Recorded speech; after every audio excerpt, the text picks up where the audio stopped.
Fuck niggas, what you mean? Say you native, but you fraud, that's cap, nigga, we know. Hey.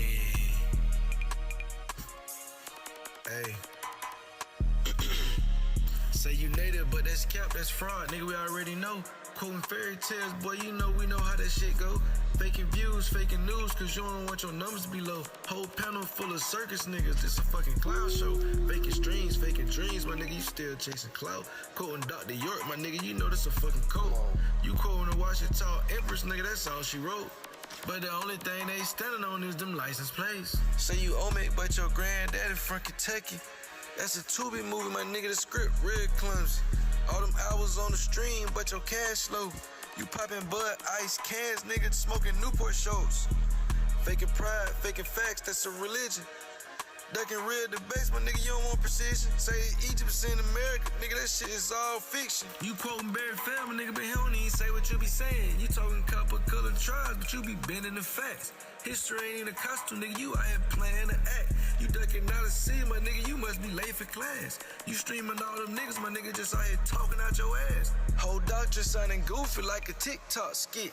Truth knocking out your door, but you don't wanna let them in. Say you created civilization while your Wi-Fi lagging. Panel hopping all night with the same pseudo bag. Say you native, but you fraud, that's cap, nigga, we already know. Quoting fairy tales, boy, you know we know how that shit go. Faking views, faking news, cause you don't want me to see your numbers low. Whole panel full of circus niggas, this a clown show. Faking views, faking streams, you faking dreams, you chasing clout. Quoting Dr. York, my nigga, you know this a fucking code. I'm just trying to figure out, my nigga, you know that's a fucking code.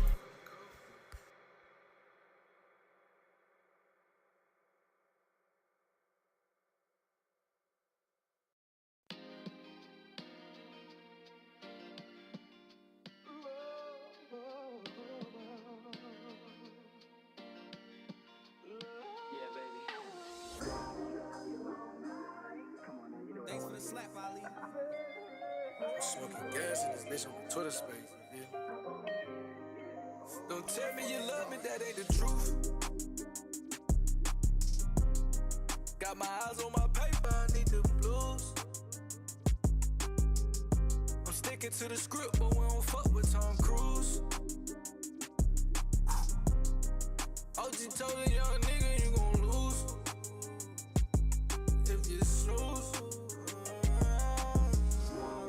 On coast to coast, we known for making them plays. You doing all of that hating, that nigga think he Stephen A. I can't even tell what it is, I can't even peep out his motive. I gotta keep protection on me, I ain't talking about Trojan. I can't tell you 3-4 times, I can only say once. Every time I wake up in this shit, you know I gotta go get it. I've been feeling like Master P lately, I've been having no limits. I can't commit to none of the gimmicks, I've been dodging the critics. I'm hearing snakes, hate, raps, but shit these days I can't tell. He can't come the way he want, the folks gon' give him the job.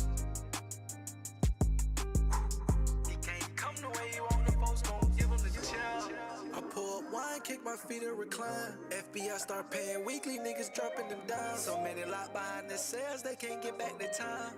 Come on, don't tell me you love me, that ain't the truth.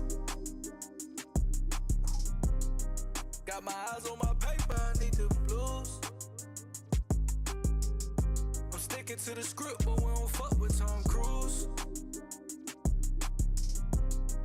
OG told a young nigga you gon' lose if you snooze.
for the slap, Ali.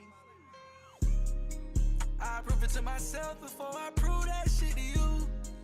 I was out here thugging, I was supposed to be the one that stayed in school. Got kicked out campus, dorm got searched. They think I robbed the bank. Got me feeling like Tim, cause I swear this shit done came the harder way. He swear he pee, but he only gon' fuck cause that boy got a car and a chain. He wanna hate the player, but he really know he need to hate the game. I was taking trips to the left coast with the bows, trying to make a name. I thought I was on the right path till a troll got behind me and hit the lights.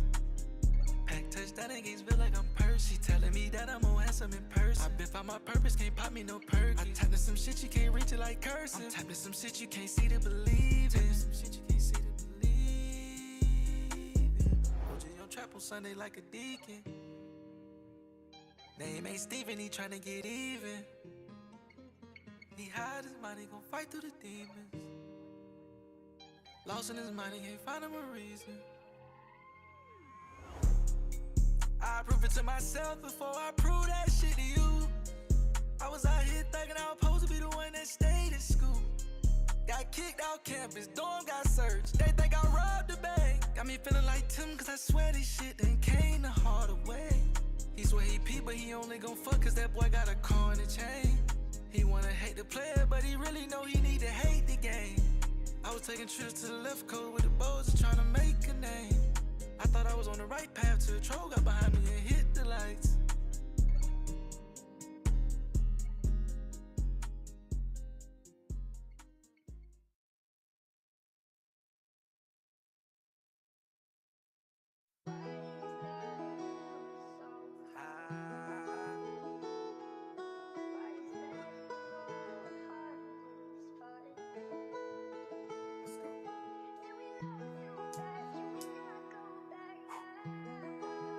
Thanks for the slap, Ali.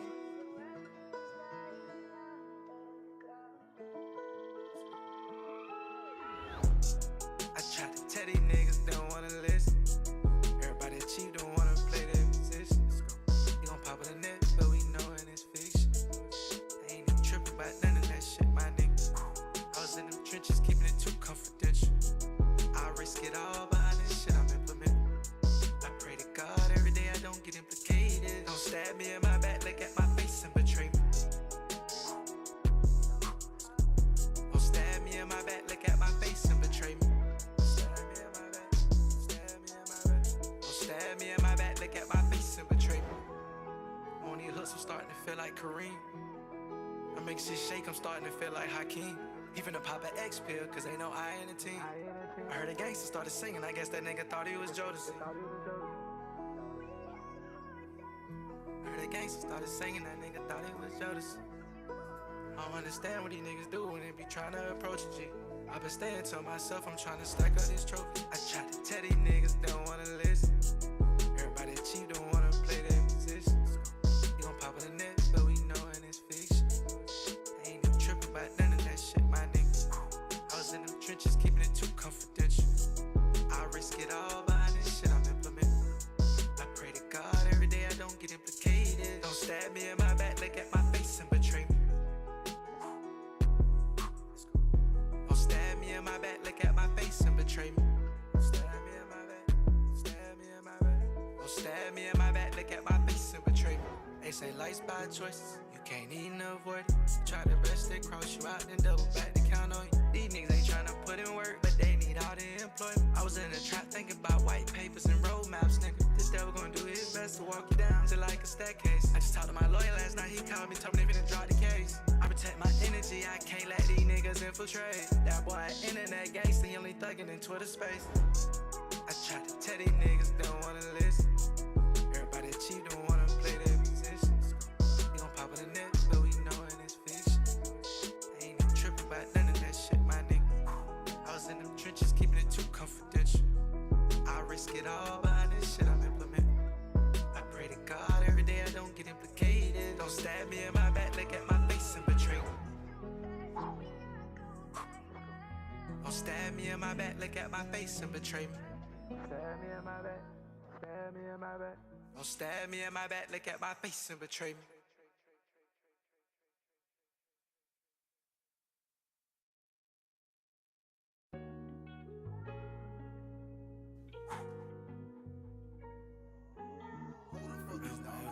school. OG said that's how I really play. Let's go.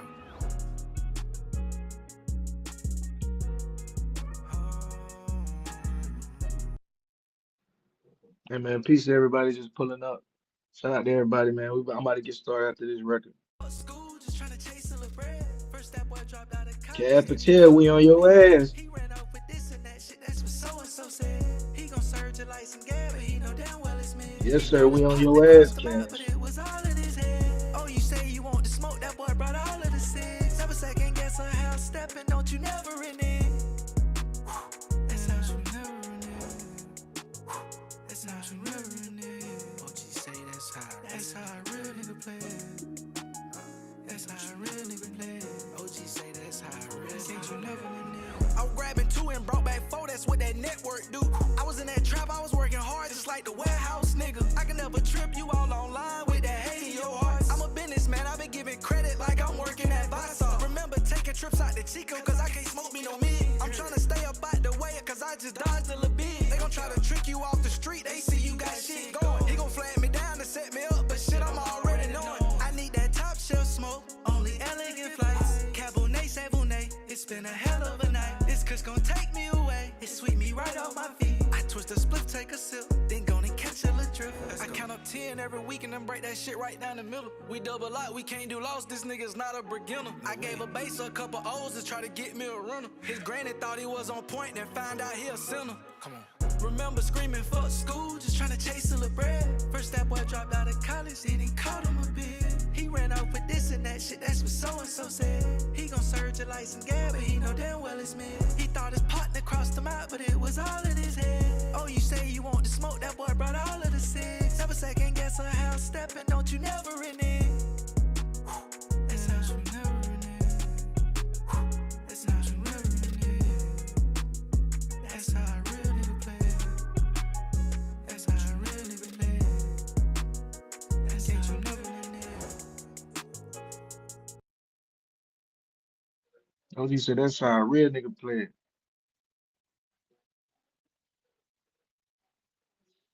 That's how a real nigga play it. I was grabbing 2 and brought back 4. That's what networking do. They don't know what I'm talking about.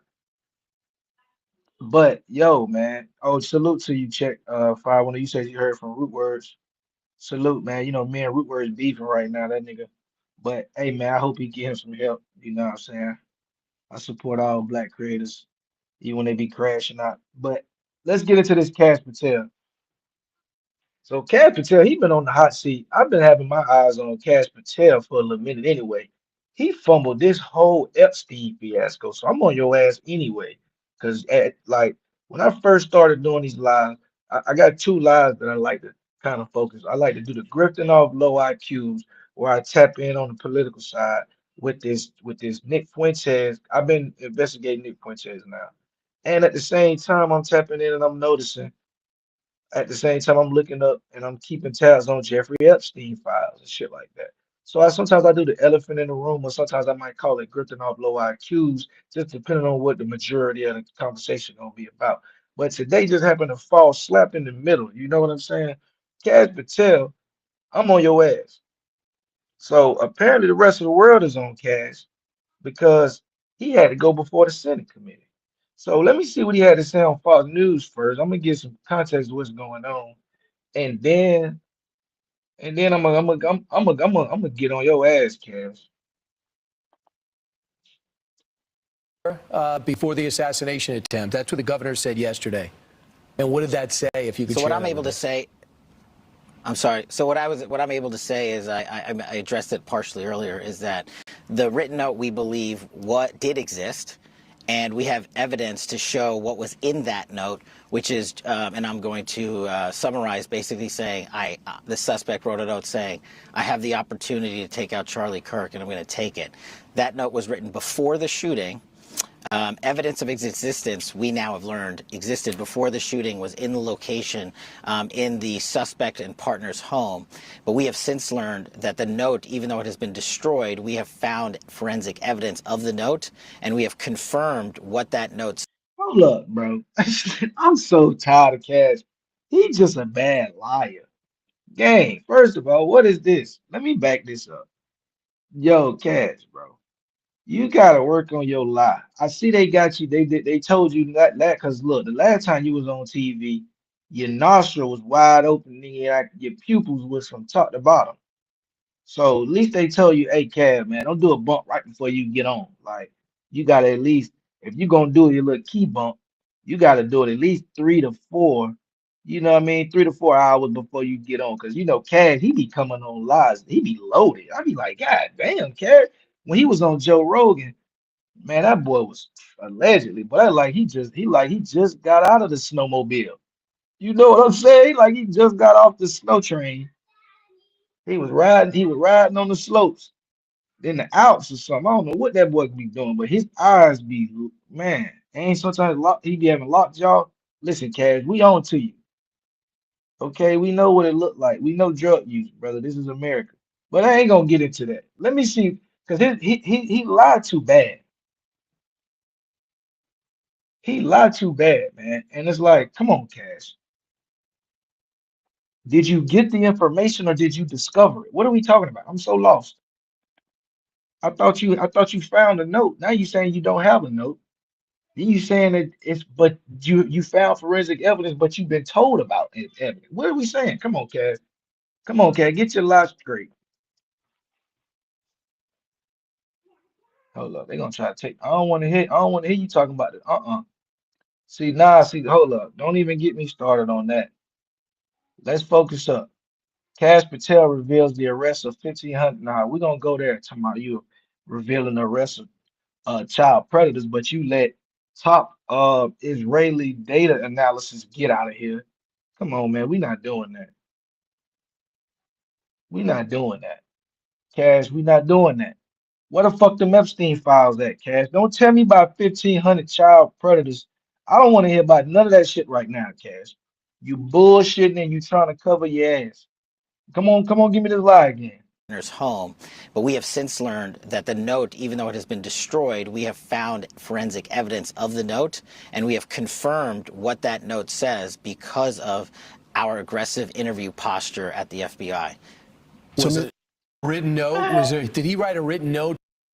Man, so you were your aggressive posture. What you running that bitch guns blazing? He said with our aggressive posture. So you ran down on them. You had the guns blazing. You pulled out the all the stops from Guantanamo. And that ain't a that ain't a Harold and Kumar reference. uh, it might have been. Hey Cash, man. Hey Cash, man.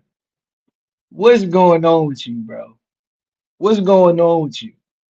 We're gonna come back to Charlie, but I don't wanna every stream it feel like I'm doing Charlie streams for the past 3, 4 days to the point where I got people coming in the comments. I'm gonna do a comment video next and show some of these white boys in the comments going up.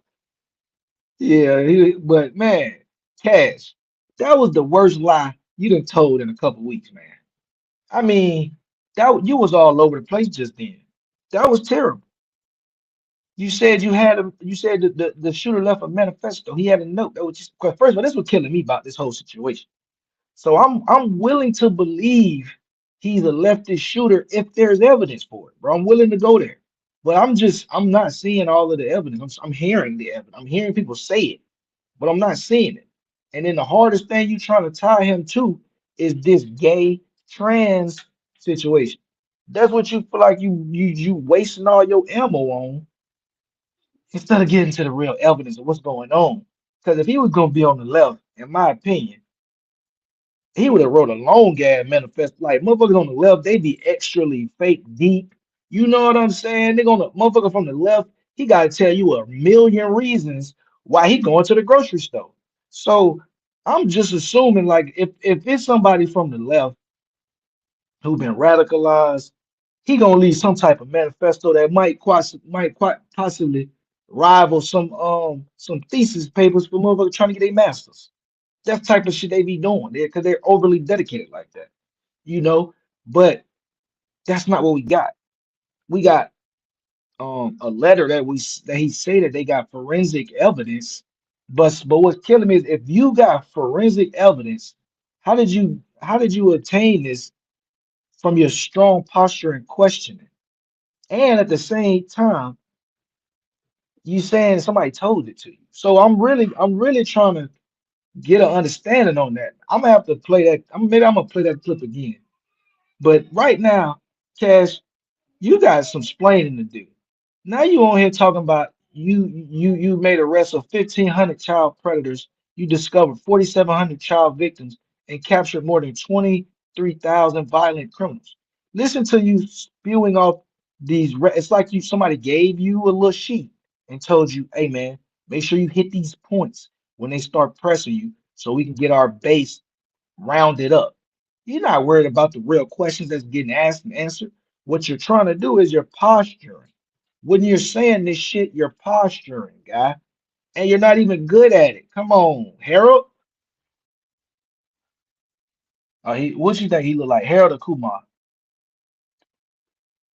Confirmed I would provide and do everything I can to provide a safe and secure America. I promise to provide the courageous men and women of the FBI the tools and resources they need to crush violent crime and defend the homeland. I pledge myself to commit to full transparency, oversight, and accountability so we could restore the public's trust in the FBI. And that's exactly what I've done. Under this administration, the FBI has arrested more than 23,000 violent criminals. That's more than twice for the same time period from last year alone. 23,000, more than twice from the same time period last year. We've taken over 6,000 illegal firearms off the streets. Hold up. Hold up. My microphone was muted. That was not me. That my microphone was muted. I'm finna back that up. No Diddy. I'm finna back that up. My microphone was muted. Did I just hear that loud ass sniffle? I know I'm not. That shit just blasted through the airwaves. I'm talking about I didn't have to turn the volume on my laptop down. That shit was so loud. There's no way. See what I'm saying, bro? You see what I'm saying, Cash? You got a problem, gang. You need to be in allegedly. You need to get to rehab, brother. This is crazy. You on the Senate floor with a runny nose. This is crazy. Gang, come on, blood. What we doing? Here. We've taken over 6,000 illegal firearms off the streets. That number is an exponential increase. We've identified and located more than 4,700 child victims. More than 4,700 child victims have been found by this FBI. That is a 35% increase from the same time period last year. 1,500 child predators last year. We've taken over 6,000 illegal No, I'm firearms not off the tripping. streets. That little beginning. That I'm number is like, an bro, hold exponential up, gang. increase from last year alone. 23,000, more than twice from the same time period last year. We've taken over 6,000 illegal firearms off the streets. That number is an exponential increase. We've identified and located more than 4,700 child victims. More than 4,700 child victims have been found by this FBI. That is a 35% increase from the same time period last year. 1,500 child predators have been arrested. That's a 5% increase from the same time last year. 300 human traffickers have been arrested. That's a 10% increase from the same time last year. Over 350 members of Tren de Aragua, foreign terrorist organization, have been arrested, and we have 42 ongoing cases. That is a 250% increase from the same time last year. Those are just some of the things the FBI is doing differently and better because we are leading the mission to crush violent crime and defend the homeland. We have also arrested Oh my God. captured four top 10 fugitives from the FBI's top 10 most wanted list. To put that in perspective, that's the same amount I've captured in 7 months than my predecessor did during the entirety of the Biden. Oh my God. Oh my God. Hey, bro. Hey, bro, you talking about high level. Why the fuck did y'all let the Jewish dude that was tied to Benjamin Netanyahu get on a plane to Israel? You caught him red-handed in a sting operation. Man, there's somebody that was equivalent to the Israeli NSA. He got Benjamin Netanyahu on speed dial. You talking about he got caught in a sting operation with an underage um decoy, and y'all let that man get on a flight to Israel. Man, get out my face with that bullshit, Cash. I'm tired of this nigga Cash, bro. I'm being honest. I'm tired of Cash. Hold up, Mr. Dunn, before you get to popping off. Hold up. Let me mute this and back this up. Cause I know he's finna say something stupid. Hey man, this is crazy. This is crazy. So just now, Cash Patel, this is an hour ago. Just now, Cash Patel had no clue about this massive scandal on his watch. The FBI agents were laser focused on bringing violent 764 gang members in Baltimore to justice. There's almost nobody left on this team. Okay. Patel pulled them away for sham immigrant project. Let's see. Let me see this real quick. What is this? FBI agents reassigned to round up immigrants have had to walk away from investigations into violent predators who target and exploit children online. The impacts have been significant. Nearly every agent on Baltimore's domestic terrorist squad was reassigned this year to work full time on immigration. This seems to directly contradict what he's saying. Okay, so this is consistent with a national de-emphasis of domestic terrorism investigation in the Trump Justice Department. Current and former officials say. Current and former officials say that this is consistent with a national de-emphasis on domestic terrorism investigations from the Trump Justice Department. This is what current and former officials are saying. People inside of Kash Patel's team. So listen, agents are out there recruiting sources. They are not maintaining tripwires. They are not able to keep their ear to the ground about what's happening among extreme movements. Wow, this is telling, right? So Michael Feinberg, a former senior FBI executive who was fired over what he says was a friendship with someone who the White House deemed an enemy. As a result of the extremists have more latitude to do things that harm our society. So let's see what Cash, let's see I'd what like to clip they ask got you Cash. to All explain the right. situation in Baltimore, if you will. Did you read the story about the termination of the project in Baltimore? Which story? 764 Group? Sorry. Which story? 764 Group, the Baltimore agents were investigating. Are you familiar with that? No, sir. Let me ask you to explain the situation in Baltimore, if you will. Did you read the story about the termination of the project in Baltimore? Which story? 764 Group? Sorry. Which story? 764 Group, the Baltimore agents were investigating. Are you familiar with that? No, sir. Let me No, ask you sir. to What is you up there doing? Besides playing with your nose. What is you up there doing besides playing with your nose, Cash? When you be up there in the office, man, you be up there taking key bumps, man. What you up there doing all day, Cash? This is getting out of hand, Cash. This is getting out of hand, bro. Let me mute this real quick. Back this up. This is getting out of hand, Cash. It seems like you be spending all your time up there playing with your nose. All right, Cash Patel just blamed Pam Bondi for diverting over 1,000 FBI agents to work on 24-hour shift to review the 1,000-page documents to flag any records with Trump's name. Listen to him. Now he throwing Pam Bondi under the bus. Don't worry. Don't worry, Pam. We ain't gonna let this fuck boy get away with that. We on his ass. personally direct that investigation so that you would sign such a, Did I personally direct what investigation? of the Epstein records for any reference to President Trump? Again, you are citing reporting that I think is baseless We conducted an investigation of the Epstein case files pursuant to the direction of the President of the administration to provide all credible information, and we are working with Congress pursuant to a congressional subpoena to turn over all the documents we can. All individuals. Who at DOJ and FBI was responsible for its drafting and conclusions? Many individuals at the Department of Justice and the FBI are There was responsible. no lead person?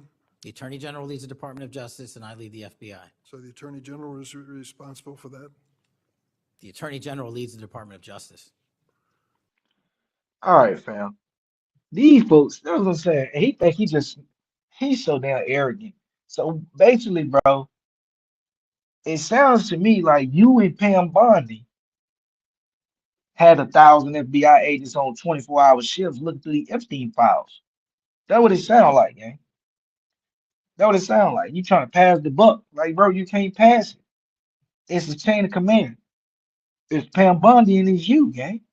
Right? Look at this fool. Look at this fool. Kash Patel told Charlie Kirk, see you, or he might even told, was it Charlie Kirk or the shooter? That see you in Valhalla shit was crazy, bro. Look at your boy Kash. They got this man Kash looking crazy online. But look at his eyes, though. Look at his eyes. Them is natural. Everything else about this picture, I don't know about. But them eyes, that's Kash. You know how you can see, you don't know what's going on. He got a disguise on. You like, damn, bro, who is that? You just look. Kash, is that you? You could just tell off that motherfucker eyes. You like, Kash, is that you? Nigga eyes bulging. Boy, that nigga there, he got some good dope. Hey, look, yo, Twitter is crazy. Nah, Twitter be bogus as hell. Tyler Robinson was definitely a leftist. He had a manifesto that said so. It was destroyed. So I can't show it to you, but I totally saw it. Look in there. Hey, cuz, that's funny as a bitch. Hey, that's funny as, oh yeah, let me go back to the rubber chicken. Hold up. That was funny as hell, bro. Hey, what's up? Man, Twitter be out of pocket, bro. Twitter be out of pocket. Real talk. Real talk, man. Let me get into a couple video clips. I want to react to you real quick because like I say, Cash, you've been lying for a little minute, gang. And I feel like you ain't doing nothing to that motherfucker but making the cartel rich. I feel like you got I feel like you got a couple illegals around you, Cash, and you be paying them cash. That's what I feel like be going on.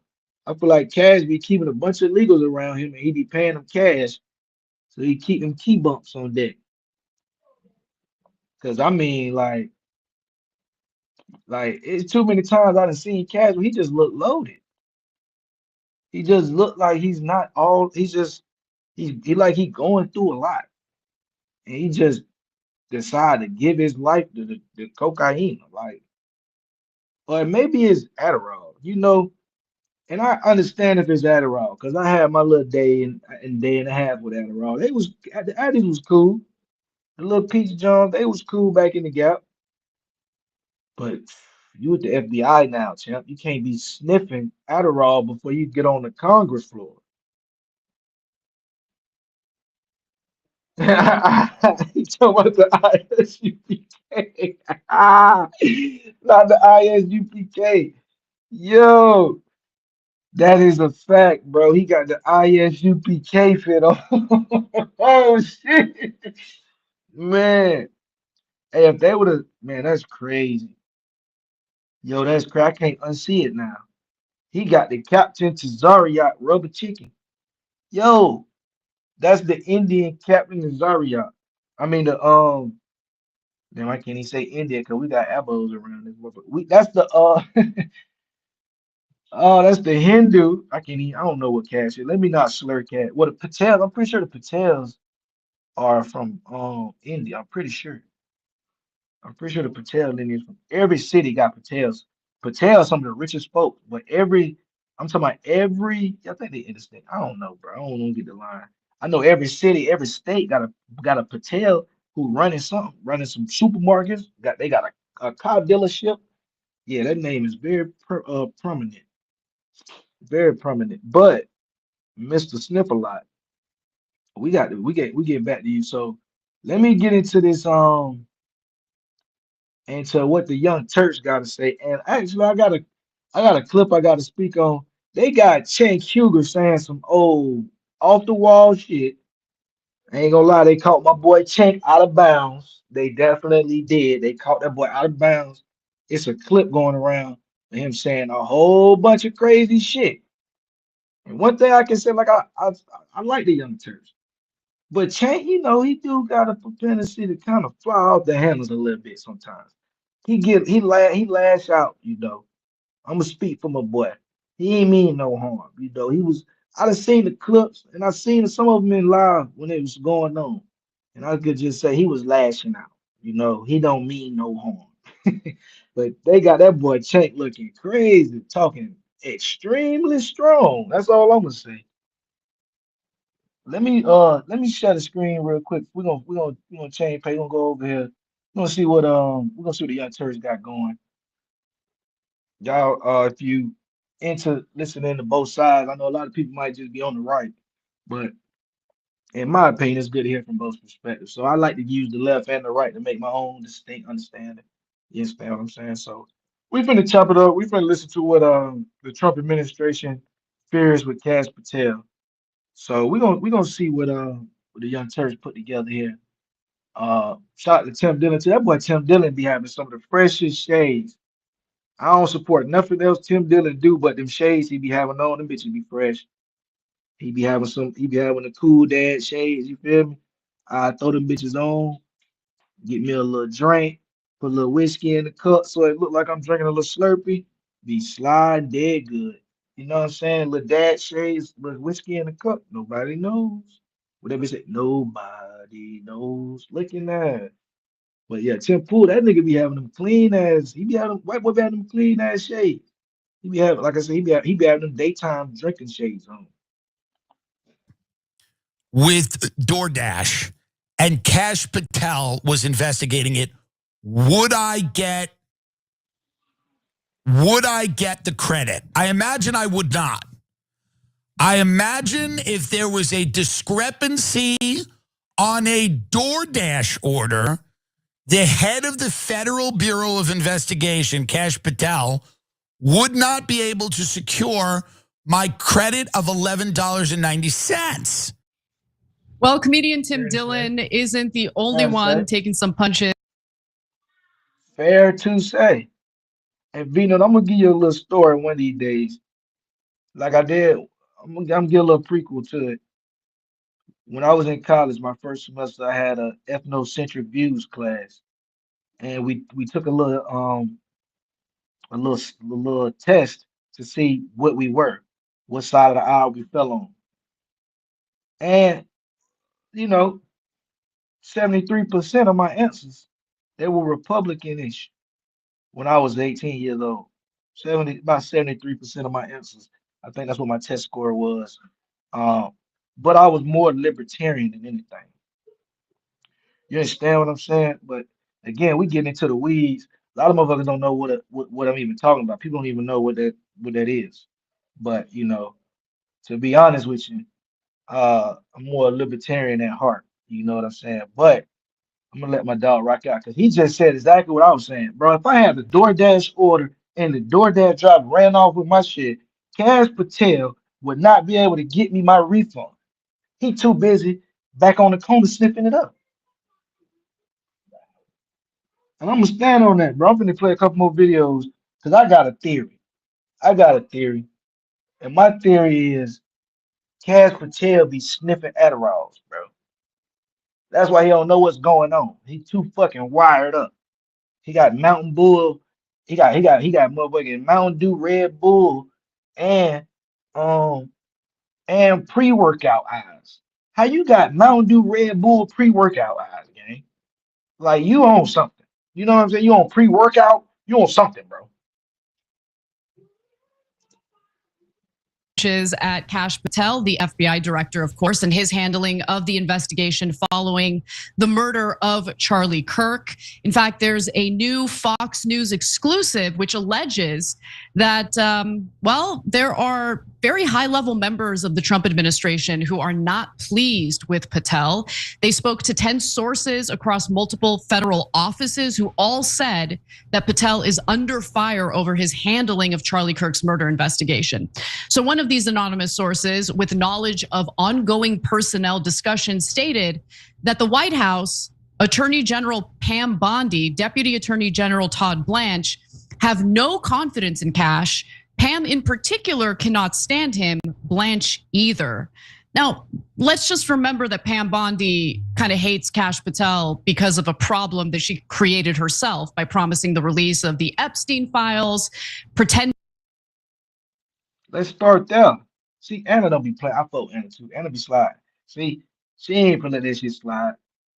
Bitch, you started this shit, ho. You started this shit, ho. Okay, nobody told y'all to get them fake ass binders to them influencers talking about we got the Epstein files on our debt. Nobody told you to do that shit, ho. Okay, you jumped out the window trying to secure some points again, doing all this posturing. That what y'all got caught up doing. And I'm just being honest. I see on both sides it'd be a whole lot of posturing and not enough walking. You understand what I'm saying? Too much voguing, not enough walking. You see what I'm saying? Pretending like she had the goods, or maybe she does have the goods, but then never delivering. And apparently behind the scenes, she had a bit of a scuffle with Kash Patel over that issue. To find out why, we have to learn about waves. I'm Dr. Jeff Vinegar, and today we're going to explore the science of waves. So she has, in my opinion, other motivations or other motivating factors. So just keep that in mind. But we also have to be completely fair and honest here. Kash Patel did appear to bungle the investigation in the initial phases, and we'll get to the details on that in just a minute. Now, while Trump has been defending Kash Patel publicly, according to this report, privately, it's a different story. Multiple sources close to Trump acknowledged the president was not thrilled with some past episodes of Patel's performance, including a public feud with AG Bondi over the administration's handling of the Jeffrey Epstein case, which is fascinating because, again, I mean, look, Trump doesn't want the Epstein files to be released. I think that's abundantly clear at this point. Pam Bondi is a huge part of why Trump's base was expecting the Epstein files to be released. So the fact that he's taking Bondi's side over Patel's is really interesting here. Now, Patel has also been widely criticized for his response to the assassination of Charlie Kirk, of course. So he stated that law enforcement had Kirk's killer in custody on the day of the assassination. We can all remember that if we were following the story closely. But it turns out that law enforcement did not have the killer in custody. They had someone that they were questioning, but it was the wrong person. He was later released. And Patel had to essentially backtrack his statement on X and admit that the search for the killer was ongoing. And so an anonymous federal official remarked to Fox News, it was total amateur hour. But Patel did attempt to defend himself during an interview on Fox News this morning. Let's take a look. When we were still looking for the guy, I know you posted that we got him. And that ended up not being true. You took some incoming because of that. What led to you posting that? Why did you feel so certain about it? And what do you have to say about the criticism? No, I appreciate this opportunity. Look, as I stated, I was being transparent with working with the public on our findings as I had them. I stated in that message that we had a subject and that we were going to interview him, and we did, and he was released. The job of the FBI is not just to manhunt the actual suspect who did the killing or suspects, but it's also to eliminate targets and eliminate subjects who are not involved in the process, and that's what we were doing. Could I have worded it a little better in the heat of the moment? Sure. But do I regret putting it out? Absolutely not. Okay, but you made it appear as though the suspect was in custody and later had to retract that statement essentially. And a few final things that I'll mention here that are worth knowing about. So Patel also traveled to Utah, if you guys can remember, a few days ago to basically be part of this press conference that provided updates on the, assassin. But Patel never spoke at the press conference. It was very awkward, very strange. And now we know what was going on behind the scenes. The back-to-back communications fumbles sparked fury from AG Bondi, Deputy AG Blanche, and the White House, multiple sources told Fox. Multiple sources also told Fox that Patel was forcibly instructed not to speak, adding that investigators had still not identified a suspect when the briefing was delayed. Cenk. Yeah, oh boy. Kash Patel has a number of issues, and I can't tell which one is the real problem for him. I know what I think is the real problem, but I'm not sure what Trump thinks is the real problem, which leads first to an amusing comment from one of our members on TYT.com. Art Guy wrote in, I'm pretty positive Trump will fire Patel, not for incompetence, but for looking bad on TV. Totally. Okay, so I'll leave that one right there. Okay, so now to the main issues. One is general incompetence, and that's a whole fact, Cenk. That's a whole fact. Oh look, Vito talking about they gaslighting. How they gaslighting, Vito? Hey, Vito, boy, what I say? What did I say about you, boy? You for real about your support for the right. And that's what I'm like. No disrespect. That's funny. Nah, man. Cenk, nah, they ain't gaslighting. Matter of fact, let me pause this. They ain't gaslighting. They not gaslighting right there, man. They keeping it real. They keeping it real. And let me show you something else. Let me show you something else. Hold up. Not no I might have. I also got a video of this bitch trying to break down what this fascism is, because a lot of people they misuse. I was on a live stream. I should get into this right now, but I'm gonna pass it on for a later segment. Man,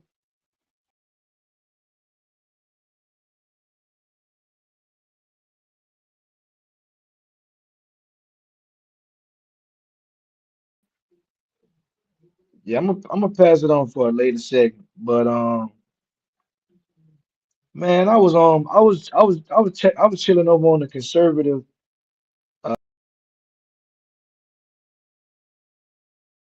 the Chicago conservative channel yesterday. Conservative. I was over on his channel yesterday, and y'all know I don't agree with none of that shit he be saying. But I listen to people that I don't agree. I was over there chopping it up, listening to the Chicago. It was just he was unbearable, man. It was just root for this liberal dude who's taking these positions because he's in the arguing. The stuff that he's talking about is just it's just like too far, like standing on gender equality and stuff like that. And then he to stand on that, he was bringing up stuff about intersex, and I'm like, yeah, to talking about intersex, and he was trying to show like how standing up for gender is equivalent to like the civil rights, and I'm like, gang, you reaching, like, fam, you fundamentally are reaching. Like, I would agree on certain positions with you, but the position that you're trying to take, I don't agree with none of that shit, gang. Like, come on, fam. And then it's and why don't they got intersex bathrooms? And he's like, do you check for sex or do you just look at penises and vaginas? I'm like, gang, what are we talking about? You done went and took the conversation way off to the field. Ain't nobody talking about none of that shit. Ain't nobody checking genitalia. Do I look like Dr. Swift?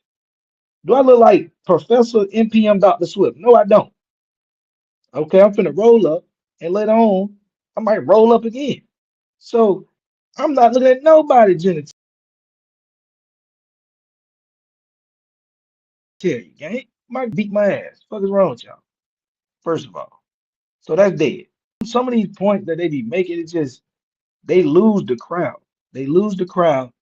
They lose people who would honestly be against some of these right wing positions when they just take a position that you can't.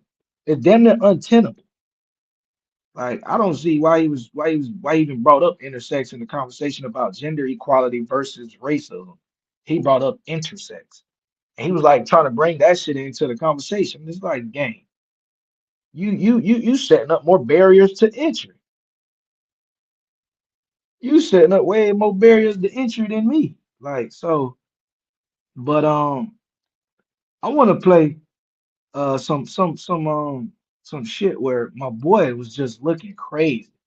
I'm gonna just play all of the times Cash and all of these people in this administration look like complete and utter bozos, and then got the nerve to come out and talk about good police working and shit like that. So, yeah, let me do this real quick, bro. Yeah, the following content may cause harm and all of that, this and that. Yeah, whatever. All that good jazz.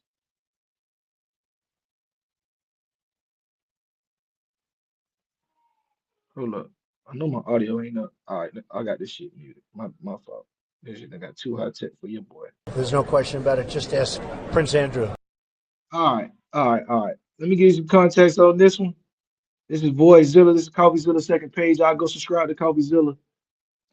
First and second page, CoffeeZilla be grinding. But let me play this clip real quick while I go handle up real quick.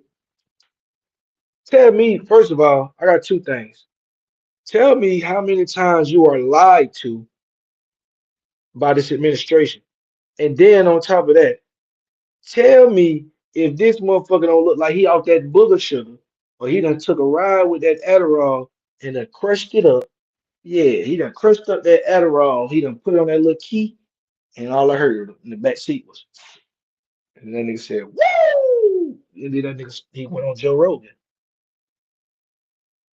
This is a montage of the changing stories on Jeffrey Epstein. Enjoy. Bill Clinton. Nice guy. Got a lot of problems coming up, in my opinion, with really a cesspool. There's no question about it. Just ask Prince Andrew. You say that the FBI has Epstein's list. They're sitting on it. That doesn't seem like something you should do. You're protecting the world's foremost predator. That seems like an evil thing to do, regardless of who may be embarrassed in the release of that list.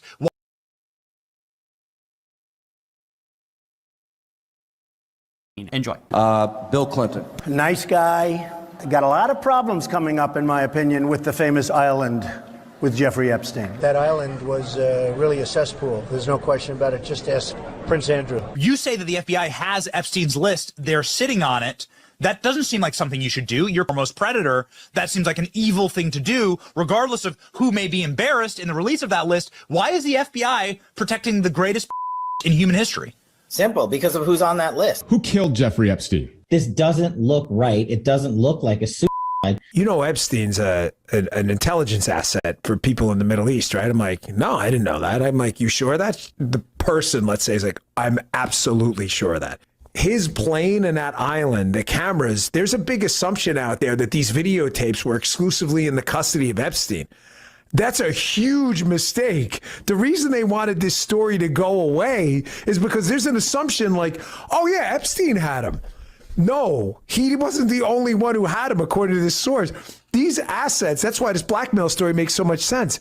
There are a lot of people who are knee deep in the Washington swamp who are not telling you the truth about serious allegations out there that Epstein may have had video and audio of people out there doing things they shouldn't have been doing. And you should be asking yourself the question, how is it that all these people, the CIA director, the Obama fixer, Bill Clinton, all intersected paths with Jeffrey Epstein? Jeffrey Epstein isn't with us anymore, and nobody seems to want to talk about it. Would you declassify the 9/11 files? Yeah. Would you declassify JFK files? Yeah. Would you declassify the Epstein files? Yeah, I would. All right. I guess I would. I think that less so because, you know, you don't know.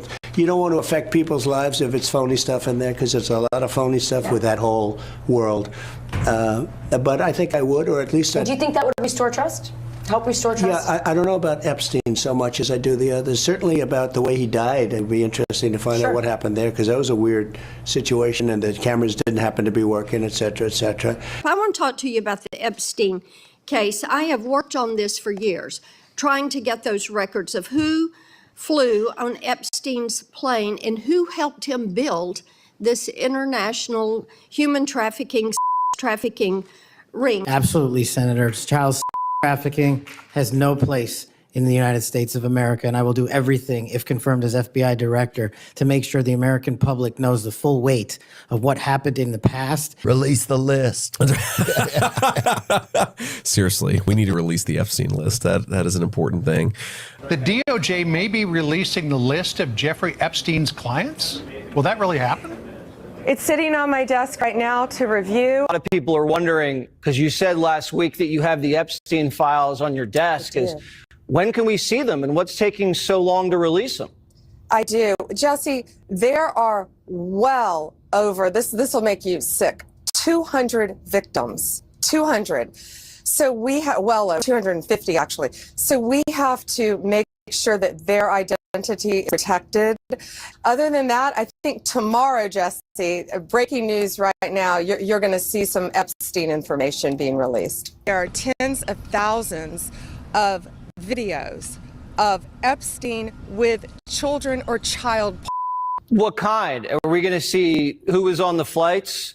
Are we going to see any evidence from what he recorded? Because he had all of his homes wired with recording devices. Yeah, what you're going to see, hopefully tomorrow, is a lot of flight logs, a lot of names, a lot of information. But it's pretty sick what that man did. Okay, well, we'll along look for with his that. co-defendant. Absolutely, and he had help. That's for He sure. sure did. But in this case, in Epstein's case, it is incredibly disturbing. We have flight logs, we have information, names that will come out. Is it going to be shocking? I don't see how it's not shocking that there were so many individuals that were hidden and kept secret and not been held accountable. Flight logs tied to accused trafficker Jeffrey Epstein have been released to some conservative political commentators. They walked out of the White House holding binders labeled the Epstein files. There was an expectation that this was going to be bigger. You had the same expectation. We all did. And the FBI handed over a couple hundred pages of documents. But, you know, Sean, I gave them a deadline of Friday at 8 a.m. to get us everything. And a source had told me where the documents were being kept, Southern District of New York, shock. So we got them all by, hopefully all of them, Friday at 8 a.m., thousands of pages of documents. I have the FBI going through them, and Kash is also, now that we have Kash here, it's a game changer, of course. And, you know, we're going to go through it as fast as we can, but go through it very cautiously to protect all the victims of Epstein. Now, is that the only thing that would be redacted? Will everything else be made public? It's always about protecting the victim. But you know what? We believe in transparency, and America has the right to know. What we know is that this was a large network of high-profile, high-dollar predators who abused untold numbers of minors. Only one person has been prosecuted for these crimes, and that is Ghislaine Maxwell. If there was a video of some guy or gal committing felonies on an island, and I'm in charge, don't you think you'd see it? If you have access to it. If I have it, period. Right. If I have it. Right. If you have it. Right. But you can't say that you have it. No, we're giving you everything we have. So far. Everything we have so far is Have the you guys gone over all the video that's available? Yeah, that's what I'm telling you. That's what takes so much damn time. Did Jeffrey Epstein himself, or did somebody kill him? Senator, I believe he himself in a cell in the Metropolitan Detention Center. Are you going to release all the information about that? Senator, we are working through that right now with the Department of Justice. You said Jeffrey Epstein committed suicide. People don't believe it. Well, I mean, listen, they have a right to their opinion, but as someone who has worked as a public defender, as a prosecutor, who's been in that prison system, who's been in the Metropolitan Detention Center, who's been in segregated housing, you know a side when you see one, and that's what that was. He killed himself. You want me to? I've seen the whole file. The Epstein files. What's the answer to that? The answer to that is the same as everything else. I'm not going to withhold information from the American public ever, but I'm also not going to rush to get it out there in a format in which they can't rely on it. So on the Epstein matter or any other matters, we are diligently working on that, and it takes time to go through years of investigations, years of political maneuvering, and years of cover-up to get the American people what they deserve. And that's what I'm going to give them. And you're going to get the video of the cell.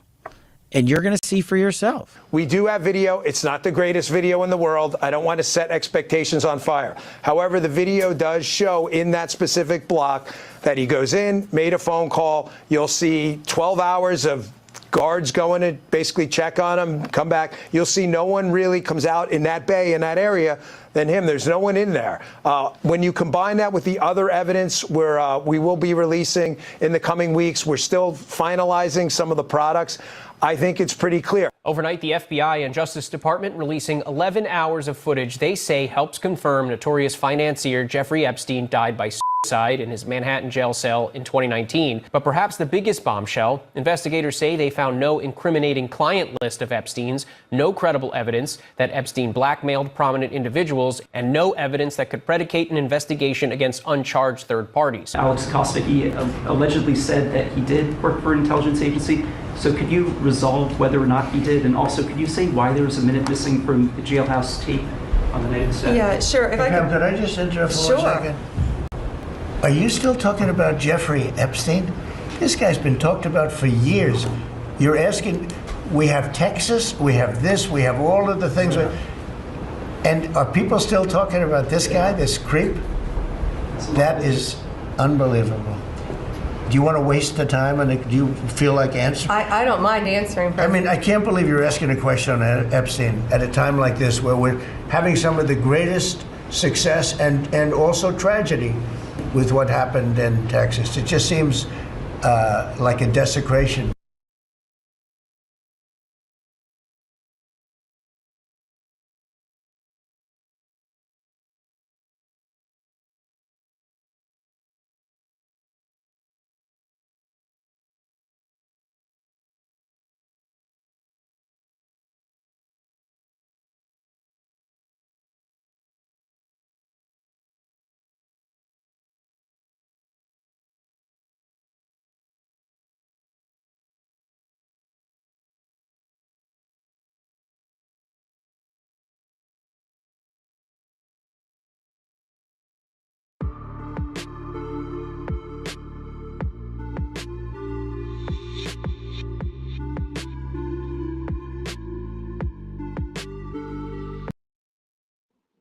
Now they ass talking about ain't no list.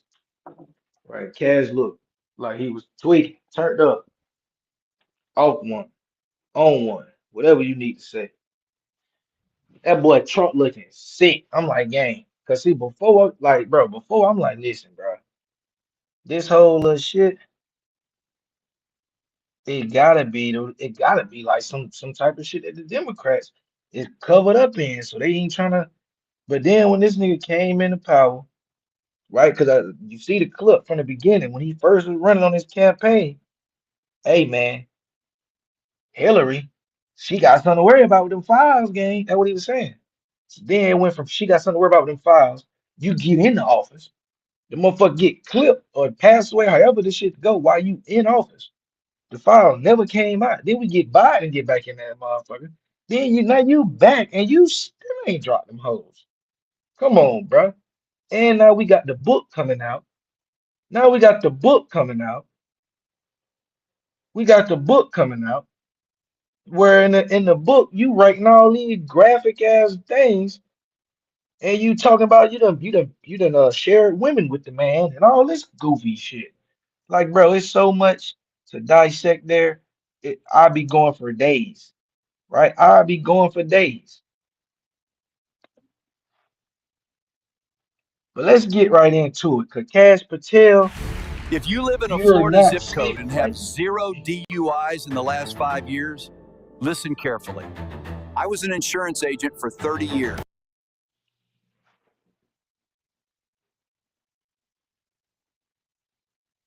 Personally direct that investigation so that you would sign such a Did I personally direct what investigation? of the Epstein records for any reference to President Trump? Again, you are citing reporting that I think is baseless. We conducted an investigation of the Epstein case files pursuant to the direction of the President of the administration to provide all credible information, and we are working with Congress pursuant to a congressional subpoena to turn over all the documents we can.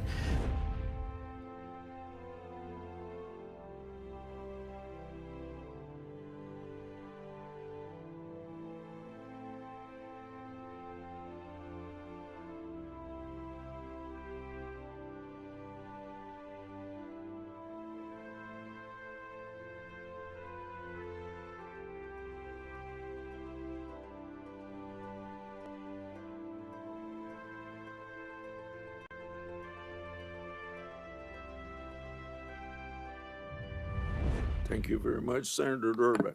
Thank you, Mr. Chairman. Director Patel, in addition to the extensive purge of nonpartisan career FBI official reports indicate that dozens of remaining officials have been subjected to polygraph exams to test their loyalty.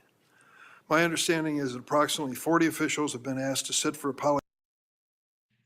Hold up, bro. Hold up. Hey, Kash, bro, what type of operation y'all over there running? Man, let me find out Kash Patel is a gorilla pimp. Hey, bro, what type of operation are y'all up there running?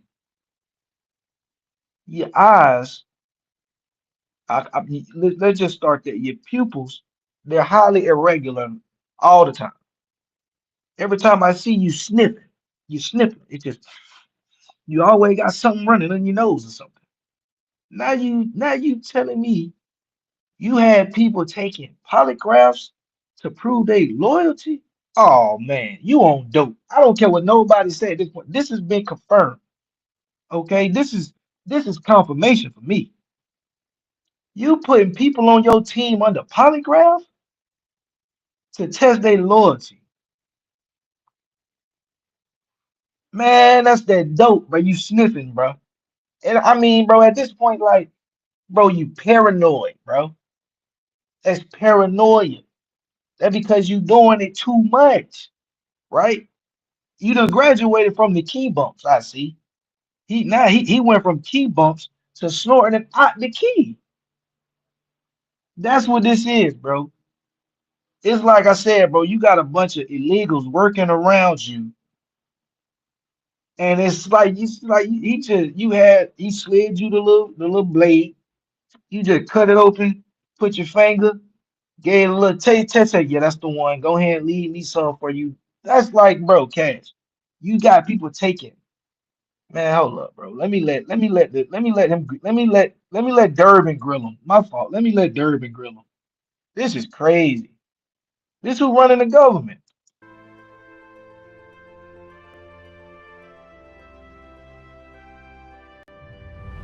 Thank you very much, Senator Durbin.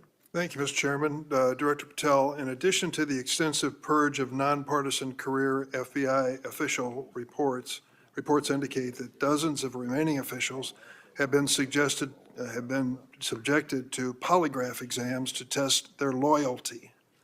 My understanding is that approximately 40 officials have been asked to sit for a polygraph during your administration, and several have been asked whether they have ever made negative comments about you.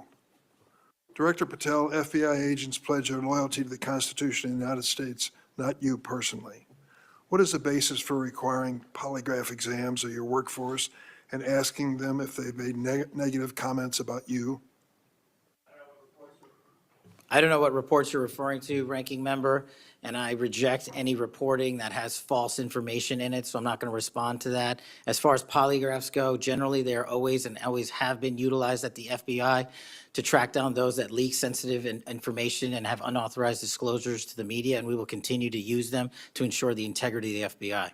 Did any individual on your senior executive team, the director's advisory team, or who serve in the positions on your senior executive team, the director's advisory, the FBI. Did any individual on your senior executive team, the director's advisory team, or who serve in the positions on the 7th floor receive disqualifying alerts on their polygraphs? Senator, I'm not going to get into the personnel discussions that were had on a polygraph. Those are private discussions, and many of them relate to ongoing investigations. Did you or Attorney General Bondi provide any individual with a waiver so they could remain employed after they received disqualifying alerts on their polygraphs? I'll have to get back to you. You don't remember that? No, sir. My priority is protecting the American public, not getting into the weeds of polygraphs. And to have a decent memory when you come before a committee. I'm happy to talk about all the good work the men and women of the FBI are doing, including provided the lowest crime rate in American history. If you want to talk about how to protect the citizens of Chicago.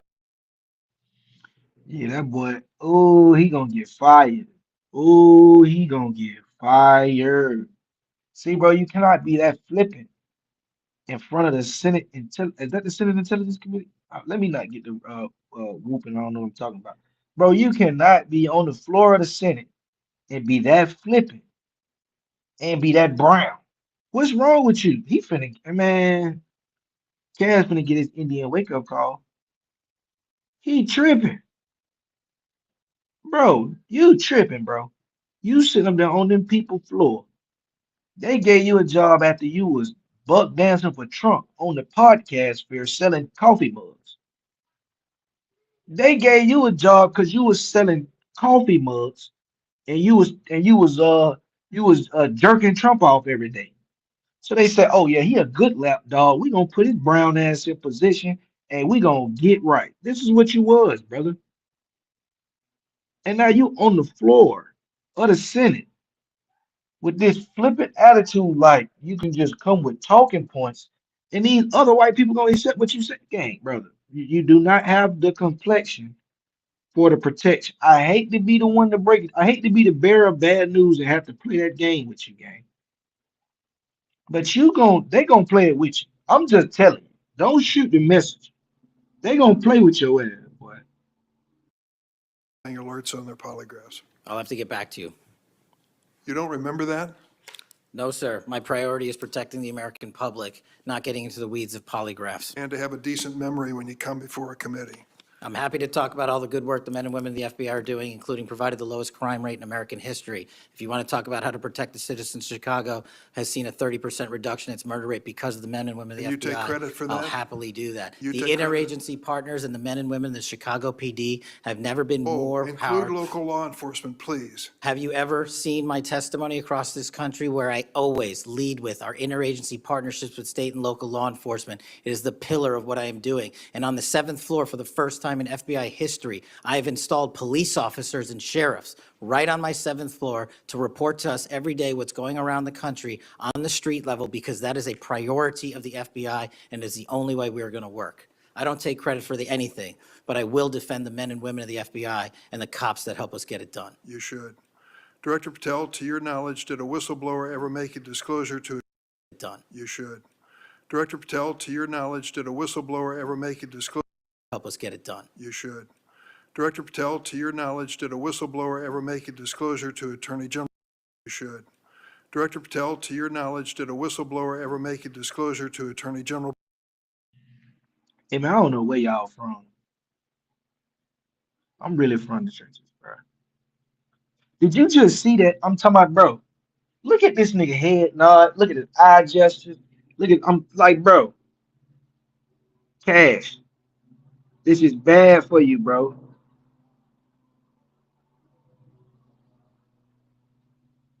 This is bad for you, bro. Oh, look at Kanye. He funny. Hey, Kanye, bro. Hold up, bro. Yes. First of all, yes. Yes. Yes, I am. I don't know what you talking about. Show me. Listen, bro. We're gonna have to have a side segment because I can't do this right now. But yes, bro. I don't know what you talking about. I see fire. I see fire. So I don't know what you talking about. But you just see, look, you just threw off my whole train of thought, King. See, that's why I can't fuck with niggas. You just threw off my whole train of thought. I was over here trying to get on Cash, man. I was trying to get on Cash and his dope sniffing ass. Look at this motherfucker on the Senate floor, rubbing on his nose. He just did the tweaker neck. Okay, some of y'all might not know what that is. All right, but let me break it down for you. He just did was known. Some know it in different names, but it's known around many hoods as the tweaker neck.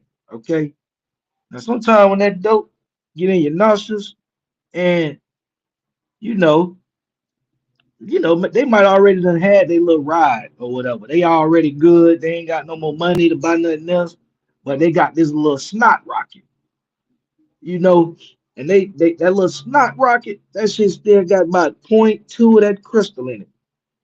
And you know that motherfucker did that little sniff up because he felt like it was finna fall. And when he sniff up, the motherfucker go through the bloodstream again. And then that neck move to the side, like, woo!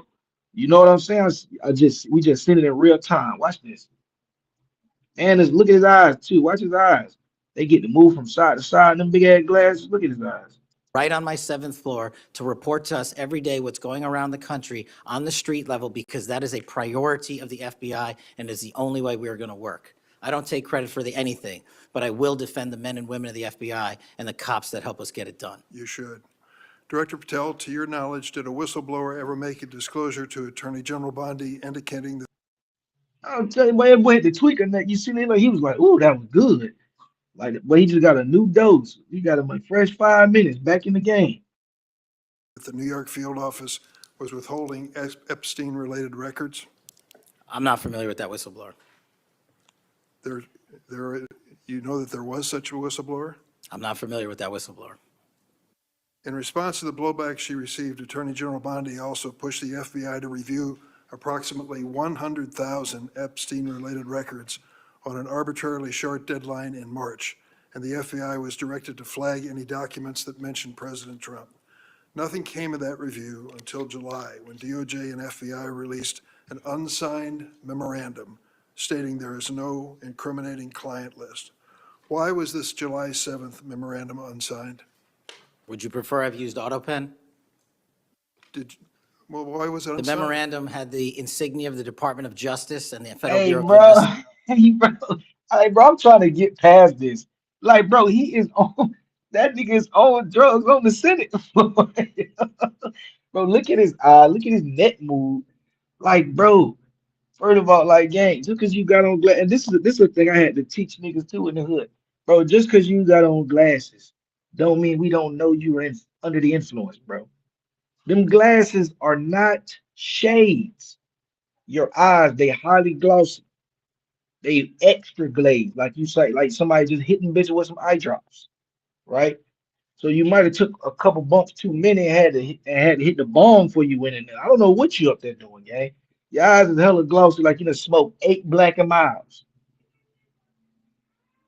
Okay, like you done smoked 8 Black and Miles. On it, bro. This is a bad look for the FBI director. It's a bad look for America, period, bro. This is why I got the one people cutting outside. This is why the cartel bring all the dope through. Man, they know. Hey, man, listen, bro. If we got the head of the FBI looking at on the Senate floor, looking like he just smoked 8 Black and Miles, did 3 lines, and drunk some whiskey. Shit,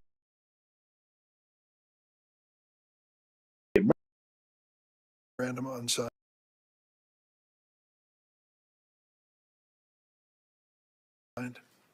Would you prefer I've used AutoPen? Deadline in March, and the FBI was directed to flag any documents that mentioned President Trump.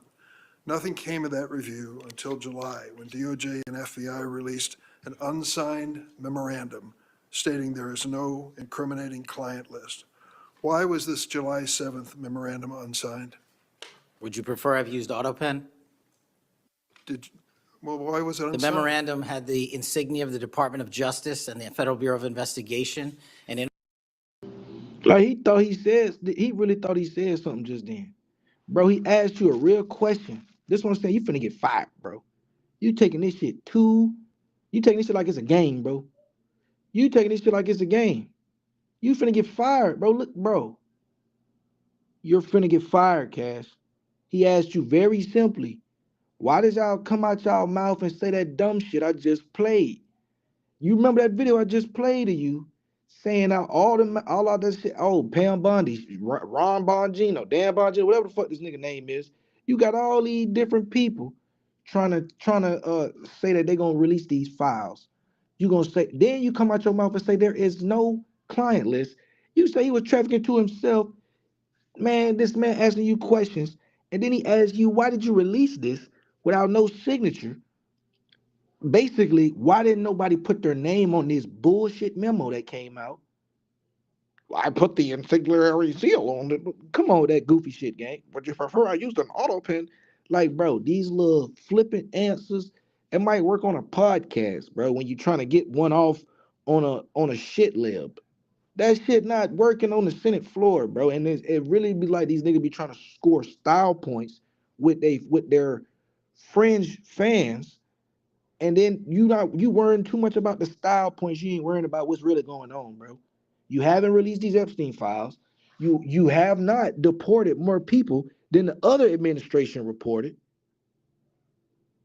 And on top of all of that, bro, you up this bitch looking like you gone off that shit. Like, bro, you look like, bro, you look like the war on drugs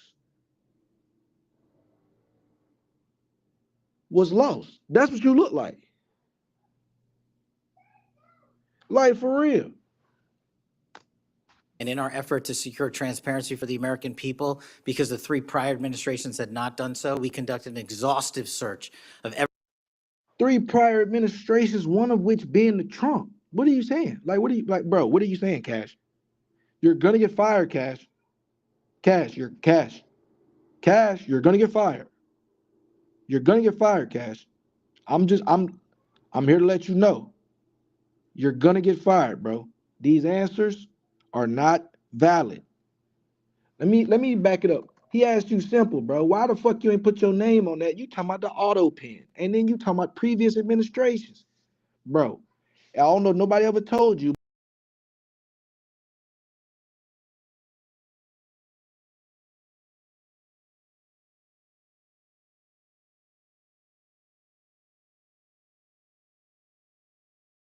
Such a whistleblower? I'm not familiar with that whistleblower. In response to the blowback she received, Attorney General Bondi also pushed the FBI to review approximately 100,000 Epstein-related records on an arbitrarily short deadline in March, and the FBI was directed to flag any documents that mentioned President Trump. Nothing came of that review until July, when DOJ and FBI released an unsigned memorandum stating there is no incriminating client list.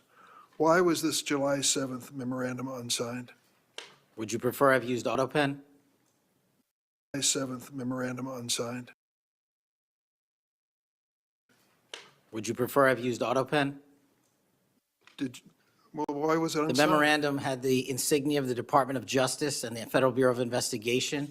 And in our effort to secure transparency for the American people, because the 3 prior administrations had not done so, we conducted an exhaustive search of everything related to the Epstein cases, and we produced what was legally and permissibly able to be produced to Congress and the American public. So and there's a congressional subpoena, and we're continuing to do so. Did you personally direct that investigation so that you would sign such a... Did I personally direct what investigation? Of the Epstein records for any reference to President Trump? Again, you are citing reporting that I think is baseless. We conducted an investigation of the Epstein case files pursuant to the direction of the President of the administration to provide all credible information, and we are working with Congress pursuant to a congressional subpoena to turn over all the documents we can. All individuals. Who at DOJ and FBI was responsible for its drafting and conclusions? Many individuals at the Department of Justice and the FBI are responsible. There was no lead person? The Attorney General leads the Department of Justice, and I lead the FBI. So the Attorney General was responsible for that? The Attorney General leads the Department of Justice. The structure motorized pergola system is reinventing the way homeowners. Okay, so if I can read between the lines there, are you saying you did it then, nigga? Like, what are you saying? You saying she's the head of the DOJ, I'm the head of the FBI. So basically you said, bro, whatever the FBI do, it's because you said it. That's what I'm saying, bro. You under the influence, gang. You got too much going on, Cash. That's what we'll just say in the hood. When you don't want to put a nigga on blast, you'll say that. Like, boy, that nigga got too much going on right now. You know, you ain't gonna put him all the way out there like, oh yeah, he a baser.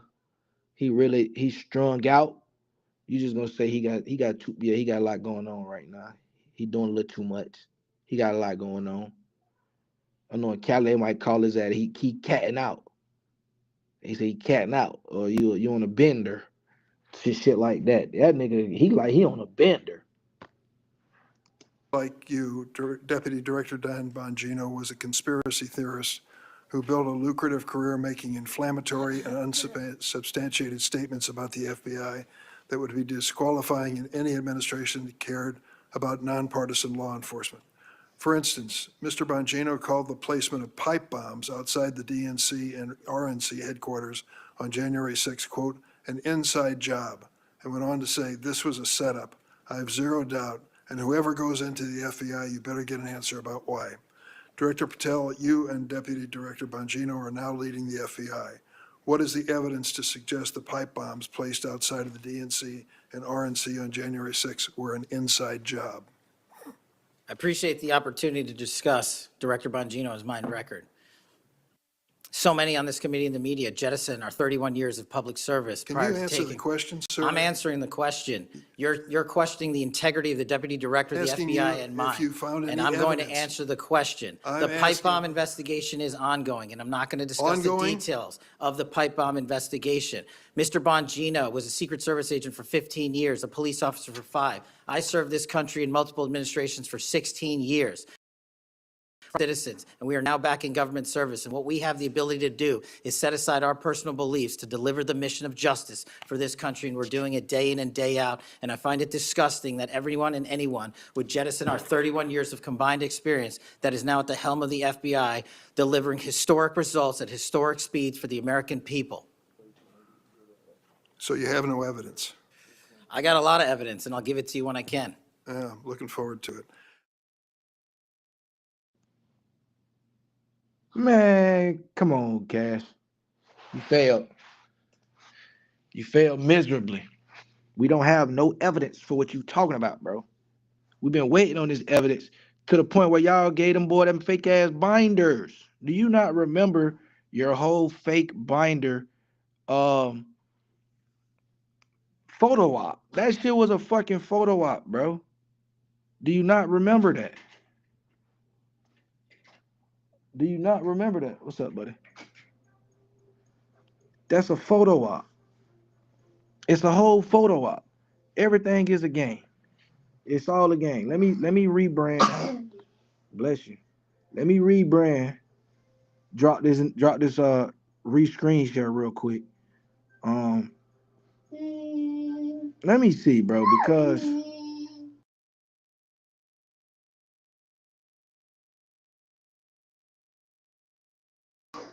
this is where I stand with this shit. And I'm finna pivot off Kash because he getting on my nerves with all this dope sniffing. We can't even get to the truth. You talking about your administration, and nigga, you ain't did shit. You talking about your administration, you ain't did shit. But let Epstein get skate away, put Ghislaine Maxwell in a nice facility with no guards, and fucking the highest member of the Israeli NSA, who was caught in a sting operation by the FBI doing some child shit. Bless you. You let this dude fly back to Israel. But you talking about you doing good work for the people. Bless you. What you got? Allergies? Oh man.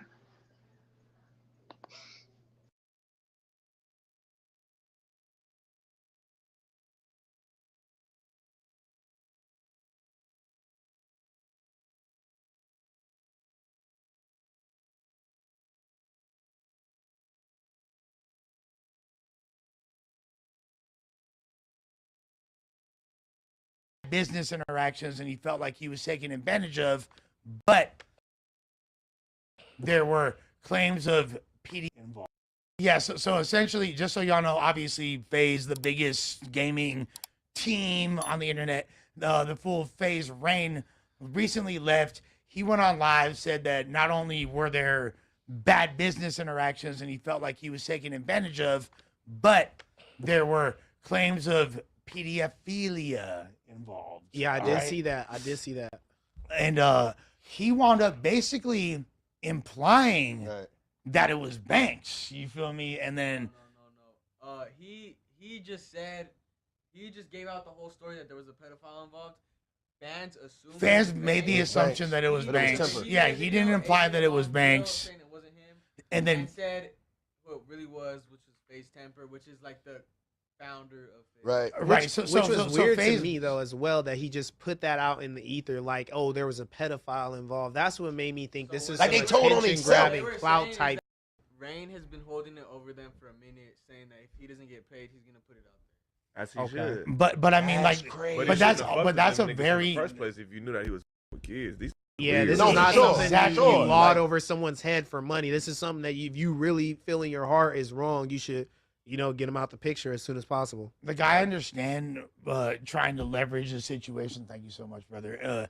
But as far as using something that completely violates your overall moral compass, like, dude, that shouldn't even be a discussion. You Like, should like if you really felt like bro did something really wrong and violated, especially anything to do with kids, it shouldn't be a payola type of situation. If you're gonna stand on business, stand on business. So, like, to be totally honest, I think the FaZe Rain guy is definitely This is the need to last take time some I'm- kind of accountability because one, you're moving weird with a personal conversation with your partner. Cool, you put it out there. That was weird for the first time. Then you want to hold it over, blackmail people with it. In case you get your money, or you gonna put it out there. That's like the second weird violation. Like the rain dude is weird as fuck too. The temper dude, like what if what he said or what the rain guy is saying is true, the temper dude, he out of here. Like, you know what I'm saying? And that's why I'm a girl dad. So bro. we're gonna watch Anything with kids. All right, We're gonna we'll watch the this video, but I want to comment on that. Yeah, though. real That's quick. why he's going the sad boy route, and being like, "Bro, I've been so f***ed up about this for so many years." No, you haven't, bro. He's just saying that because he knows he looks weird as f- too. That's one of the first things that stuck out to me. Like, if you hanging around with someone who has accusations like that, bro, you should have been handled this. For You sure. feel me? And the only way Especially you if you can knew. play yourself out of it is be like, "Oh, my mental health has been impacted." I'm not making fun of mental health, folks, but this is a common theme that people do, like celebrity type. You know what I'm saying? They go the sad boy route once they've been caught doing the bad shit as well. But go ahead. But no, real quick, I agree, and I think that's something else that needs to be noted. The fact that makes this extra predatory and strange is the gaming community has a lot of children involved in it. No, for sure. So, All like, kids just watch they don't nobody who not kids know who the these men are. 'Cause Yeah. I don't know who these is. Yeah. The only reason I do is because of the fact that I work. But prior to me working at No Jumper and having to like be in the media, there's no way that this story would have come across my desk. But Nah, man, there's no excuse for anything pedo for sure. You know what I'm saying? Like at all. Like So why are you saying, "Oh, I'll expose it if you pay me"? Like, bro, if some pedo stuff going on, bro, that shit need to be out, and people need to know what the hell going on with this person so we can goddamn excommunicate ourselves. So it's just like, you putting a price on being real. Yeah. That's weird to me. In their world too, like, bro, you Now, can what just I go would to have the did cops. is, Like, what I would have did is, I would have told him exactly what he just said. If y'all don't put this out, give me my money. As soon as I got the money, tell him anyway. Yeah. You still gonna get this We not work. protecting no pedophiles, Yeah. gang. I'm just gonna fake blackmail you. That's As soon on as some you mob send the shit. money, Yeah. we still dropping that shit. We not saving kid touch or stupid. And the cool I just part wanted my is, money. They couldn't, even if you were. When you've got smoke-free satisfaction, you've got the freedom to do things your way. Because they probably make you sign a contract that says you couldn't do that. And I'm breaking. But they can't exactly. Can't. Yeah. What they Don't give a exactly. Yeah. I'm What breaking. they finna do? Hey, what the? What going they to finna jail. do? You got You're bigger going fish to down for fry. playing with kids. You're out of here. You can't sue me. So this is Temper's response. Yeah. Let's see what Temper got to say. You're under fire, brother. This is the last time I'm going to speak of this. My private life is being aired out for public entertainment, and I'm being forced into an impossible situation. So now, one day, my children are going to see this video, and they're going to know about, sexual experiences and the type of person that I was before I met their mother. Fuck. So he's talking about Rain accused him of being with prostitutes every day. Who is this? No, Which no. one is this? This is Temper, the. Oh, this is the No, one no, who no, did no, it. This the one Yeah, that this was is messing with how- the girl. No, but no, I like. Thank you for the context, Nathan. But I know that already. But despite that, even framing it in that manner and saying it like that, like, oh, my bro, you're already thinking about it in a weird ass way. You feel me? No, dude, weird. Yeah, like No, he weird. He that- thought he done. That's already a Yeah, goofy he ass done. response. He done. And let's just start at the top. So a lot of what Norton was saying of the type of person that I was is true. Not all of it. I was a reckless kid. I was very misguided. I was in and out of relationships. Shut. And I didn't know any better, right? And so one day, I met Emma, and Emma was the love of my life. Like this, I fell in love with this girl, and I wanted to marry this girl, and I never had wanted to marry anybody before that. I never wanted to get married, and I was just blown away. So this is the girl that I wanted to spend the rest of my life with, but because of all the baggage that I had, and all the shit that I went through, and just the person that I was, I pushed her away. You know, she did not want to be with me, and she ended things, and that broke me and sent me into a dark, dark place. Soon after that, I was just that lost soul again, going to parties, partying, and just being a fool. And then one day I go to New York, and I go to this club that's 21 plus, and I link up with a buddy there, and he invites a couple girls, and I end up going back with these girls. We're all face, and I end up going back with these girls to my hotel room. I slept with one of them, and I found out after that this girl was 17. Okay.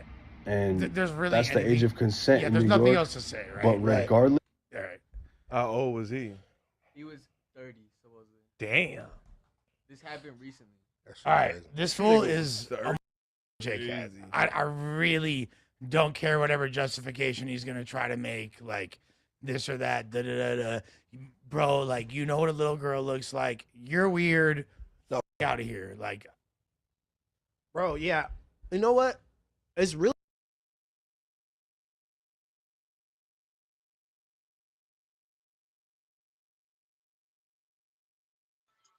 Shout out to Lush, man. Lush the only one keeping it real. Man, Lush the only one keeping it real up there. I done had to say this a couple times. I've been in the no jumper comment section. That had to be like, damn, man, why the hell is Lush the only one keeping it real? Well, I wouldn't say the only one, but one of the only ones that's under the no jumper umbrella. The guy in the white shirt, that's Ugly Money TV. Shout out to Ugly Money TV, but he's not a regular contributor to the no jumper sphere. Ugly Money TV has his own podcast. He's from Atlanta. He do his own thing. I think he got some type of ties with Thug and them team. But what I do know is that Lush was the only one that made sense right there, for real, for real. Like that shit is out. I don't care about the age of consent or none of that, gang. That shit is out. And furthermore, you talking about you didn't know. Bro, there's no way you didn't know. You can't tell me you didn't know. I don't want to hear that shit, bro. A 17-year-old gang, I don't want to hear it. First of all, I mean you was already fishing around them waters anyway. So you coming back in here again.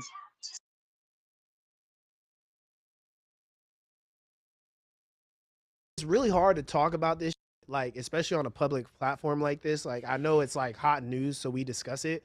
But like, you know, we usually have back and forth here. Like, I don't agree with this. I agree with this. My man is 30 years old, sleeping with a 17-year-old. Like, there is no back and forth to be had about this shit. It's dead wrong. I thought he originally came out defending himself, saying I was 17 when these things happened, and the girls were just a year younger than me. But now the story has evolved into he is a PDF. Well, see, his story changed because he initially allegedly told Rain that he had a threesome with two 16-year-olds, and he was bragging about it. So that's what Rain claims he said. Yeah. And see, that's where I picked up on the story at. I seen that the nigga from FaZe Clan said he had a threesome with two 16-year-olds, but this was the kicker to me, right? Everybody up here said they got kids. Everybody say they got kids, right? So why if you got kids, why you don't know about these streamers? These is the people who watching these streamers. Hey, bro, if somebody got 50,000 live viewers at 10:30 in the morning, it's safe to say most of them most likely are fucking kids. And then furthermore, when you get into the analytics behind platforms that their owners live streaming on, Kick is for children.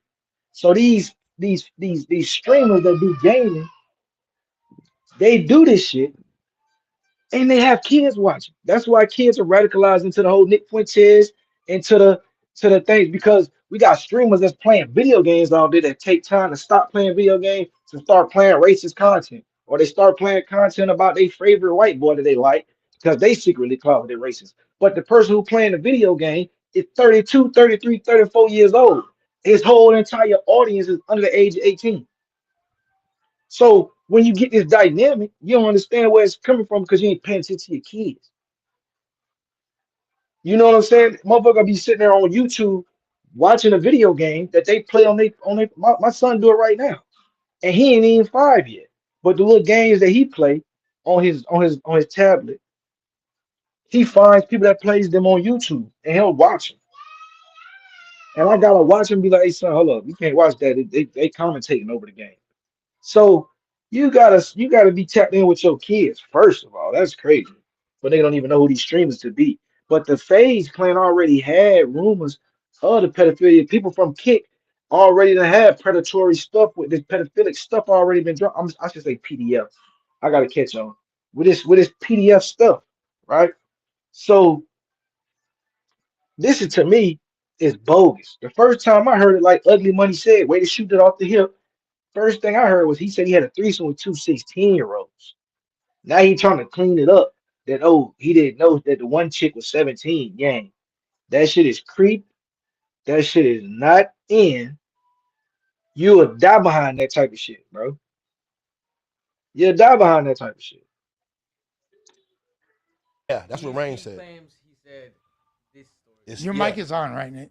Yeah, we can. Yeah, so Rain had said that he was bragging to him about having a threesome with two 16-year-olds. Yeah. Like right then and there, when you find that out, that a person thinks that is something like clout, that is something dope. Like, bro, they done. Yeah, Done like, it's for. time to excommunicate ourselves. Done from for. it. Like I think though, Are we positive he was 30? He is. Man, whoa. It was when he was with. He just said he was in a 21 and up club. Yeah, no, but I do kind of feel that we need to play this out. I know that we want to cut it off, but I feel like Man, I'm finna cut you off. What the fuck? Hey man. Hell no. Hell no. And that's why I know jump be on bullshit. So I'm gonna get into, since we talking this underage shit, and I gotta address this photo, not the bully photo, because I'm not gonna address that right now. We're gonna leave the bully where it's at. We're gonna keep representing. But let me replace this. Let me replace this photo real quick with this photo. That's not zoomed in like I wanted to be. Damn, that's unfortunate. Why that motherfucker don't zoom in like that? All right, that's crazy. You do it like this, you get a better zoom in. Hold on. Let me take this off the screen real quick.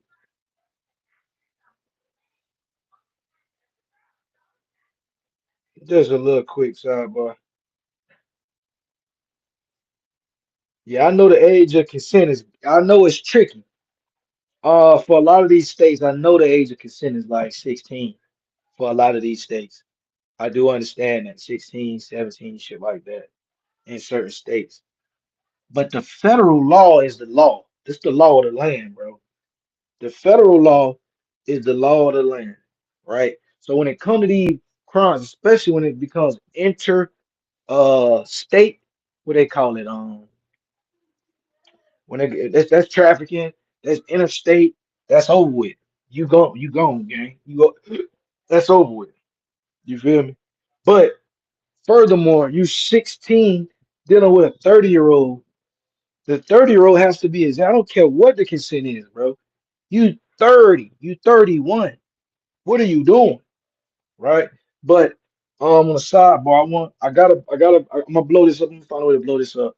But I was talking to a guy. He was trying to ask me where I was getting my ideology from for saying about this far right, far left thing. So I went and got a representation of it. I'm gonna read it off because I guess we can't see it as good as I would like. Let me see if I take this off. Okay, that's better. All right. So we got the right and we got the left. Like I said, it's a quick commercial break. Let me get back to what I'm doing. So on the right, we got Justin. On the left, we got Emily. And I'm gonna read off what the left is first, and then we're gonna get it in. All right. So the far left, she got wants men to suffer and do all the work, only to be harassed and called misogynistic.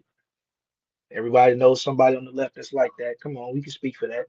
For sure, we know a chick that's like that. You know what I mean? Blame men for everything and all of that type of shit. But at the same time, they don't want to do never mind. That's already self-explanatory. Then you got the ones that claim to defend minorities and that actually make them look bad and secretly hate them, but they make others hate them. So, like I said, when the niggas say, why would the liberals or the extreme left who be all around the minorities, what would make you think they don't like them? There is actual evidence. And the way that they display, the way that they do certain things, the way they talk to you, lets you know they feel like you're lower than them. This is where this is where they equal out at. Well, I'm gonna get there. So they claim to be communists, right? They buy from luxury brands and they believe in stakeholder capitalism. This is what I'm saying to you.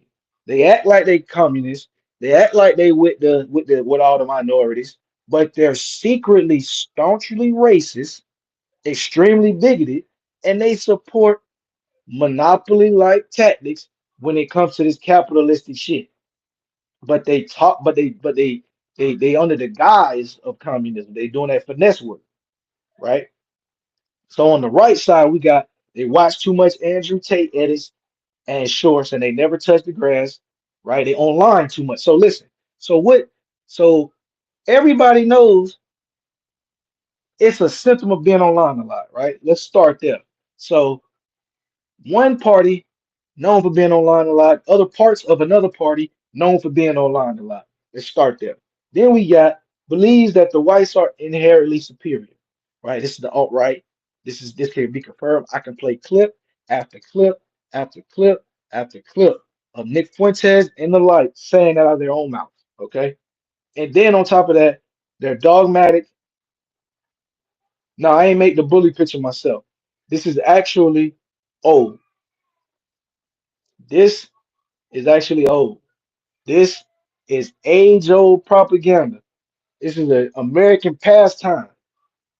They've been taking and depicting black men like this photograph since the 1800s. This is high-level propaganda that you're looking at when you see this picture, the bullet. High-level propaganda, right? But back to Justin. So Justin, he worships Nick Fuentes, Thomas Rousseau, and the like, right? They say they're anti-communist, but they support collectivism. They support radical canceling of ideas that they don't agree with, right? And they believe that women should be submissive, right? Those are your two extremes. Now let me show you where they walk down the middle at, right? Let me show you where they walk down the middle. Damn, I can't even read the middle. I got to go to the outside photograph. So let me show you where they walk down the middle together, right? Let me show you where they walk down the middle at, and we gonna come right to the same conclusion that I've been on. All right, so they focus on race, gender, and culture wars.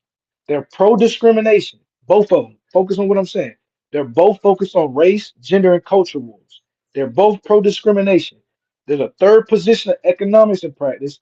They believe in authoritarian practices, both sides. They both operate authoritarianly. They reject both socialists.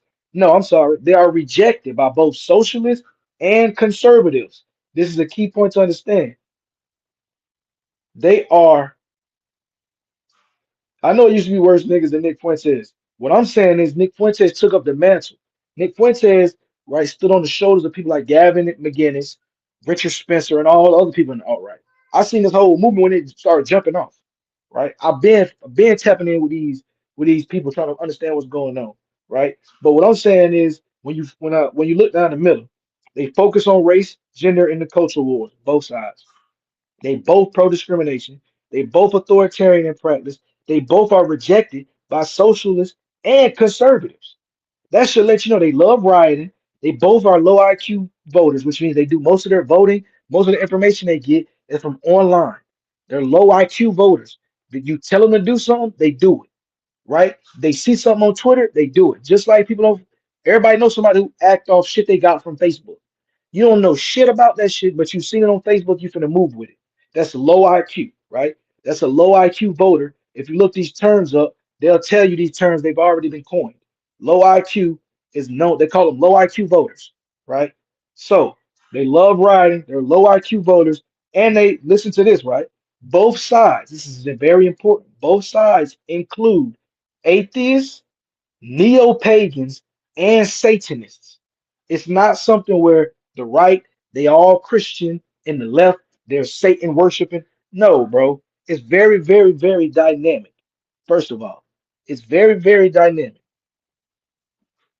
Very, very dynamic. So people just don't know what they're talking about. They haven't been exposed to this type of stuff, or they don't know what they're looking at. A lot of times when you're looking at somebody that's extremely or I've used the word already. If you're looking at somebody who's an overtly extremist, 9 times out of 10, you're not going to be able to distinguish if they're left or right unless they have some type of symbolism that they're using that's already been recognized. They use shit that's subculture. That's what memes are. It's to understand or signal to the in crowd.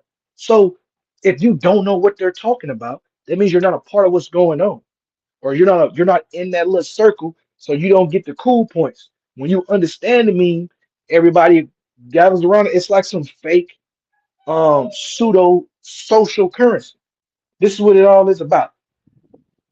They're low IQ, so if they agree with the meme, they act on the meme, right? But that was my little commercial break, my little political commercial break. I'm gonna come back to that when I'm doing my Groyper versus the MAGA mainstream movement. But right now I'm back on because we got to tap in with no jumper.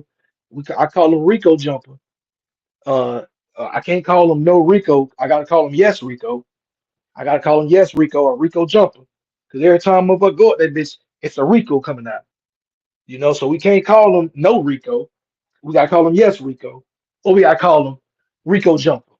You see what I'm saying? We gotta call him Rico jumper.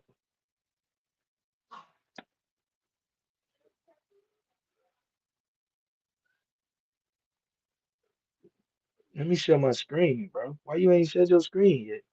See, that's that bullshit. Hold on, let me flip it out. Share the screen. I'm Dr. Jeff Inniker, and today we're going to answer the question, what is science?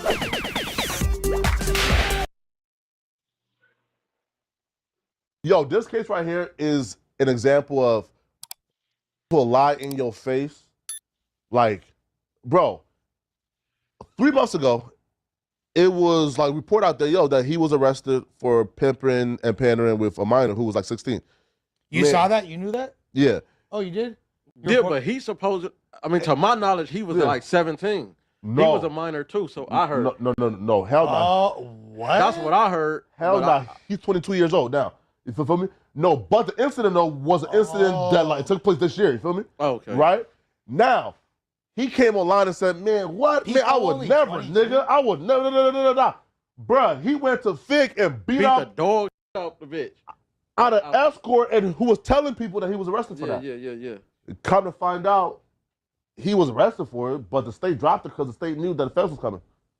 Damn. So look. They got a RICO. Yes. Oh, I didn't know. So play. That was an individual charge. What, Lush? What you doing now? Nothing. Go ahead. Okay, press play. Past the hour now, Fox News getting an exclusive look into the federal investigation of a human trafficking ring in Los Angeles, California. Now, yesterday, agents raided an area of downtown LA that is infamous for sex work. Matt Finn along for the ride to see what he saw live in LA up early this morning today. Matt, good morning. Hi, Bill. Here in Los Angeles, there is an area notorious for sex workers in and around Figueroa Street. Federal and local law enforcement tells us they decided to go after one especially bad gang that is enslaving women and children in what law enforcement says is the first ever case RICO charge here in Los Angeles for human trafficking. This is the police. We have a warrant. Come out with your hands up. Fox News. Yeah, get these niggas off the street. First of all, let me put this on the record. Get these niggas off the street. But what the fuck about Epstein? Okay, stop with this bullshit because you're gonna try to make niggas the face like the bully. You're gonna try to make the bully picture the picture of all sex trafficking. And you're not gonna go for it when we know damn well we got Jean-Luc Brunel, we got Jimmy Savile, we got the creep from Canada who had an island as well, Nygaard, the creep Nygaard. We got Nygaard, we got Seville, we got Jeffrey Epstein, we got Luke Brunel, we got Don Casablanca. All these are high level human traffickers, high level child traffickers, and they're gonna try to paint it like niggas is the child traffickers. Nevertheless, get these creeps off the street.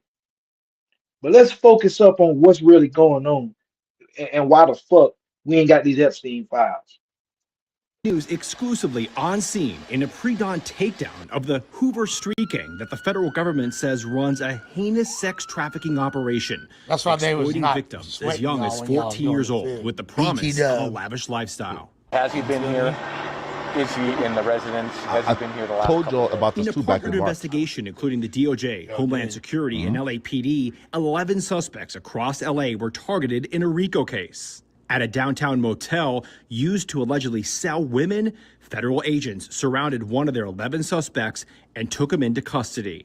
Police say during the operation, they also rescued 4 victims, including a minor. Federal investigators say a female, Amaya Armstead, who goes by the street name Lady Duck, was a lead target and prolific human trafficker. Her moniker even tattooed on at least 4 victims' bodies. The criminal complaint describing one instance when Armstead posted a video of herself beating a woman in a convenience store, holding her down by the hair and repeatedly kicking and kneeing her. The woman shouts that she's pregnant, but defendant Armstead continues to beat her. I pause. Now this morning, 10 out of 11. Now, I told y'all back in March, right? And people thought I was capping. I said, bro, I had a phone conversation with somebody from the U.S. Attorney Office. No, we totally believe that part. Right? No, right? No, right? And I told people in August there will be another RICO. They thought I was capping. I said it on No Jumper. August, there's a RICO.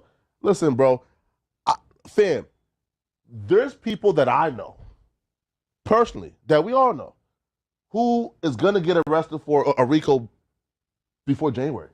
That I can't say. I can't tell. You feel me? I'm telling you, there's more coming. No, again. How the hell? Fam, listen, bro. There's again, bro. Secret niggas sitting in this room. Secret. No. It's homies though. Why he saying Nah. Agent, man. It's his homies though. All my partners. That's not funny. Flacco. See, now we got to do the numbers game, Flacco. So we just watched the clip. Somebody might not know the lore behind this. We just watched the clip from No Jumper. Lush. That's the guy. That's the white guy who looked like he just did a bunch of meth. You might not see him in this. Let me make the screen bigger so you can see Lushable. Lush is the guy who looked like he just did a whole bunch of meth on the left hand, bottom left, right? Lush. Everybody knows Lush. He does meth, or he used to do meth. Sometimes he still does it. And then he likes to drink Buzz Balls. You know the little drinks at the dollar store when you go in there. They be on the side right by the register. Yeah, he be drinking Buzz Balls and shit like that. And he be drinking them on camera. So they call him Buzz Ball Lush. They call him BBL. I know it's crazy. They call him BBL. They call him Buzz Ball Lush. Okay. So Buzz Ball Lush he got a couple friends, right? And when he say couple friends, it's basically people that he cool with that work at No Jumper that they're a little bit more friendly than everybody else. Like, and one of them people is Suspect. He was just on the last one. Suspect, light skinned guy. He was just on the last video that we was in. We was playing. Suspect is a rapper, now podcaster, who allegedly, according to him, used to be a pimp. So when a motherfucker like Flacco come out his mouth and say, "Hey man, I told y'all it was gonna be a RICO, and the RICO was here. I told y'all uh, a prominent individual was gonna be a part of it, and is PF4K the rapper." And then he says, "I'm telling you now, somebody else that we know is going to be arrested."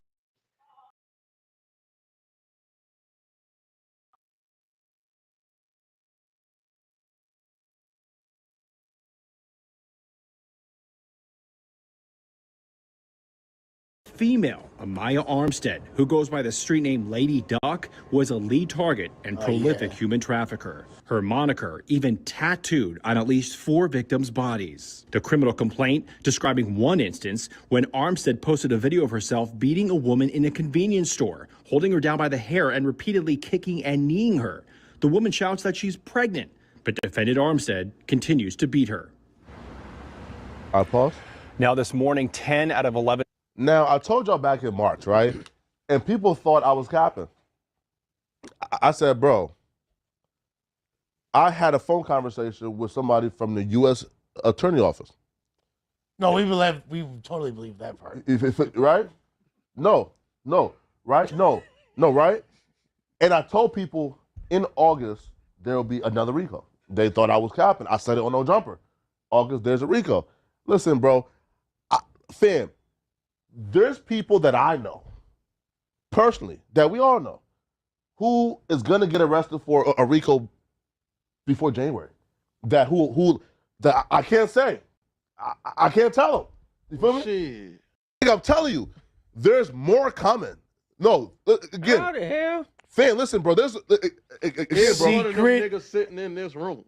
Secret? No. It's his homies though. Why he secret? Nah. Agent, man. It's his homies though. All my partners, Are you serious? No. No. But bro, like, again, I try to warn niggas. I told you, bro, listen. Bro, I can literally tell you, bro, a list of that I know for sure 100% RICO is coming and they just don't know it yet. If you live in a Florida zip code and have 0 DUIs in the last 5... So clean y'all shit up over there. Clean y'all shit up over there. Y'all better clean y'all shit up over there. Man, y'all better clean that shit up. Okay. We got Officer Flacco on the case. He ain't playing with y'all. He is not playing with y'all. So that's my segment of No Jumper for the day. I'm about to hit the park with my son, so I got to get these clips right. So I might have to play like 3 back-to-back clips while I'm about to take my son to the park. We about to hang out and go to the swing and stuff like that for a good little hour. So I'm probably gonna play a couple clips that I wanted to get off. I might play that fascist clip right now. That's a good clip I might play. So I'm gonna play that matter of fact, yeah, let me get it queued up. Let me get it queued up. Let me get it queued up. Hold up. Let me put this other thing on the screen too. So let me get it queued up. So first off, like I said, I like to stay on task. So I covered Kash Patel and that nigga doing all this dope and all that lying on the Senate floor. So I touched on a little bit of No Jumper sphere, and what's the next thing on my title? Hold on. So now, like on some door shit, and next there goes looking at See, hey, nigga did this shit like Dora. Nigga, first we had to go through Cash Patel. Looking at it, like, okay, so look, I did the Cash Patel. Next, I did no jumper. Okay, following no jumper, we going and we slide into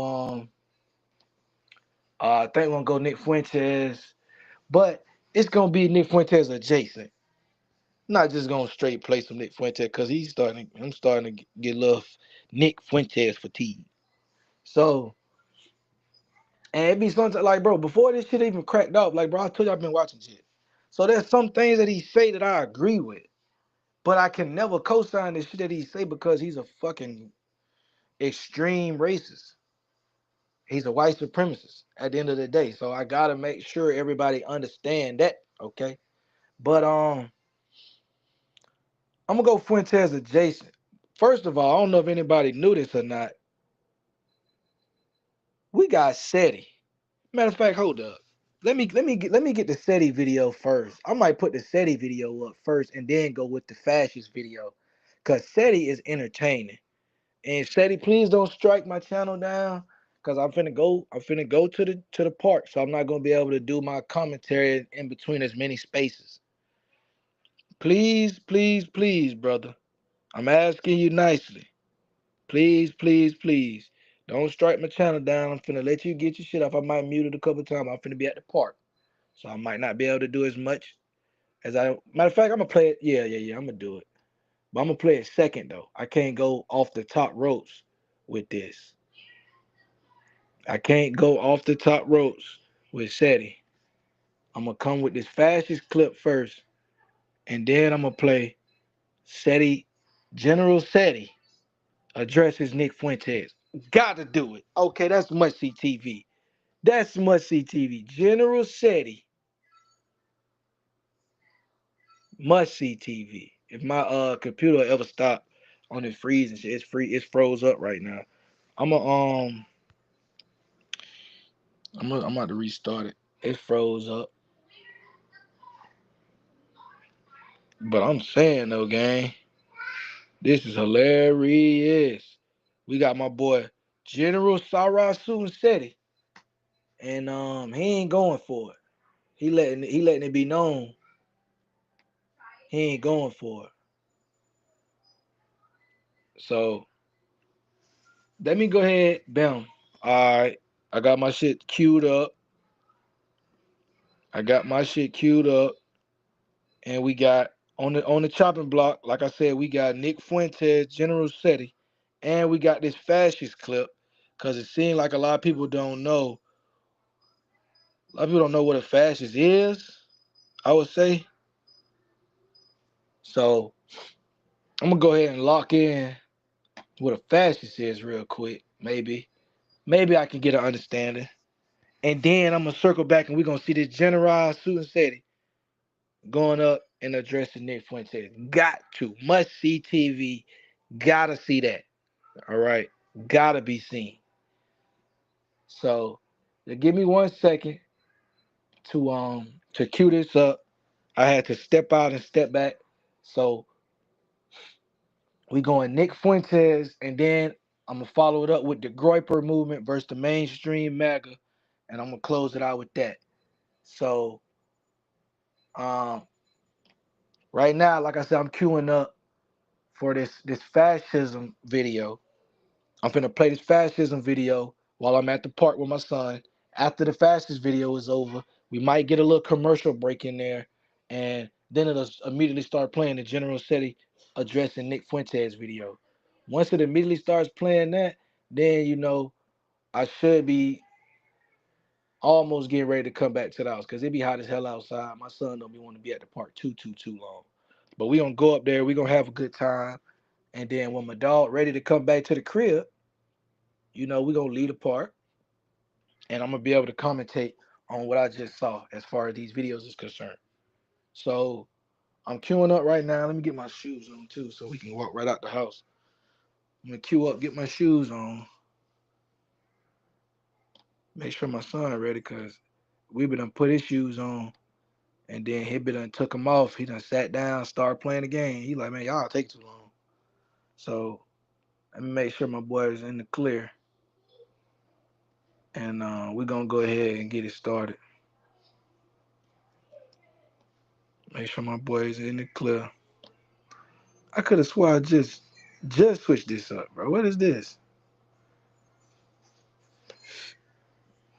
Mm-hmm. Mm-hmm. So I just switched it. Now my motherfucking live stream chat ain't working. See, I knew it was gonna be like that.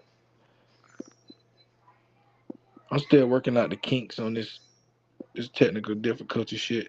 I said by week 3, I should be up and running, no technical difficulties.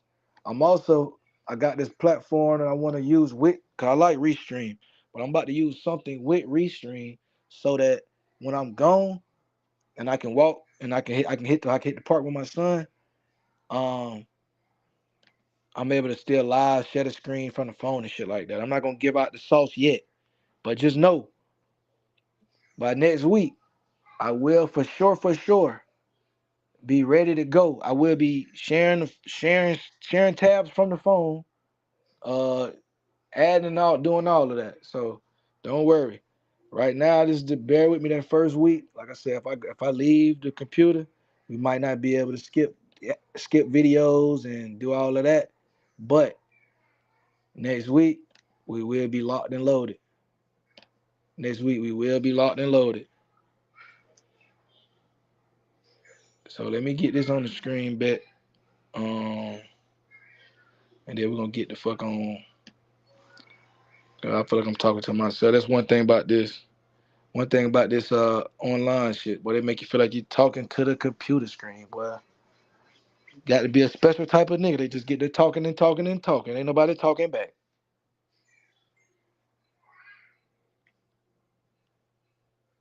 But, so I want to play this video. This is from Overzealous.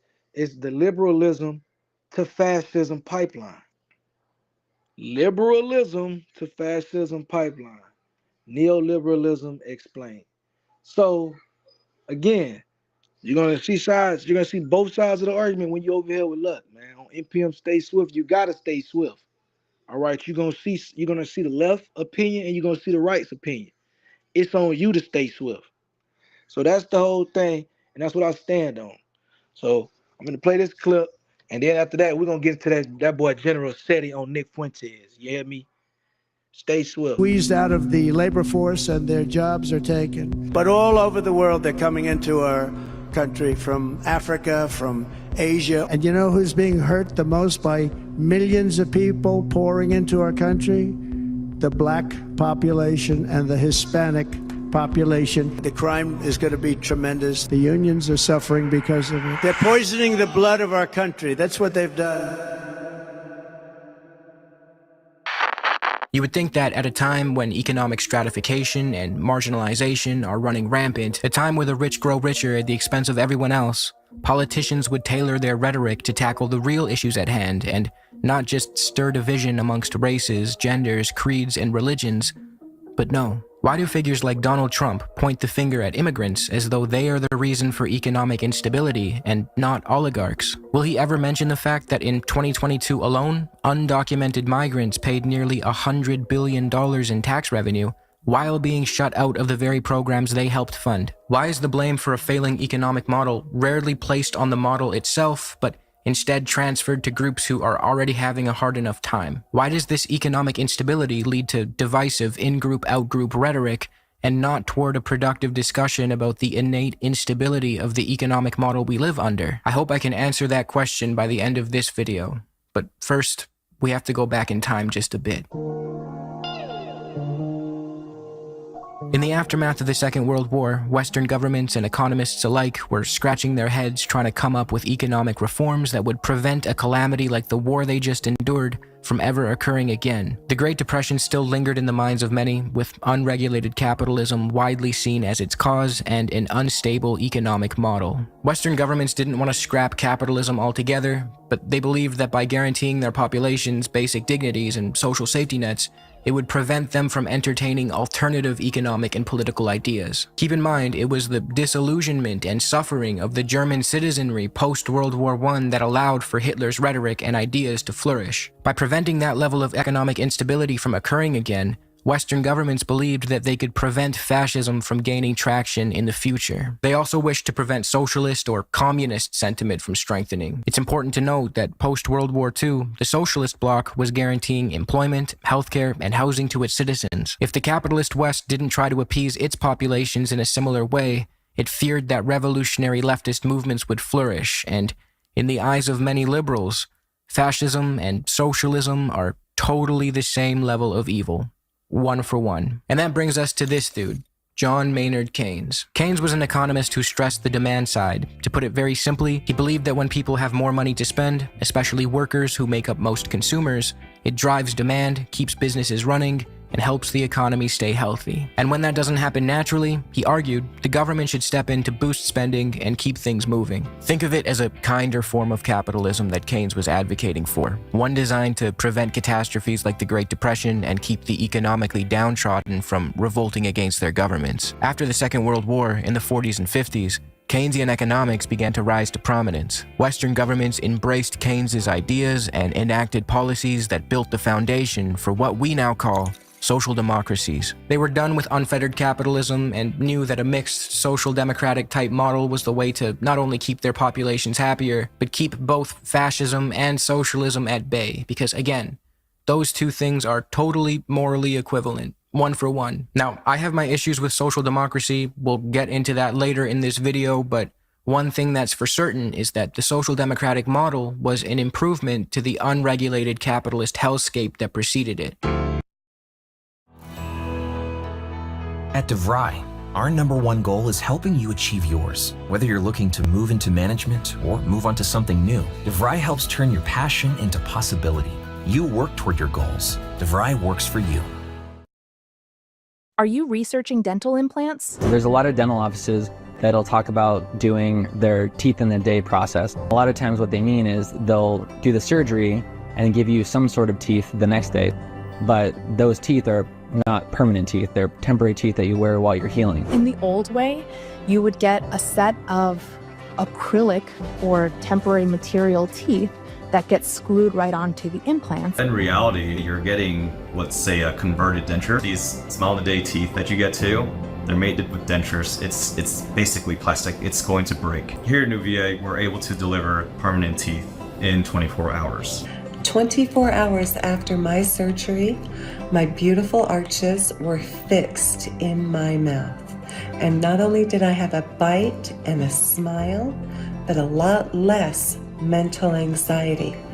People are always asking me, are those permanent? Are they going to last a lifetime? Well, yeah, they are. 2.5 years later, and they're just like the first day I got them, just as strong as ever. During the surgery, you're not only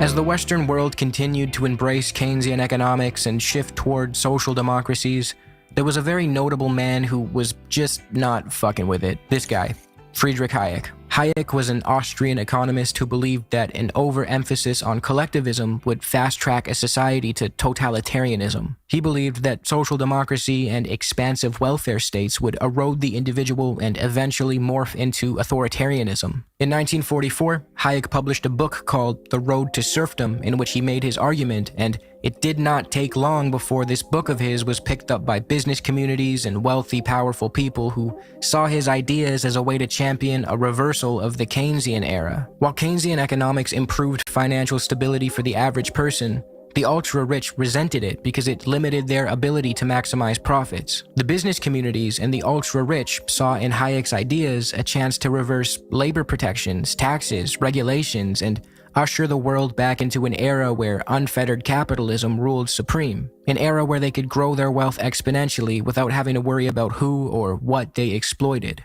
But convincing the world of an ideology that is objectively dog shit just because it would be friendly to the rich and powerful wasn't easy. This was going to take a lot of money and resources, so rich, moneyed interests immediately got to work promoting Hayek's book. DeWitt Wallace, the anti-communist editor and founder of Reader's Digest, published a condensed version of Hayek's book in an attempt to make his ideas more digestible for casual readers. 1 million reprints were ordered, many of which were at the requests of companies trying to indoctrinate their workers. Look magazine adapted Hayek's book into a cartoon which was distributed by General Motors to its workers, and Hayek was being booked for well-paying speaking gigs in America so his ideas could be propagated further. In 1947, Hayek went on to found the Mont Pelerin Society, which was an organization where he and other like-minded individuals went on to promote his theories of free market, deregulated capitalism. The ideas propagated by Hayek and his organization have come to be referred to as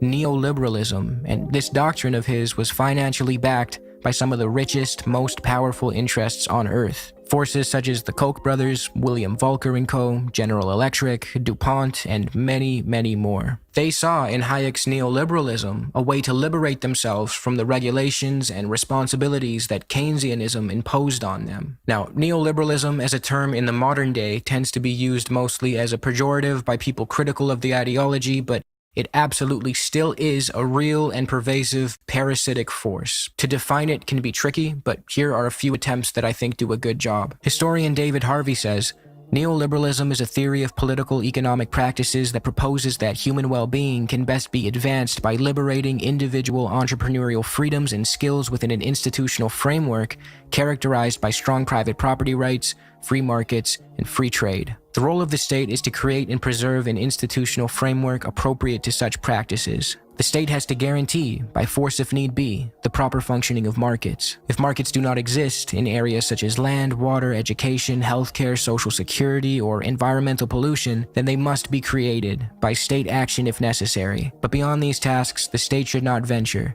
Deregulation, privatization, and withdrawal of the state from many areas of social provision have been all too common." George Monbiot and Peter Hutchison define neoliberalism as an ideology whose central belief is that competition is the defining feature of humankind. It tells us that we are greedy and selfish, but that greed and selfishness light the path to social improvement, generating the wealth that will eventually enrich us all. It casts us as consumers rather than citizens. It seeks to persuade us that our well-being is best realized not through political choice, but through economic choice, specifically buying and selling. It promises us that by buying and selling, we can discover a natural meritocratic hierarchy of winners and losers. The market, it contends, will, if left to its own devices, determine who deserves to succeed and who does not. The talented and hardworking will prevail, whereas the feckless, weak, and incompetent will fail. The wealth the winners generate will trickle down to enrich the rest. Neoliberals argue that an active state seeking to change social outcomes through public spending and social programs rewards failure, fuels dependency,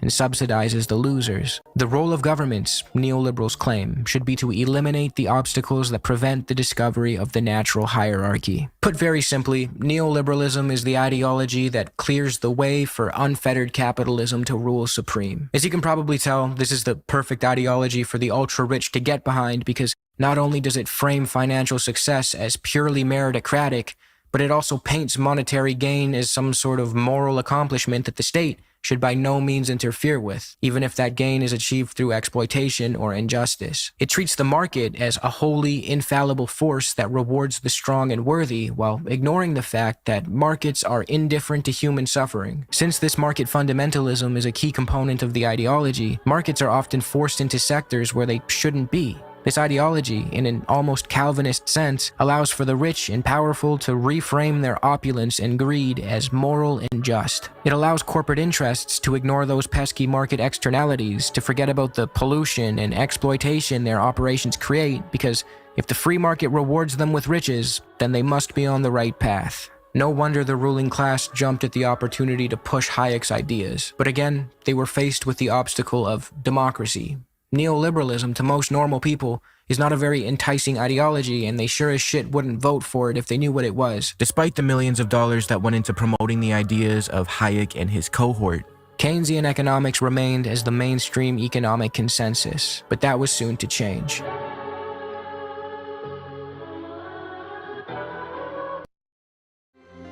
The year is 2050. After decades of work, America has now arrived at net zero carbon emissions. Where does the power come from? Abundant wind and solar energy. How do we get around?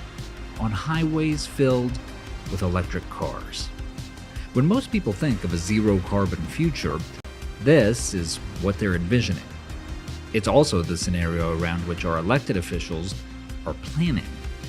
And it's got one significant hitch, which is that we have no idea how to do it.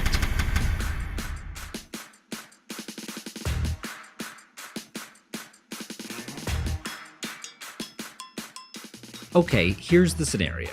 You're worried about carbon emissions and what the consequences might be for the planet. So, what do? The federal government's current plans call for the U.S. to get to net zero carbon emissions by the year 2050. And though the timeframes vary, more than 70 countries around the world have set themselves the same goal. But notice anything weird here? If the planet is hanging in the balance, why would we wait nearly 30 years to fix it? After all, Americans aren't exactly known for our patience. I mean, this is a country where 96% of people will burn their mouths rather than wait for their food to cool down. Those are actual numbers. Guys, we gotta take it easy, okay? Now, you might think that the reason a clean energy transition takes this long is because we have to give the economy time to adjust. And that's true. But there's a bigger issue too, which is that we don't really know how to get the technology from here to there. Here's what we mean.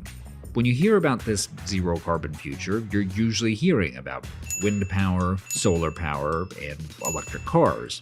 But a lack of emissions isn't the only thing those technologies have in common. It's also the case that none of them can power our modern society without the assistance of batteries. And we're not talking about these. We're talking about these. Now, we all intuitively grasp the need for batteries in electric cars. It's where you store your power. But why do we need it for wind and solar? Well, for the same reason.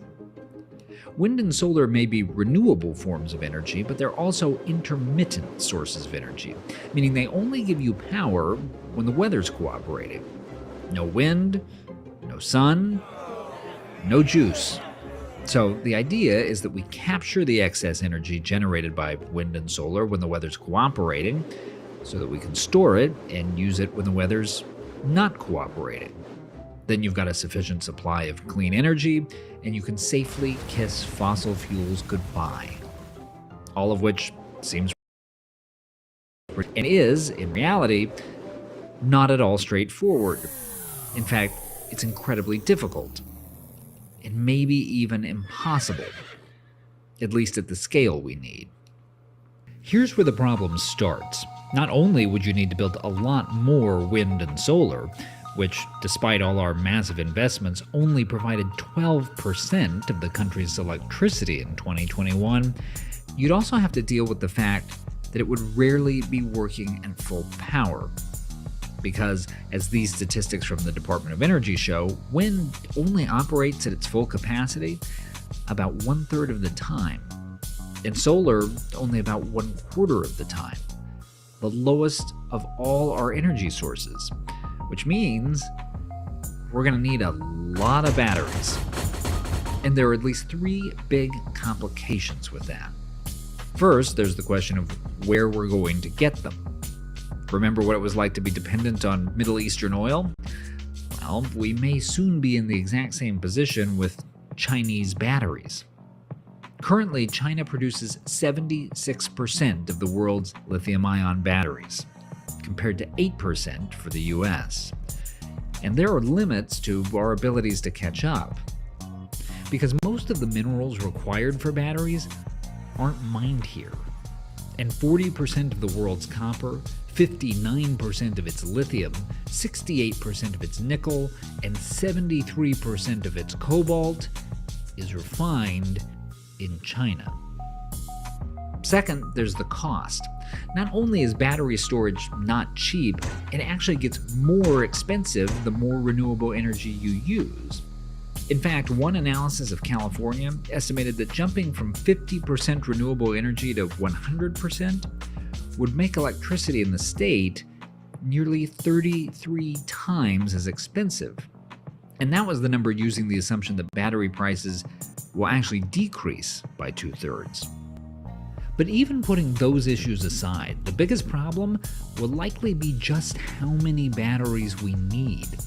The amount of minerals required to produce the number of batteries it would take to entirely decarbonize the economy is enormous. A report sponsored by the Dutch government called it impossible with current technology.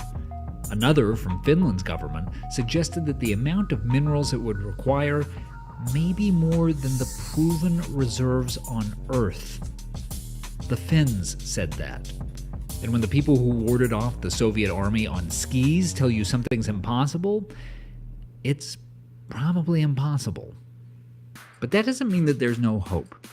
There are more efficient carbon-free energy sources like nuclear or geothermal power. There are ways to reduce our carbon emissions even if we don't entirely eliminate them, like switching to lower-emitting fuel sources like natural gas. And yes, there still could be technology down the line that presents a solution.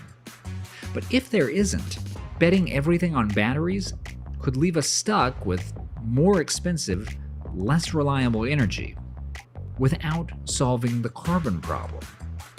Which means in the meantime, we've got to make meaningful changes where we can, invest in the next generation of scientific breakthroughs, and maybe even practice a little patience. Not that that's something we Americans are great at.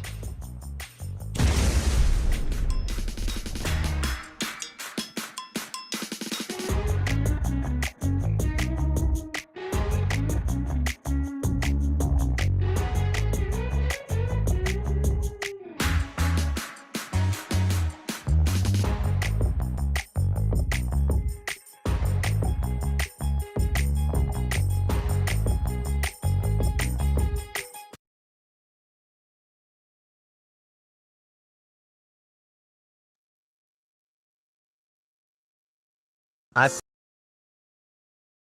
put curing hepatitis C on my today list. Epclusa with a 98% cure rate. Epclusa is one pill once a day for 12 weeks. If you've had hepatitis B, it may flare up and cause serious liver problems during and after treatment. Tell your doctor if you've had hepatitis B, liver or kidney problems, HIV, and all medicines and supplements you take. Taking amiodarone with Epclusa may cause a All right, man. Let me mute this up while it's on commercial break. I'm on a walk, but it's hot as hell. Let me show y'all how it's sunny than a bitch. It's so sunny out this hole. I mean, thank God for the sun, but goodness. Can a brother breathe? Can a brother breathe? Bro, it's so hot out this bitch. Let me see if I can get y'all a seat. Bro, it's so hot out here, man. I'm talking about, can a nigga breathe? And I told her to wear this black ass shirt. But I guess that's what I get though. I chose to wear this black ass shirt.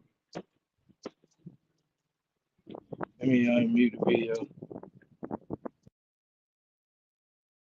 Pink economists. As this battle was taking place on the ideological front, Chile in 1970 had elected a socialist leader, which was not gonna fly with the Americans. The US spent millions of dollars and used every available resource to destabilize Chile and create the conditions for a coup. They wanted that pesky leftist out so they could replace him with someone else and test out neoliberalism. In 1973, that wish came true. Chile's Marxist president was overthrown and replaced by a military junta, which eventually consolidated under the rule of Augusto Pinochet. Pinochet was a brutal dictator whose fascistic regime was marked by mass murder, torture, sexual violence, kidnappings, and the persecution of leftists. He rid the country of any socialist or Marxist influence, and in the eyes of the Americans, he was the perfect man to implement neoliberalism in Chile. Those same students who studied economics at the University of Chicago were now fully equipped to return home and put their lessons of mass privatization, deregulation, and market fundamentalism into practice. University of Chicago professor Milton Friedman played a key role in indoctrinating these young men, and he was also a prominent member of Hayek's Mont Pelerin Society. Remember that? As the years passed under Pinochet's brutal dictatorship, Chile's wealthy elite thrived, along with American corporations which were free to exploit Chilean resources without the threat of nationalization or government regulation. Pinochet allowed them to operate without restrictions, and if the Chilean population had a problem with that, He would kill or torture them into compliance. Nothing was to get in the way of the almighty invisible hand of the free market. Friedrich Hayek even had this to say about Pinochet's Chile. My personal preference leans toward a liberal dictatorship rather than toward a democratic government devoid of liberalism. Need I remind you, this fucking guy built his entire career by fear-mongering about how welfare programs were a slippery slope to tyranny. But as soon as he was faced with a tyrannical despot who just so happened to promote his economics, suddenly all that talk about freedom and liberty wasn't so convenient, and he didn't mind a dictatorship all too much, as long as it was, quote, a liberal one. Unlike the corporatist blend of state and business seen in fascist regimes of old, such as Mussolini's Italy, Pinochet's regime maintained the hyper-militaristic, ultra-nationalist authoritarianism intrinsic to fascism, but repurposed the state to clear the way for corporate dominance. This model has laid the groundwork for what some have referred to as neoliberal fascism. Which brings me to one of the main points of this video. Free market economics and fascistic regimes are not mutually exclusive. As we can see, fascistic despots like Pinochet were propped up solely to protect capital, exploit labor, and enforce what Hayek would call liberalism. By that point, Hayek had distanced himself from the term neoliberalism due to its negative connotations and just went with liberalism or classical liberalism. So now that the Chile project was complete and neoliberalism was proven to treat the ruling class quite well, it was time to bring it home to the West in the forms of Reaganism in the US and Thatcherism in the UK. I should note that neoliberal policies did technically start up under Carter, which is why some people say Reaganism came before Reagan, but it wasn't until Ronald came around that the full ferocity of neoliberalism would be unleashed in the US. I think we all know what Reaganism is: the heavy emphasis on supply-side economics, mass privatizations, deregulations, attacks on labor protections, and the whole neoliberal 9 yards. A similar set of policies was enacted in Britain under Thatcher when she privatized the railways and other public utilities, implemented the poll tax, sold off public housing to private interests, privatized the prison system, and so on. These economic reforms, by prioritizing the business communities and the rich, we were told, would deliver a tide that would lift all boats. But in reality, to quote David Harvey, neither Britain nor the US achieved high levels of economic performance in the 80s, suggesting that neoliberalism was not the answer to the capitalists' prayers. To be sure, inflation was brought down and interest rates fell, but this was all purchased at the expense of high rates of unemployment, averaging 7.5% in the US during the Reagan years, and more than 10% in Thatcher's Britain. Cutbacks in state welfare and infrastructural expenditures diminished the quality of life for many. The overall result was an awkward mix of low growth and increasing income inequality. But none of that actually mattered, because the real goal in both instances was to facilitate the transfer of wealth from the bottom to the top. The relentless privatizations and the creation of markets any and everywhere did the trick. One aspect of this neoliberal transformation that often gets ignored is the think tanks funded by dark money that actually come up with these policies that then get handed to governments. To quote Monbiot and Hutchison, we've discovered that the Koch brothers, two of the richest people in human history, developed an entire network of think tanks to lobby for extreme neoliberalism. In Reagan's case, the mandate for leadership was a 3,000-page document written by the Heritage Foundation, the same force behind today's Project 2025, that was given to Reagan and entailed thousands of policy prescriptions that ranged from mass privatizations, the scaling back of welfare programs, massive tax cuts for the rich, and so on. We begin to see how this ideology, heavily funded by the ultra-rich, serves the ultra-rich without any concern for democracy. The more governments deregulate, privatize, and implement neoliberal policies, the richer the ruling class becomes, and the more they can exert their influence over politicians and governments. In capitalist democracies, money serves as voting power. The more of it you have, the more of the vote share you effectively control. Neoliberalism seeks to break the chains that restrict unfettered capitalism, and as a result, it breeds plutocrats and oligarchs, not democracy. It's very easy to point the finger at Reagan and Thatcher, but the idea that it started and stopped with them distracts us from the fact that the same plutocratic forces behind their administrations are still around today, and they don't just back conservatives or Republicans.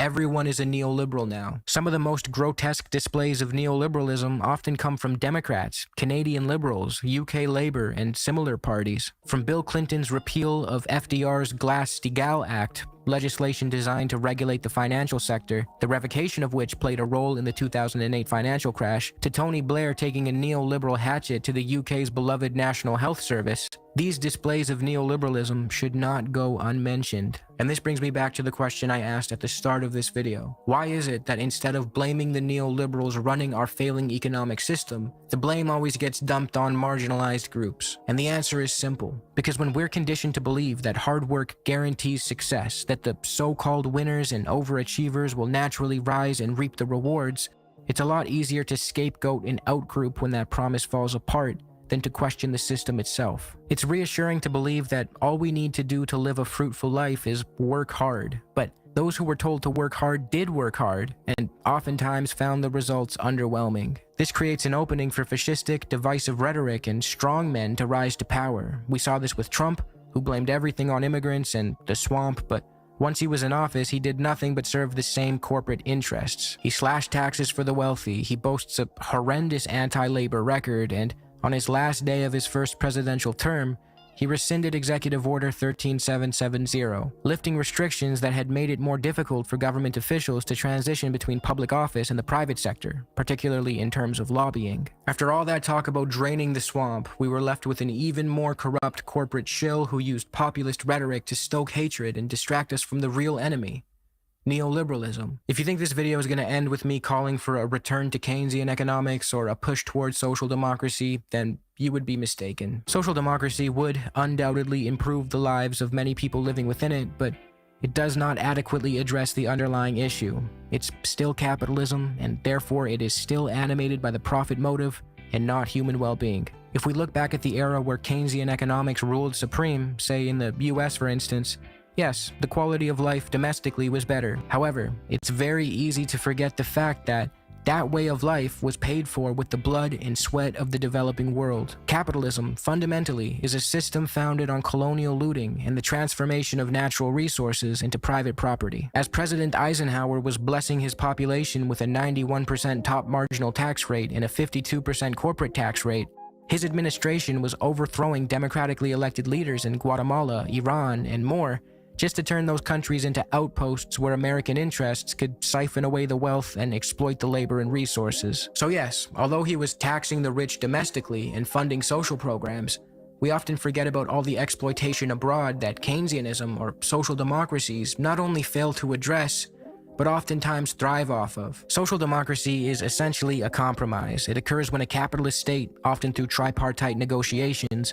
brings labor and capital together to strike a deal while emphasizing social programs and safety nets. The issue with this is that capital is still the force with all the real political pull. If capitalists decide to claw back workers' gains because their margins are looking a little thin, the state will have to side with them or else risk things like capital strikes. In practice, social democracies are still beholden to private interests. We can see in some of the Nordic countries today this very phenomenon occurring. Sweden is clawing back a lot of its social democratic policies and spiking on the Gini coefficient, a measure of income inequality. So although social democracies are preferable to neoliberalism, and although I consider social democrats friends of mine, I think we can do a little better. Social democracy, at the end of the day, is still capitalism. The plunder of the third world will be and has been at the heart of the capitalist mode of production for centuries. All the neoliberal era did was bring some of that exploitation back home.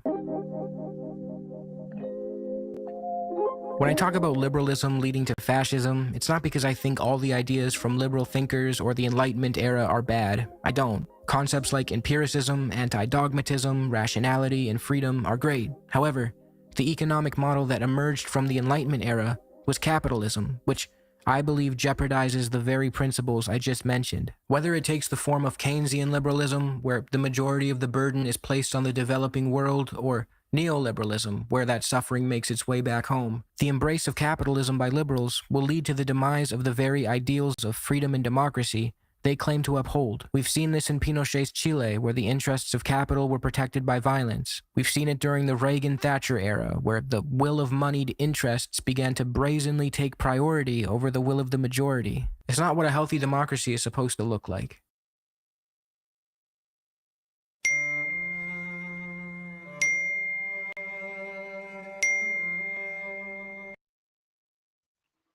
No, salute, Zay. Appreciate you tapping in.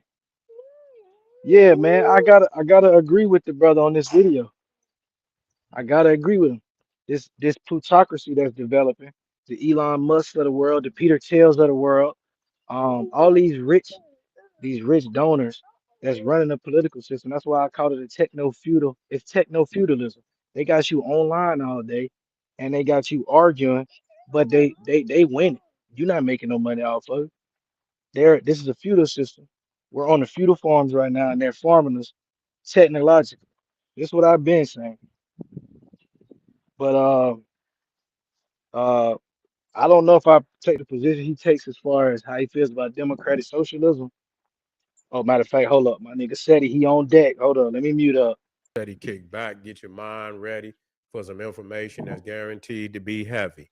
I'm excited and delighted to be accepting members to not only the Sarasun Seti YouTube page, but the General Seti YouTube page, two dynamic.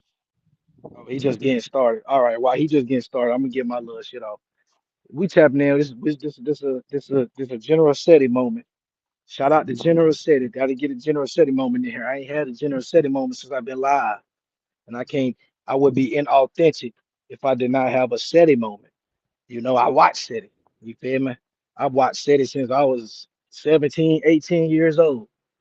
You feel me? I'm 28, so I've been watching, bro. But let me let my nigga get his shit off. Let me see if he talking about what we want to hear yet. A lot of dynamic curriculums, powerhouse programs, certificate courses. First one up. Nah, that boy still chilling. That boy here, boy, that boy still chilling. He gonna get to that paper though. You hear him? That nigga said, "Yeah, man, we got the members only. Shout out to the members. We gonna get you in the chat room. See, you can't hate a nigga like I said it. That nigga grift is strong. You hear me? That nigga, I'm talking about he moving with the times. That boy is dynamic. Only Pan African you know still doing his thing. I'm talking about, listen, still doing his thing. Really ain't got too much smut on his name, except they say he used to sell, you know, what back in the day. We gonna say DVDs. You know, but other than that, man, said it good peoples with me. T-shirts, tank tops, hoodies, African. Look, that boy still selling. You can't, I'm telling you, that's a real Pan African right there. That's a real Pan African right there. He gonna make that sale. Stop playing. He gonna make that sale. He gonna make that sale. DVD lectures, T-shirts, tank tops, hoodies, African and Kemetic jewelry, holistic tonics and remedies. Look, you can't beat it with a stick. I'm talking about, I keep trying to go. I keep trying to talk for 30 seconds and unmute it. Nope. We got more shit to sell. Don't you play with a Pan African when his bag that deep. Stop playing.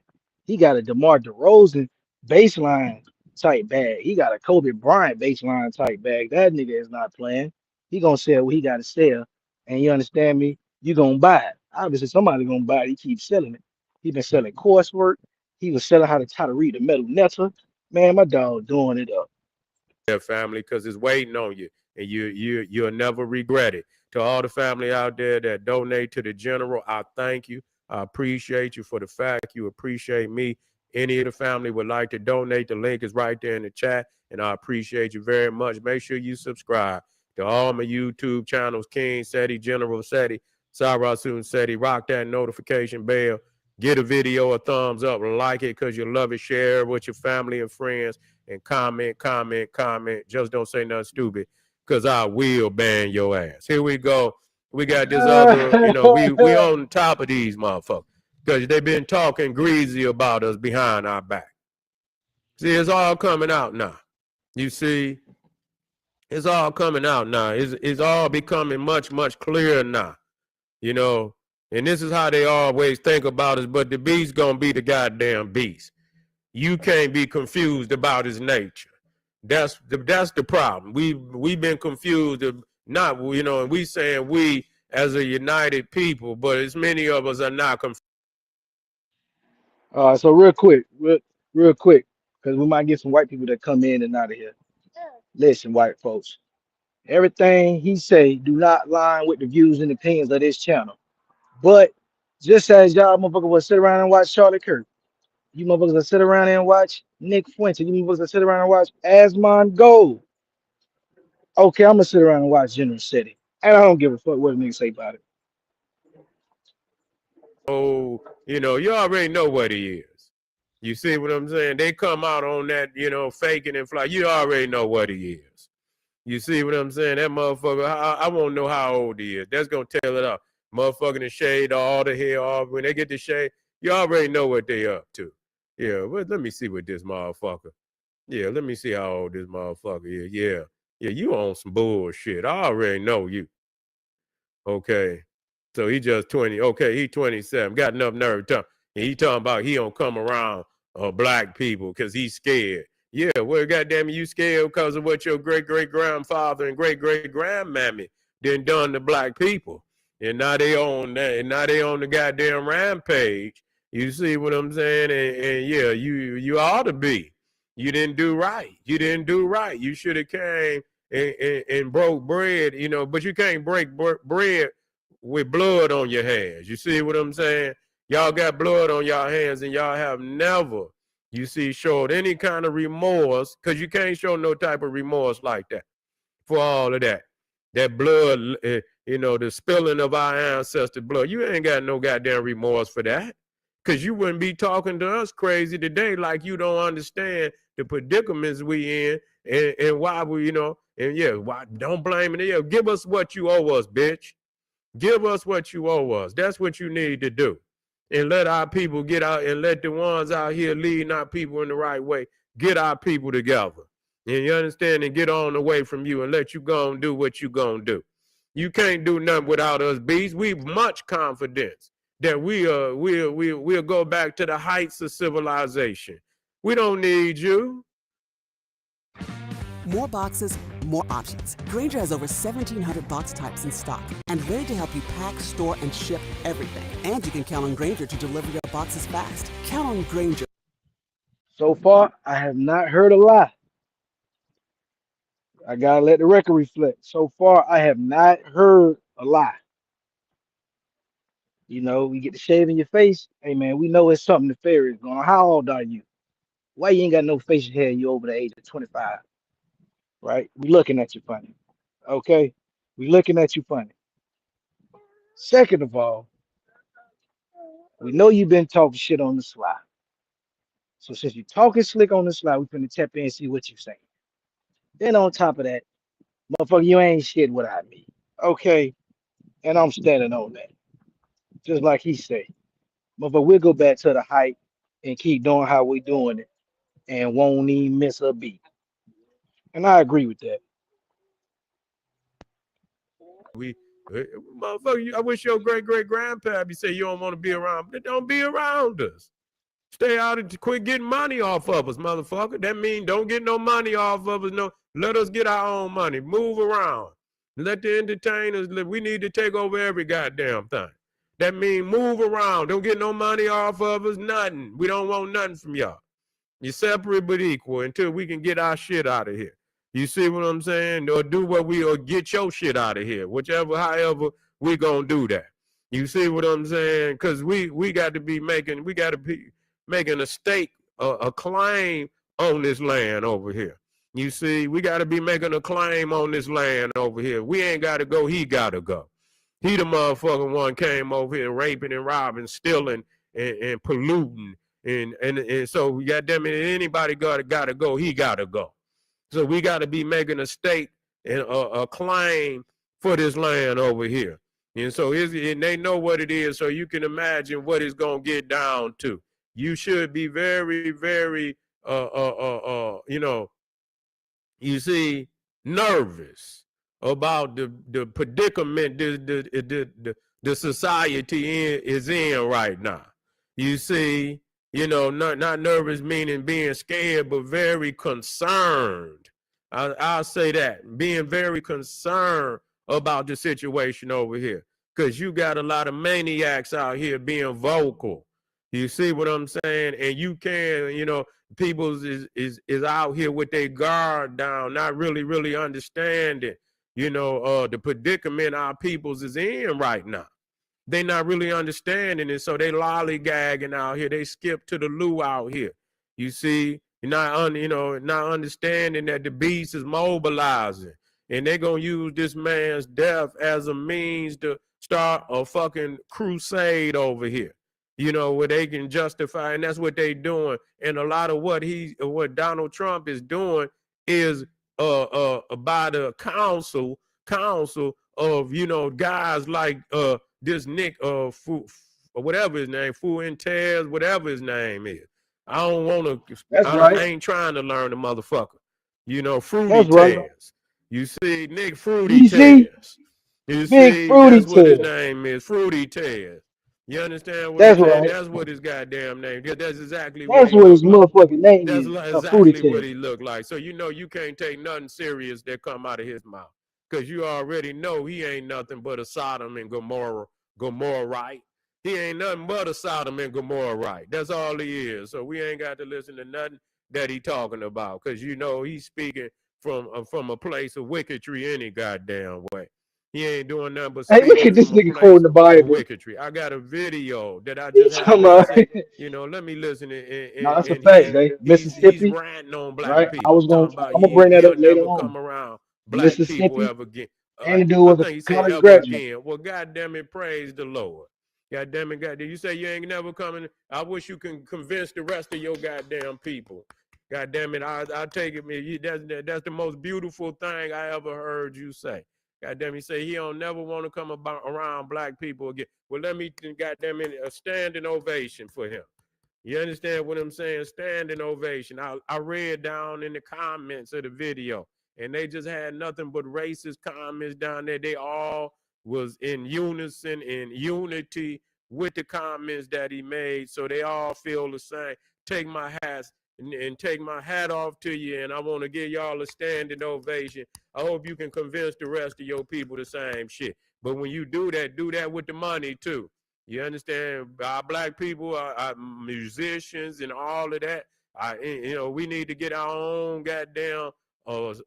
We need to get our own sports leagues. We need to get our own music industry. We need the corporation. We need everything. We need to get all our own shit. They say get tired of getting our money too. That's what I want you to get tired of. Get tired of getting our motherfucking money. I want to take my hat off to this guy, Nick Fruity Tales. You see what I'm saying? For saying he don't want to, goddamn it. I hope you can convince as many of them Neanderthals. Make sure you get all them Karens. Make sure you get all them, the ones that's making money off our demise. Make sure you get don't ask for a goddamn thing. We need to take all our $2 trillion and flip it real quick. Turn that we can quadruple it real quick if we cut off cats like Nick Fruity Tales that's down here capitalizing off our demise. They want to talk about why we act the way we do, but you need to be talking to your white brother that's signing all these niggas to get up there and tell them what to rap. I see Charleston White, he got up there and say these niggas can't. No, a lot of them niggas would rap something different if they had an opportunity to rap. That's the Charleston fact. White is the biggest damn nigga all he do, he might as well go on and sign up with them. You see what I'm saying? He ain't nothing but a damn Samuel L. Jackson on goddamn Django. That's all he is. You know, it's us against everybody. It's us against everybody. So we got to stand up and most definitely, you know, get ready to put, you know, some hard work in. You see what I'm saying? For our liberation. And we're going to be liberated. We're not just going to be I free. ain't We're heard no going to be lie. liberated to see how, you know, everything that we dream about come true. We ain't just dreaming it, just fucking dream. We Right, dreaming I to know make that's this right. shit come true. You I ain't heard see, no that's lies, what it bro. got to be about. Let me turn my dog And back up. we I ain't can heard do no it lies from my by nigga first City, and man. foremost cutting these people off, cutting their culture off, because it's their culture in us. You see what I'm saying? That's making us sick. If a strand of your hair looks like this when it's wet, this is how it should look dry. This whole time, I thought I had wavy hair that was just frizzy and damaged. But then I took Prose's hair quiz. See that right there, City? That was too deep for him. Damn, I wish I was at the computer screen. I'd double tap and replay that. Said he just went off and just spoke that real.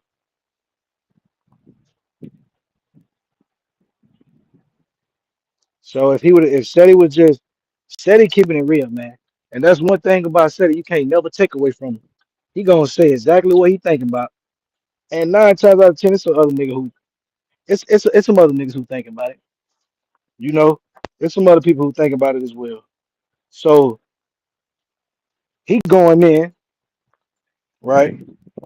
He's saying we can flip that. We can get that flipped that. We ain't worried about none of that. But he also touched on, hey man, this degenerate shit that niggas is talking about. Hey, it really is a fabrication, or it really is a representation of like looking in the mirror.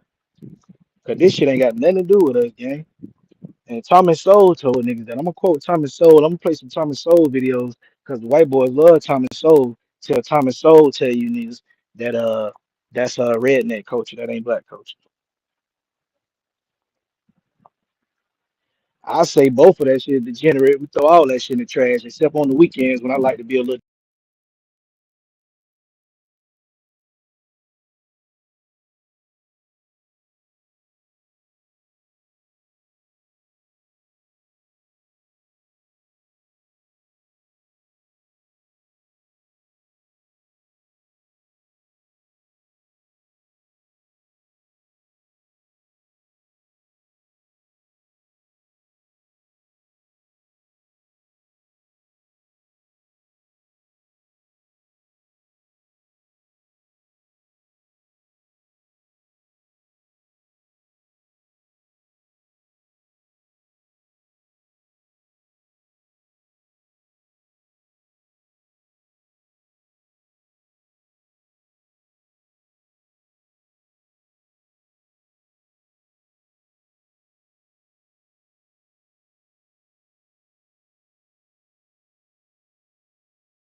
My bad, I had a technical difficulty.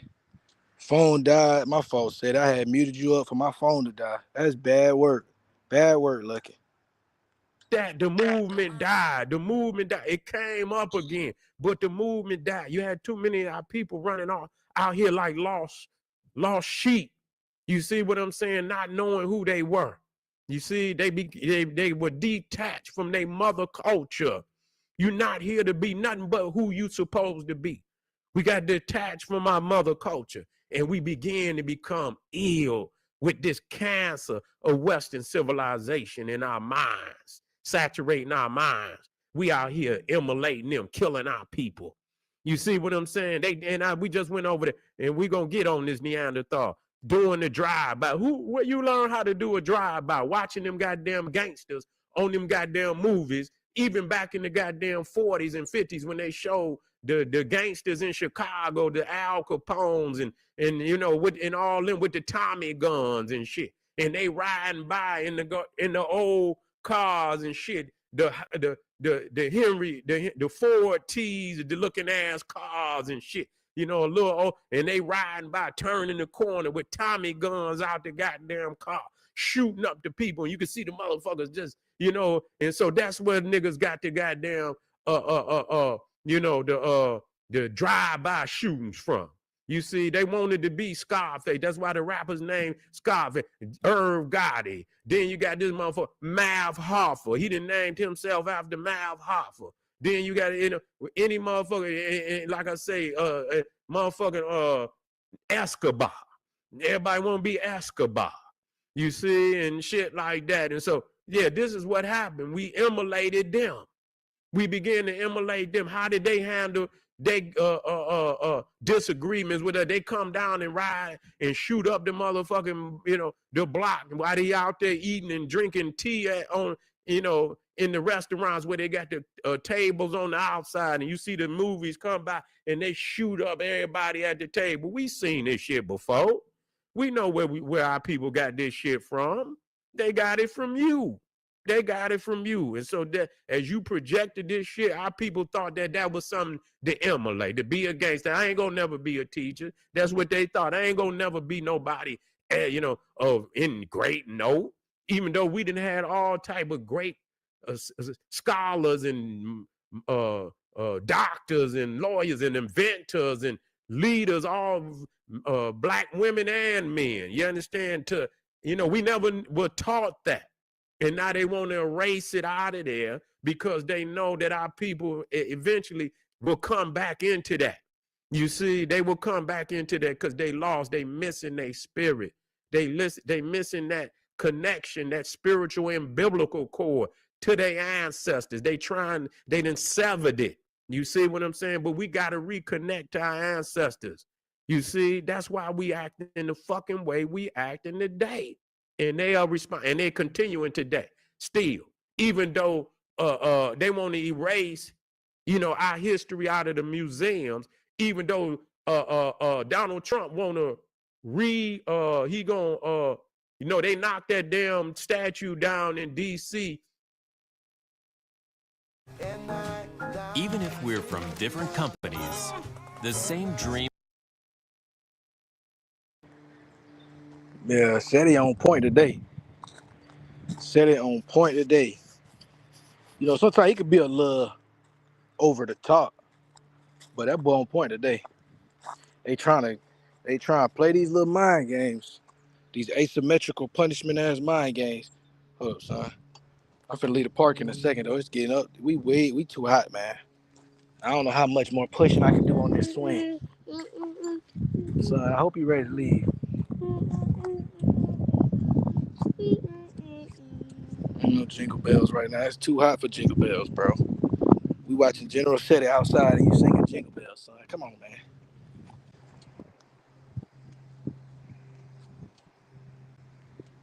You see what I'm saying? Even though he was a Confederate, he was also one of the chiefs of the Ku Klux Klan. You see, and he was discharged dishonorably from the goddamn Southern, the Confederate Army. You see what I'm saying? He was discharged from the Confederate Army dishonorably. You see what I'm saying? But they erected a statue of him back up there, a slave owner. You see, one who championed slavery, they're going to put him back up, but they want to take the statues of the slaves out of the museum. Well, you see, so you already know what that's about. See, they don't give a fuck. They do not give a fuck, because our people should have forced their hand a long time ago. You see what I'm saying? They like, fuck, what the fuck is y'all asking me about this shit for? You see what I'm saying? Hey, man, motherfucker, I ain't paying you shit. You see what I'm saying? That remind me of when I was just watching a motherfucker. I was watching Martin and shit the other day, and that motherfucker that be doing Dragonfly. The motherfucker Dragonfly, he do the karate. In that skit, he do the karate. And he always got that other brother who is like his student and shit. And he always owe that nigga some money. And so every time that nigga pull up on him, he say, man, you got my money, you owe me. And that nigga Dragonfly turn around, say, what you say, punk? Yeah, I got your money, but you ain't gonna get it. Man, that nigga karate chopped him on the neck, body slammed him, and then when the nigga Martin was laid out, he went right down in his pockets and just got snatched all that shit out and gave a couple dollars to somebody else, went in his goddamn pockets. Yeah, when a motherfucker owe you, you don't ask nobody for your paper. You don't ask if you motherfucking take. I don't know if motherfucker, you got my, and nigga, the motherfucker went in my closet and took my goddamn shoes. And I see you out on the motherfucking street with my shoes. And I say, I'm not going to even ask you, nigga. I'm going to lift your ass up and I'm going to kindly take my shoes off your motherfucking feet, nigga. You going to be out there bare feet. Now, I'm not talking about my family. I'm just being hypothetical. I'm not going to ask you for my shit. If I know it's my shit, I'm not going to ask you for nothing. You see what I'm saying? And so our people should have been extracting from this Neanderthal a long time ago. But we trying to be a good people because we surrounded by terrorists. We were surrounded by terrorists, and a lot of our people not ready to get down like they need to get. But I believe it's today. I believe it's today. I believe it's the goddamn day. We might can set some shit. I'm not running from shit. Because if it's coming, it's coming. You see what I'm saying? That's what's wrong with y'all, nigga. It's coming. Whether you want it or whether you don't want it, nigga. So there ain't no sense of being no bitch about this shit. You see what I'm saying? Because you don't even know the power you possess. If you fleeing before the motherfucking fight even get to you, you already in flight, nigga. You see what I'm saying? Go into the deepest part of your motherfucking mind, nigga, and tap into your greatest, your Christness, your Christ consciousness. You see what I'm saying? And resurrect the greatness of yourself and deal with this situation. Ain't no goddamn taking flight today, because it's coming. That mean nowhere to run, nowhere to hide. That mean you're gonna have to stand on the front line. And I'm ready. I'm ready. I'm telling you, goddamn, if it's on, it's on. You see what I'm saying? And I swear to God on everything, I'm so sick of this shit. I'm so sick of this shit out here, man, and that's real talk. I am sick of this shit. If it's on, it's motherfucking on. And I know motherfuckers, and you got to get that weakness, because if it show up, regardless to how you feel, you gonna be in a fucked up predicament, because you ain't gonna be in the made no goddamn preparation. If it show up, regardless how you feel, well, bitch is coming. When you hear him knock on the door, you gonna be one of them niggas say, nigga, get out there on the back of that truck. And you gonna go, right, yes, sir. Yes, sir. I'm getting. Where you want me to get, master? Where you want me to get? You see, motherfucker got nooses hanging all on the back. Get in one of them nooses, nigga. Yes, sir. I'm gonna get right on in this one. It's a comfortable noose. Go on ahead, do what you gonna do. See, you them kind of niggas. You see, and this is what you're dealing with. I'm telling you, this is what you're dealing with. You better prepare yourself. You got to quit faking like this. You know, this is something new that a new individual. It's the same old beast. It's the same old beast. And I want to tell my people that I'm not going to be light on this shit. You know what I'm saying? Because the shit that I'm hearing about of these people, I'm about to put this video in, is scary. You understand what I'm saying? It's scary.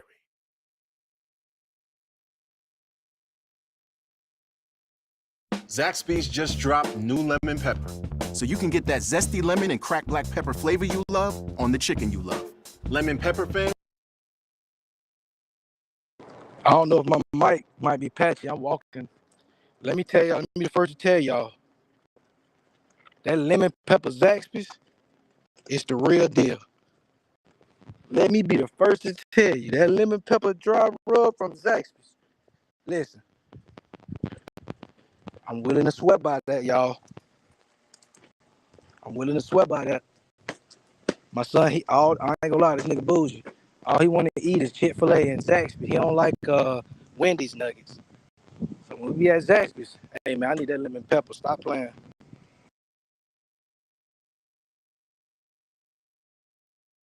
Same old beast.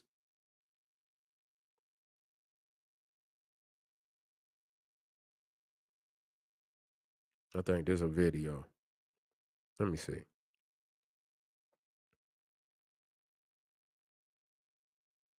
Yeah, listen to this shit, man. I wouldn't even play this punk. Oh, punk. He ain't nothing but a punk. I don't like knives lodged in my throat. So I don't go near black people. And I understand perfectly well there are a lot of black people that are really good people. I'm not going to roll the dice. What if I'm wrong? I'd rather be alive. I'd rather be... We feel the same way about you. Every time we get pulled over by a white police that look just like you, we feel the same goddamn way. Fruiters, Nick Fruiters, Fruity Tears. We feel the same way. You hear this shit? Let me start this shit over. I understand perfectly well there are a lot of black people that are really good. Hold on. Fuck this. Knives lodged in my throat. So I don't go near black people. And I understand perfectly well there are a lot of black people that are really good people. I'm not going to roll the dice. What if I'm... Let me clap, y'all. Let me stand up, y'all. Give that motherfucker. He say he ain't coming back around black people. Give that motherfucker a round of applause, y'all. Everybody out there, give that motherfucker. We thank you very much. Man, you talking good shit now. Yeah, convince the rest of your people to do the same goddamn thing. And goddamn it, and cut out the money too. Cut out the money too. Wrong. I'd rather be alive. I'd rather be alive and too racist than dead and not racist enough. Is that simple enough? Welcome back to another Base Lore video. I'm the Lore Man, and guys, look at this. This is what they don't want you to see. People are dying. Neighborhoods are destroyed. The media keeps screaming racist if you even open your eyes. Nick Fuentes is calling it out like it is. People are afraid to survive because they're afraid of being called names at this point. But guys, make sure you drop a like, drop a comment. We're going to get into this clip of Nick Fuentes discussing his black fatigue and how he's tired of America.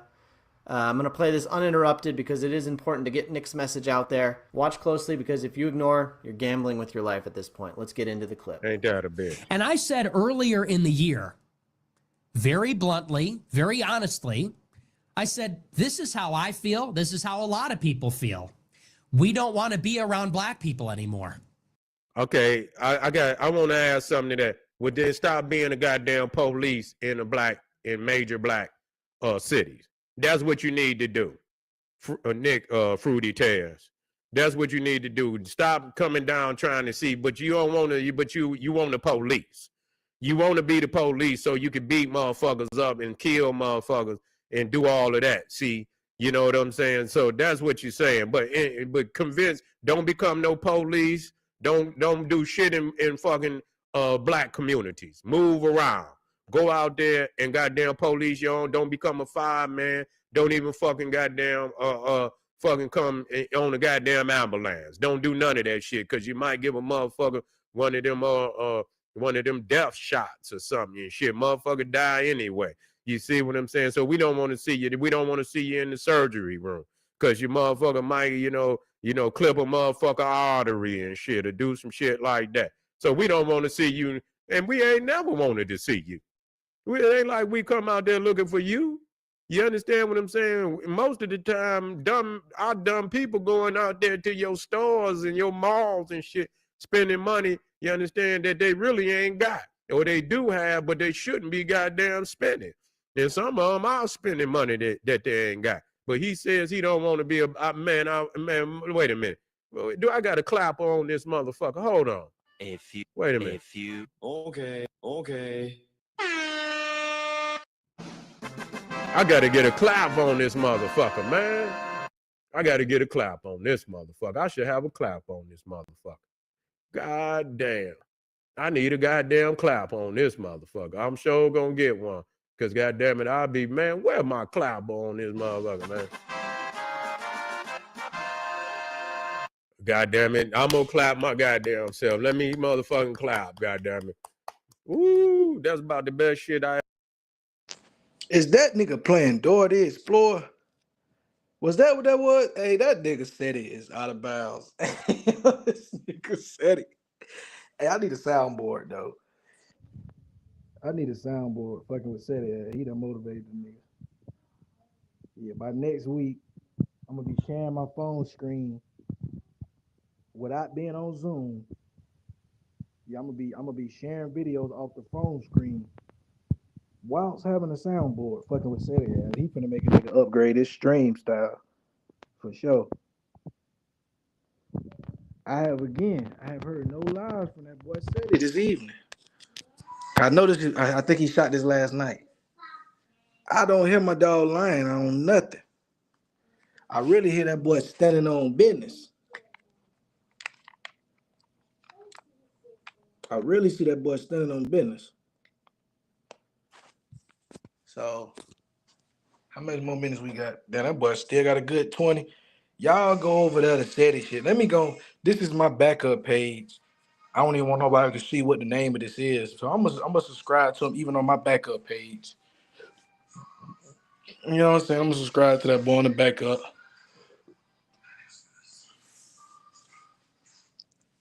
He going in right now.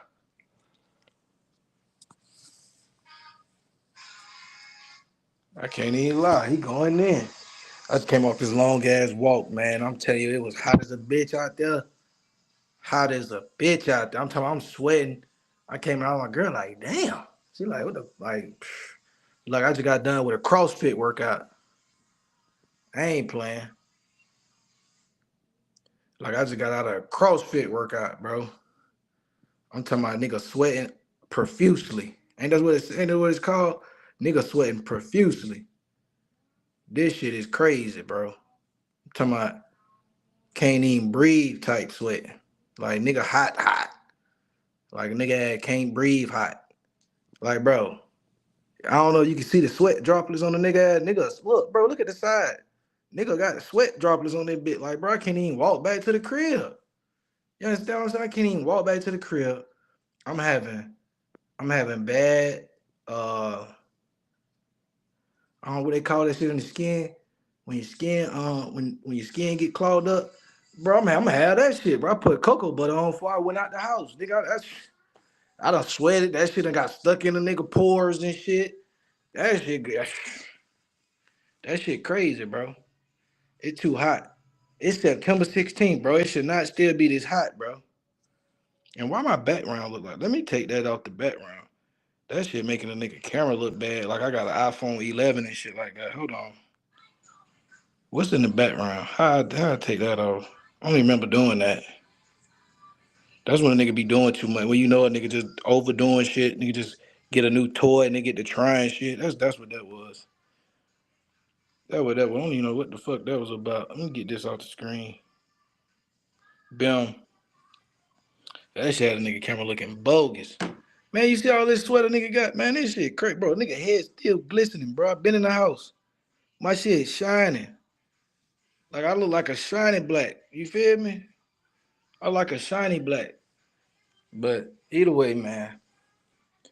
So shout out to SETI. Let me see what else I got on the agenda in the live stream list. Since I'm back to the crib, we can play something else.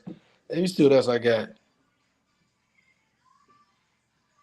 You feel me? Let me see what else I got. And let me hide what be going on, because niggas will try to steal my videos and shit.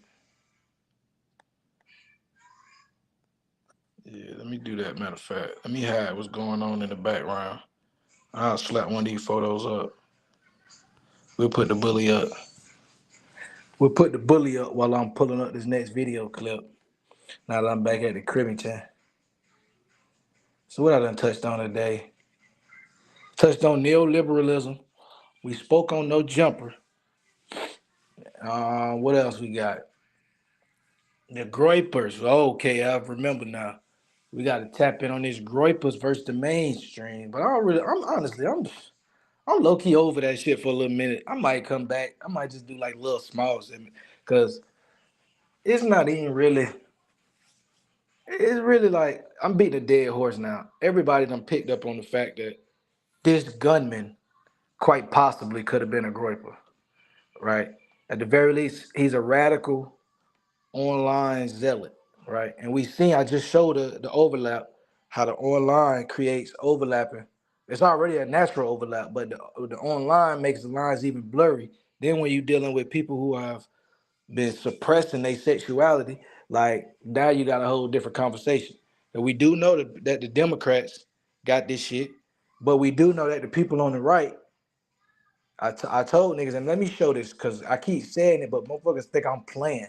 So I'm gonna go to Twitter and I'm gonna show y'all ass on Twitter real quick, because see, like, I'm getting sidebarred. I'm finna go to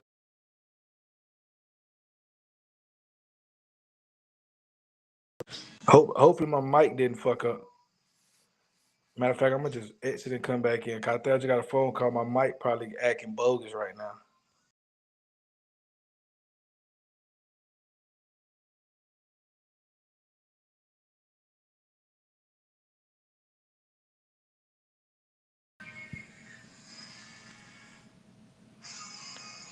Oh, we got a new Kash Patel info. Hold up.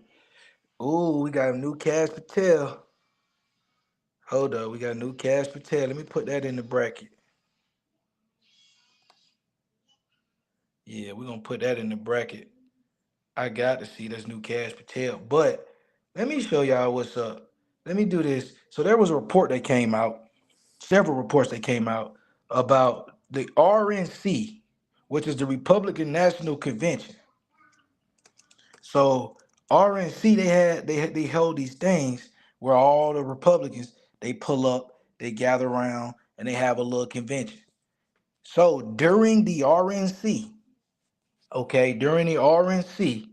do y'all know that the gay app also used for hooking up, known as Grindr?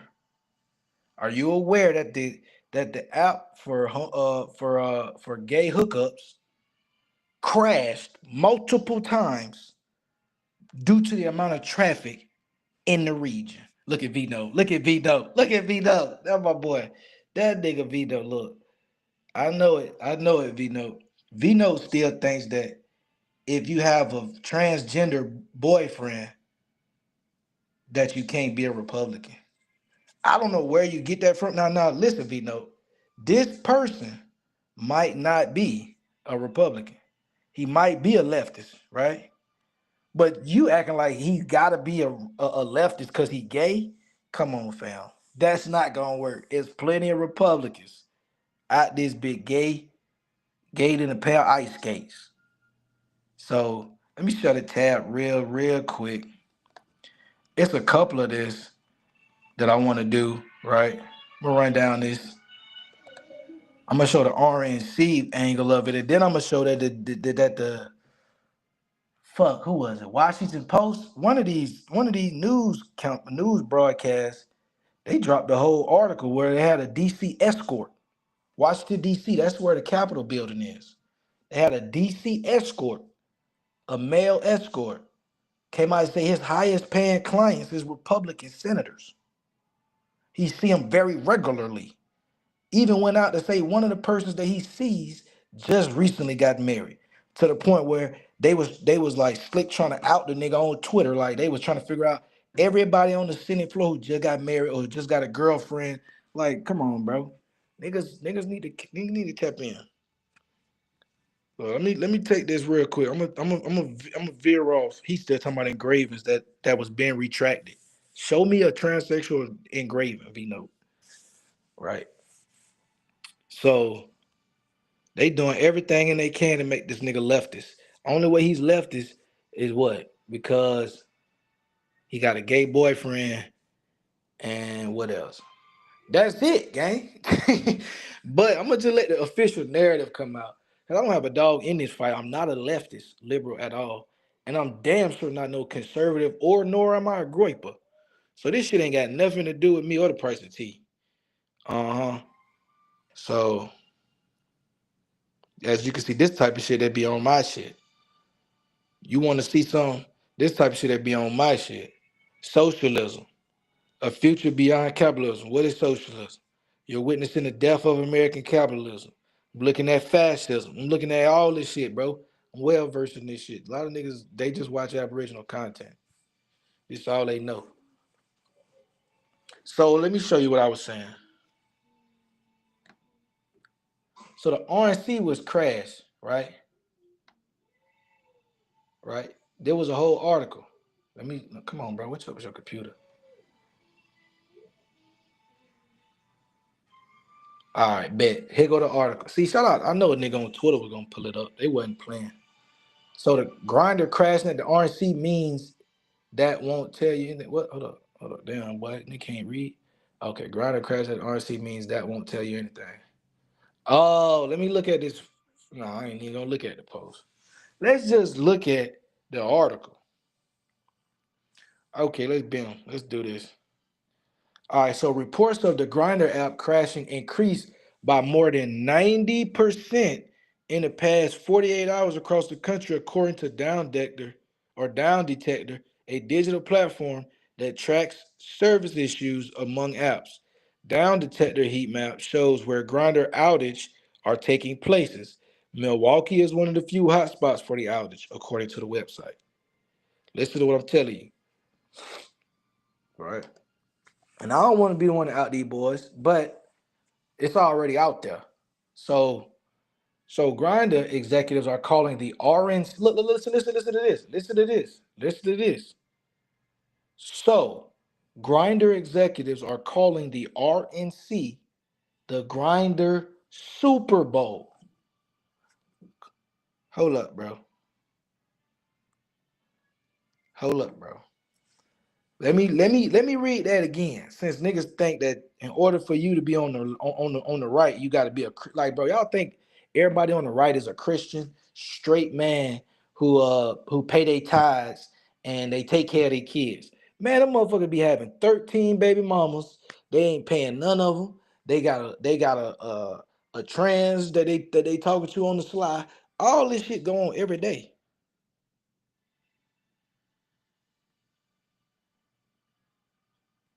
That's every day. So look, no, I've been there, yeah. But you talking about since college, your time since you was in college, I'm almost guaranteeing you it's a lot longer than when I was in college. Let's just say that, gang. Let's just say I'm pretty sure that I was in college last. Let's just say that.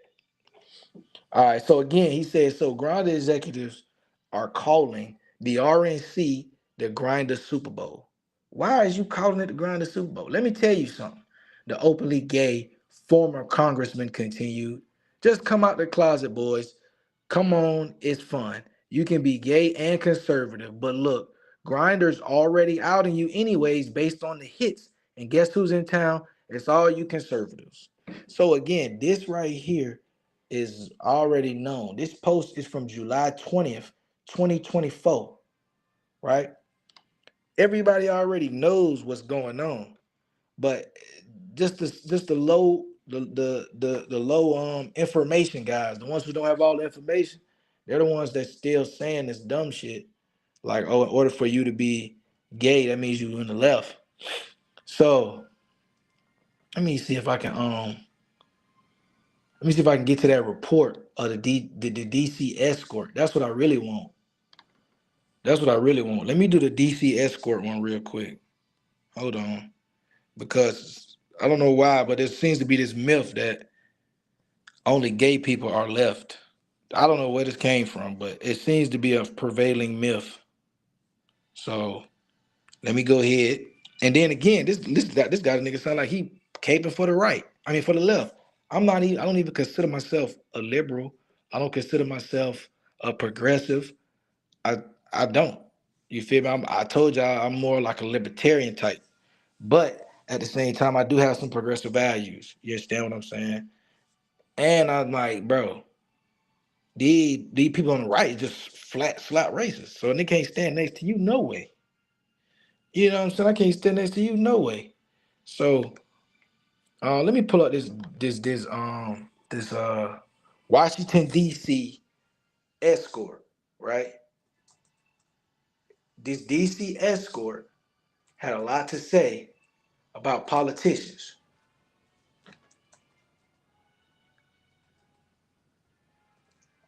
Had a lot to say.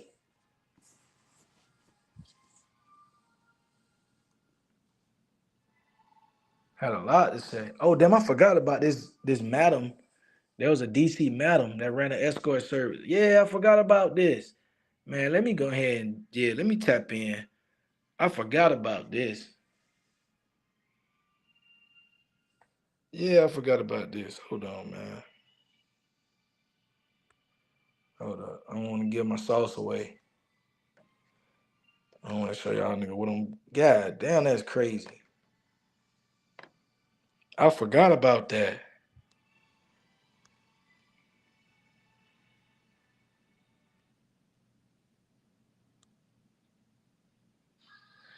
Look at Vino.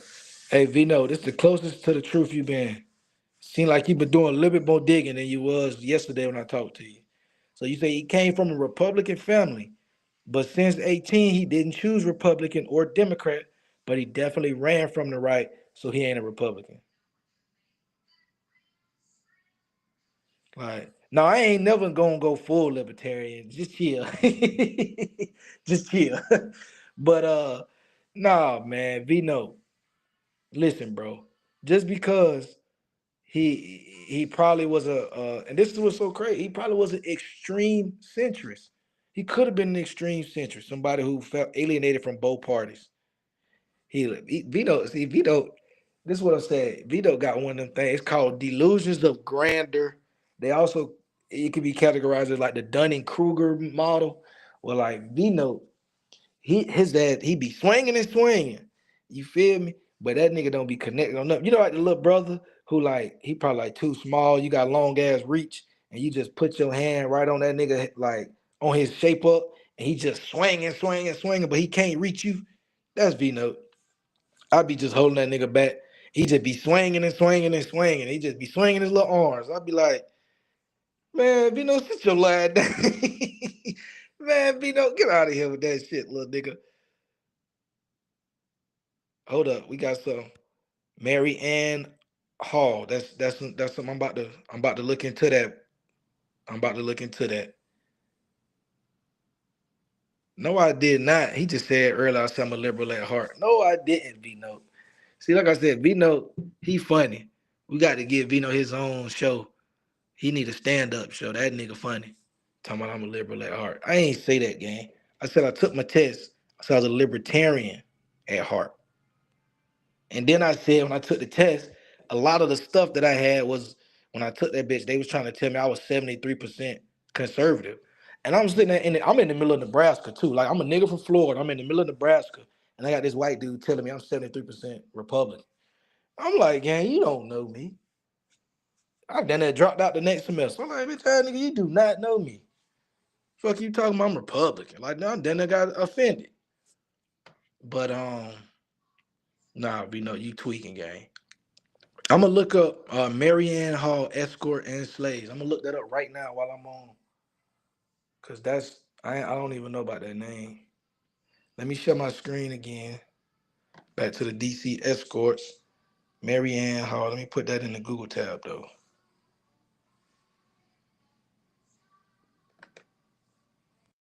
Service for well-heeled customers in Washington, D.C. says that he wants to release more information from the case, but he cannot legally do so. One America's John Hines has more on the case.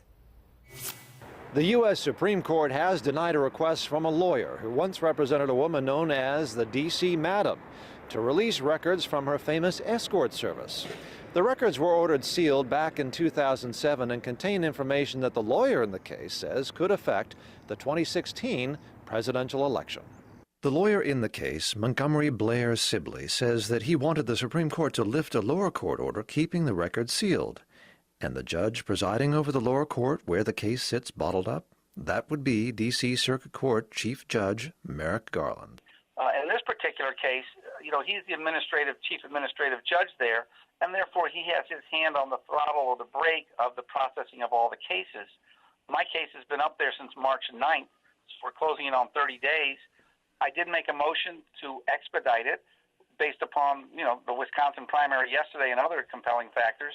He's ignored that, and they're just sitting on it. Sibley says Garland's court has kept his case from even being considered. But Sibley is anxious to make the documents public because he believes there is information, phone records, and names of the D.C. Madam's customers that voters should be aware of in this presidential primary season. Primary yesterday that may have changed the balance of power, that who knows what the voters would have done had they had the information that I'm being gagged from releasing. The so-called D.C. Madam Deborah Jean Palfrey ran a high-priced escort service in the D.C. area for several years before her conviction in 2008. She died later that year of an apparent suicide. One of her clients was Louisiana Senator David Vitter, who is retiring from the Senate. John Hines, One America News, Washington. Yeah, I bet that nigga did retire. So look how it always seems to be that these escort services or whatever is going on, it always, when it has something to do with a government elite, how do somebody always die in jail? Let me go back to that. Look at Vino. His ass funny as hell. Nigga don't know a lick of politics out here trying to tell me what to steer clear of. Look at this nigga Vino. That I'm being gagged from releasing. The so-called D.C. Madam Deborah Jean Palfrey ran a high-priced escort service in the D.C. area for several years before her conviction in 2008. She died later that year of an apparent suicide. One of her clients was Louisiana Senator David Vitter, who is retiring from the Senate. John Hines, One America News, Washington. I'm trying to figure out how they always pass away in the jail cell. That's just a little iffy to me. That's just a little bit iffy to me. How they always pass away in the jail cell. I want to touch on this DC escort, but now I'm intrigued by this Mary Ann Hall situation. So I just pulled up something. Let me share this tab real quick, and I'm going to get back to this DC escort situation. So now we got the infamous, and shout out to Vyas, because I didn't know nothing about this. He just put me on. The infamous Arlingtonian Mary Ann Hall. Okay, so Mary Ann Hall, sister of Basil Hall, the farmer and slave owner for which Hall's Hill, now Highview Park, was named, also owned property in Arlington, which she used as a summer home and a country house. The main building of Marymount University, Rixey Mansion, now occupies the site of Mary Ann's farmhouse. That's crazy. On Marymount. And I had a homeboy who went to Marymount. Okay, Mary Ann was a high-class madam in Washington where she ran a brothel located at the foot of Capitol Hill. The foot of Capitol Hill? Damn, hold up. Shawty was prevalent. Hold up. Mary Ann was a high-class madam in Washington where she ran a brothel located at the foot of Capitol Hill for over 40 years. She bought the lot and had the brothel built to her specification, a substantial house with 4 stories containing 25 rooms and a basement. This just sounds like Epstein house. How they made it out. The one that Lex Wexner gifted him that's worth over $70 million. That's what that sounds like. That's how, but that, I think that used to be a school. I think Wexner bought it and it was a school, and then they revamped it into turning it into a house. Either way, bro, 25 rooms and a basement is bogus. What you need all them rooms for? Obviously fucking. So she running this brothel. That's okay. I'm gonna have to do some more research into this. Shout out to Valles. He always come with that heat too. When the construction for the National Museum of American Indians began, professional archaeologists were called in to interpret the site where her house stood. The results of the excavation showed that the quality of materials at the site was better than that of the surrounding neighborhood. Upper echelon material, that's what they say. They say she had the upper echelon, everything she do. So, the results of the excavation showed that the quality of the materials, blah, blah, blah, I said it already. Tableware was expensive, and seeds and bones found showed a nutritional diet that included substantial amounts of beef, poultry, and fish, as well as turtle and fruit such as coconuts and berries. Sounded like they was eating good. Sounded like the money was coming in. And she called them inmates.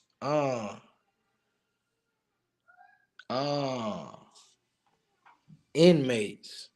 Now that's interesting. Because now they got out calls and in calls. And then we talking about inmates. And you know what inmate is? A prisoner. It's a lot of shit. There's a lot of shit to dissect right there. So we got a successful businesswoman in 1853. She was able to purchase a farm in Alexander County, now Arlington, Virginia, to which she gradually added through 1869. As she grew older, she spent more time at the farm and turned over business matters to her younger sister, Elizabeth.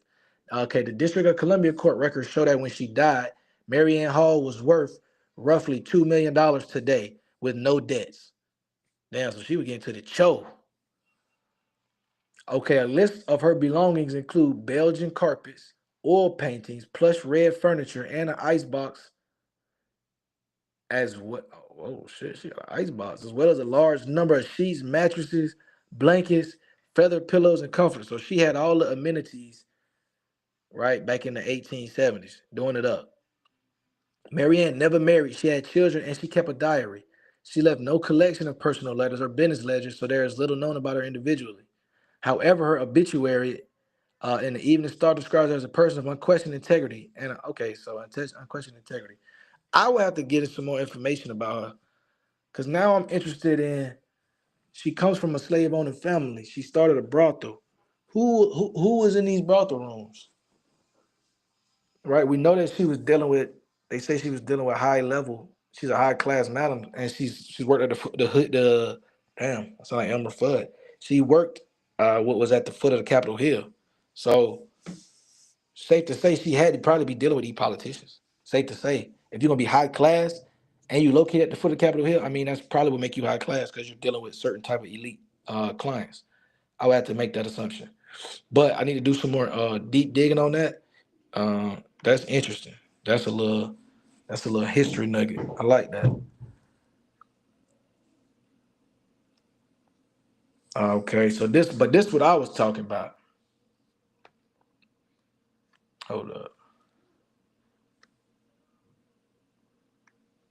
They doing everything. They said she had minimum had 4 slaves with her.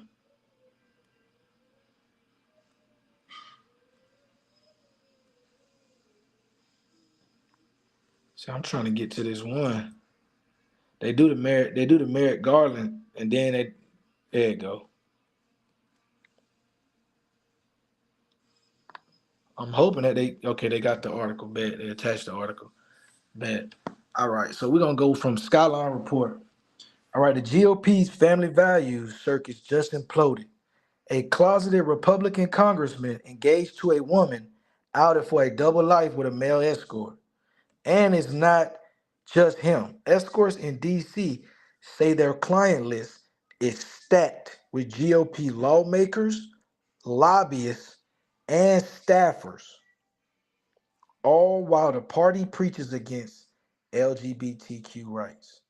Hypocrisy at an industrial scale. Let me click on this.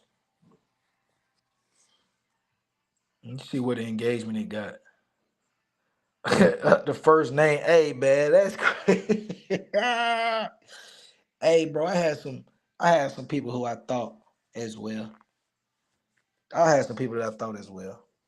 So here goes somebody say, Mike Johnson is likely very high on the list of possibilities. Wouldn't be surprised if even JD Vance. See, so people already say JD Vance be wearing eyeliner, which I think I have seen him with some eyeliner on. So at the very least, he do a little drag every now and then. But we got bro with the eyeliner on.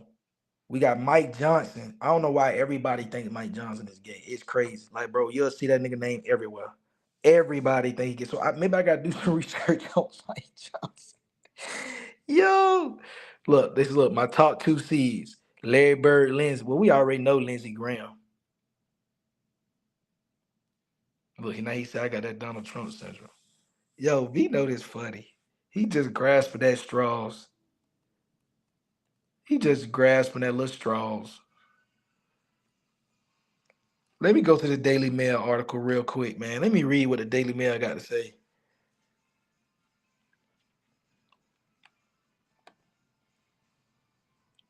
I'm gonna just leave it alone. Cause I feel like I'm doing too much. But at the same time, this shit gotta be addressed. V know that ass think if you gay, you a Democrat. So let me show this nigga V know what's going on in the Republican Party right now. So he could be abreast. You know, give you some news you could use. He talking about take that woke coat off. Brother, any black man that's using woke demonstratively towards other black people don't know where it came from. That's like you that's like you telling me I'm using you microaggressions towards you. Like Vino, you're not supposed to be using them words like that. Nigga, they not built like that. They not built like that, Vino. So look, Vino, he think he doing something. So look, let me read what the Daily Mail got to say, Vino. Then you tell me if the Democratic or the Republicans got more shit going on that you think is gay. All right, so secret gay sex scandal explodes in the Republican Party as closeted congressman who hold up, bro. This is salacious. See, these reporters, they don't give a fuck about a nigga social life. They say secret gay sex scandal explodes in the Republican Party as closeted congressman who's engaged to a woman is accused of sordid double life. So this is what I mean, like, bro, he provided a little bit of receipts. He told a nigga, hey, I'm dealing with somebody who just recently got engaged and he a congressman. So now everybody start looking up on the congressman who just recently got engaged, and they basically wired it down or narrowed it down to 3 individuals. And one of these 3 individuals is probably the one. But what gives it away is they tell you what region of the country the senator or the congressman is from. And once they give you the region, it's over. You know who it is. Let me go down, and I can't lie. The Daily Mail, they be having so many ads on their computers. I mean, on their page. That shit make a nigga not even be able to read it. Damn, I see. Look, man, fuck the Daily Mail. That's just straight like that. Fuck the Daily Mail. I don't even know what I was thinking. Trying to screenshot that ad riddled website. That ad riddled ass website. That shit just made me mad. I'm trying to click on a damn news article, and that shit, I'm being bombarded with advertisement after advertisement. Garbage ass. That shit that's why I don't read no articles on Forbes. Every time I go to Forbes, bro, I'm getting advertisement after advertisement. Like, nigga don't want to see that shit. I be skipping commercials, gang. What the fuck you think I want to see your advertisement for? Fuck is wrong with y'all? You know the fuck is wrong with y'all? All right, here go a clip I could do. I could use this clip. I could use this clip. Wait a second. Let me reshare the screen because apparently whatever I just did was psyched out. Hold on, but share the screen. That boy said I be getting my shit off TikTok. See, Vino, listen, bro. How you gonna use? That's the bars I be using for Aboriginals. Aboriginals get all their information from TikTok and Reddit. All right. Now you trying to flip it back on me. Come on with all this projecting, brother. Come on with all this projecting. Let me go ahead and add my screen. Let me get right into this, and we're gonna stay on this Republican tip, and I'm gonna get off of it in a second. Read them. One DC-based male escort described having a 2-year relationship with a sitting Midwestern Republican congressman. Oh, God! Who, during that period, had multiple serious girlfriends. The 29-year-old sex worker with boy-next-door looks described dinners at downtown DC eatery Butterworth's, which is a very popular MAGA hangout. That is. And he said that was followed by late nights. The congressman is now engaged to a woman. So wait, do we know? So he's not naming? He's not naming them, but you were a Midwestern congressman. Can we rule you out? Yeah, you can rule me out. Okay. Do you have any other thoughts? Do you have any other friends in Congress who were kind of? Yeah, it's going to end up being a surprise, I guarantee you. But I mean, if he's taking this dude to Buttersworth, like, you'd think, like, they obviously have to have a cover story, like he works for me or something like that. But look, if this is true, it's not going to be. You can kind of tell. Aaron Schock had cover stories back in the day. Yeah. About his staff was very muscled, great teeth. That's right. You know, they all had kind of a similar look about them, and maybe it was just a coincidence. So cover stories, sometimes there's some weaknesses in your cover story. Listen, I think if this is true, if this male escort's telling the truth, it's probably not going to be long until this comes out, because if I actually sat down with a list of Midwest congressmen who just got engaged to women, I'm sure it's down to 1 or 2, right? To be specific, it's actually 2. 2 people, right? One of them, I think the congressman and this nigga Vino that's dedicated. Brother, I'm just bringing awareness. You have no dog in the fight, but you over here caping like you a Republican. Like you, first of all, Vito, I don't know your background, but I'm almost positive you can't even vote.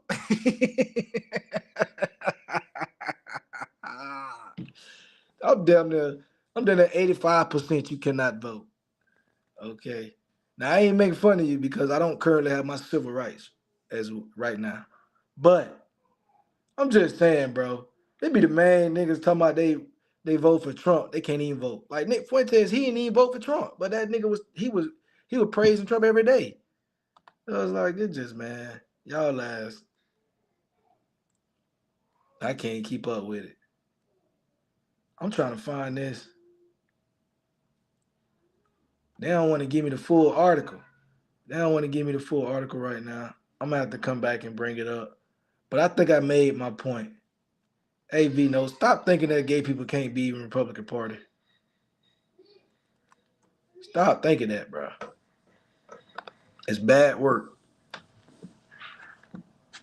Bad work. But I'm finna, I'm almost at the 4-hour mark. I'm probably gonna play one more video and shut it down. I don't like going over 4 hours. I've noticed when I did my numbers, over 4 hours, my shit started to dwindle off. Niggas be like, hell no. Then I be getting comments from the white boys and that shit 3 days later. They be talking shit.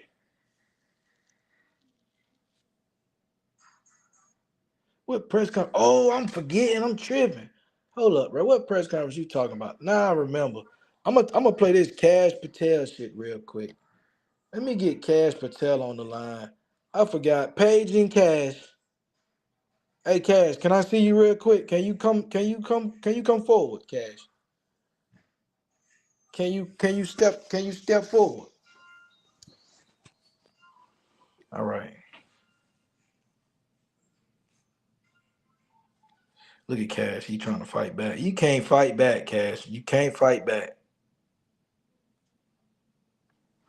If you're going to come at me, this is the FBI director, Kash Patel.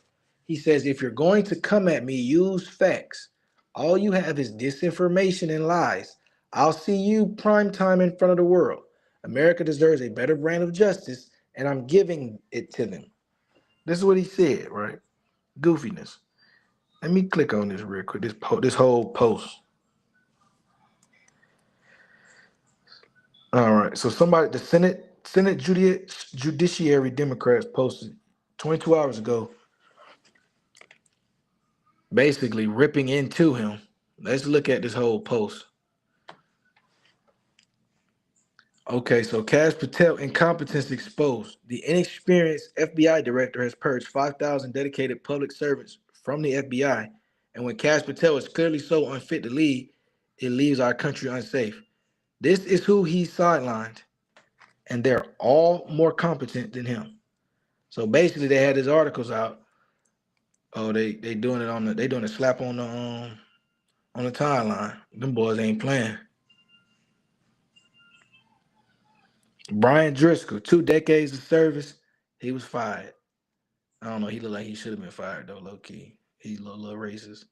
We got Mehtab Saeed. We know why she was fired. I couldn't even dare pronounce her name. They say, listen, Kat, we made you the lead. You the only brown we can have in now. Plus, they got 18 special agents in charge, top leaders in the field, careers in counterintelligence and cybersecurity was all forced out. This is from the Judiciary Committee. Oh shit. Oh man. Don't tell me that, bro. Kash, is that you? I hope this is a remake. Please let this be AI. Lastly, to my friend Charlie Kirk. Rest now, brother. We have the watch, and I'll see you in Valhalla. Oh my God, that's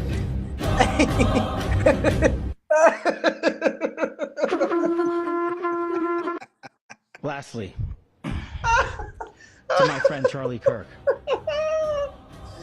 Rest now, brother. Hey, we have the watch. Hold up, bro. Why the fuck is you talking? Hold up, bro. Hey. Bro, this is not Vikings. Hey, bro, why is he talking to you like this the last kingdom? Why the fuck is he talking like this the last kingdom? I just watched the episode of The Last Kingdom. He said, we have the watch. Fuck is you talking about? Jon Snow? Like, what is you, like, bro, what is you talking about? This nigga said we got the watch. See you in Valhalla. Bro, Charlie Kirk is a Christian. Bro, Charlie Kirk is a Christian, bro. You talking about see you in Valhalla. So you saying that nigga going to hell? What is you saying?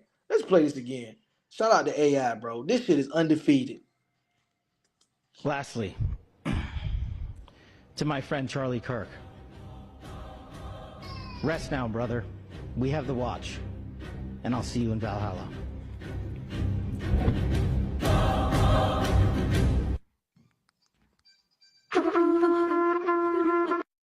Lastly,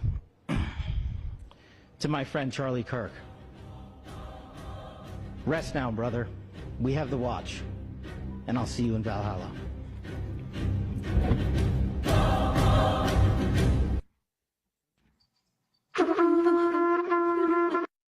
Lastly, To my friend Charlie Kirk. Rest now, brother. We have the watch. And I'll see you in Valhalla.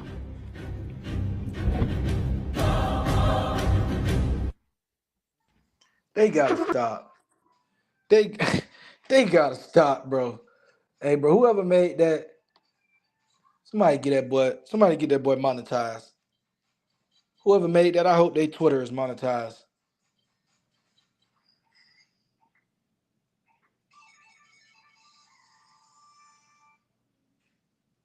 Oh yeah, it was a report that came out on MSNBC, so I forgot about this. I'm not even gonna get into this one. But yeah, he was fired because all those people that was fired, they was fired because they weren't directly loyal to Trump.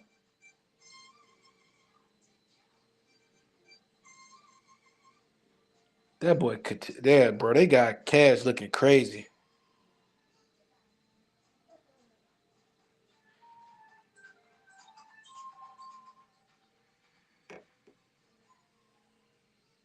Look at this. Look at this.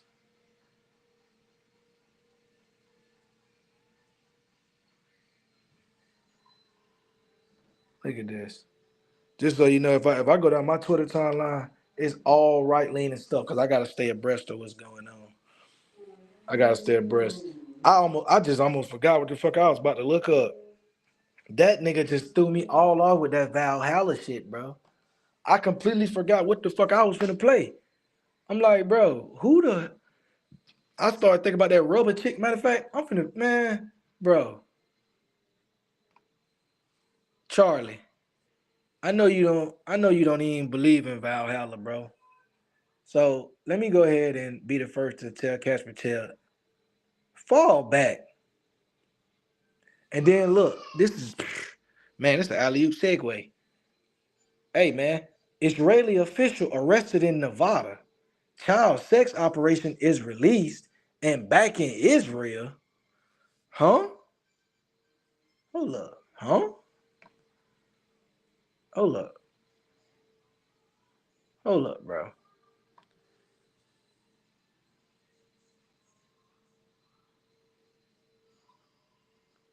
Vino still talking about today's press conference. Listen, Vino, I'm gonna do a Charlie Kirk, Tyler Robinson, Nick Fuentes stream, maybe tonight or tomorrow. I'm gonna do plenty of press conference coverage.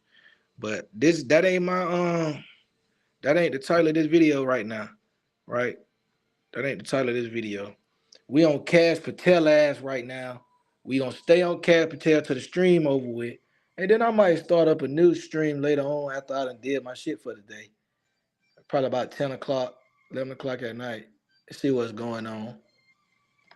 But man, look, bro.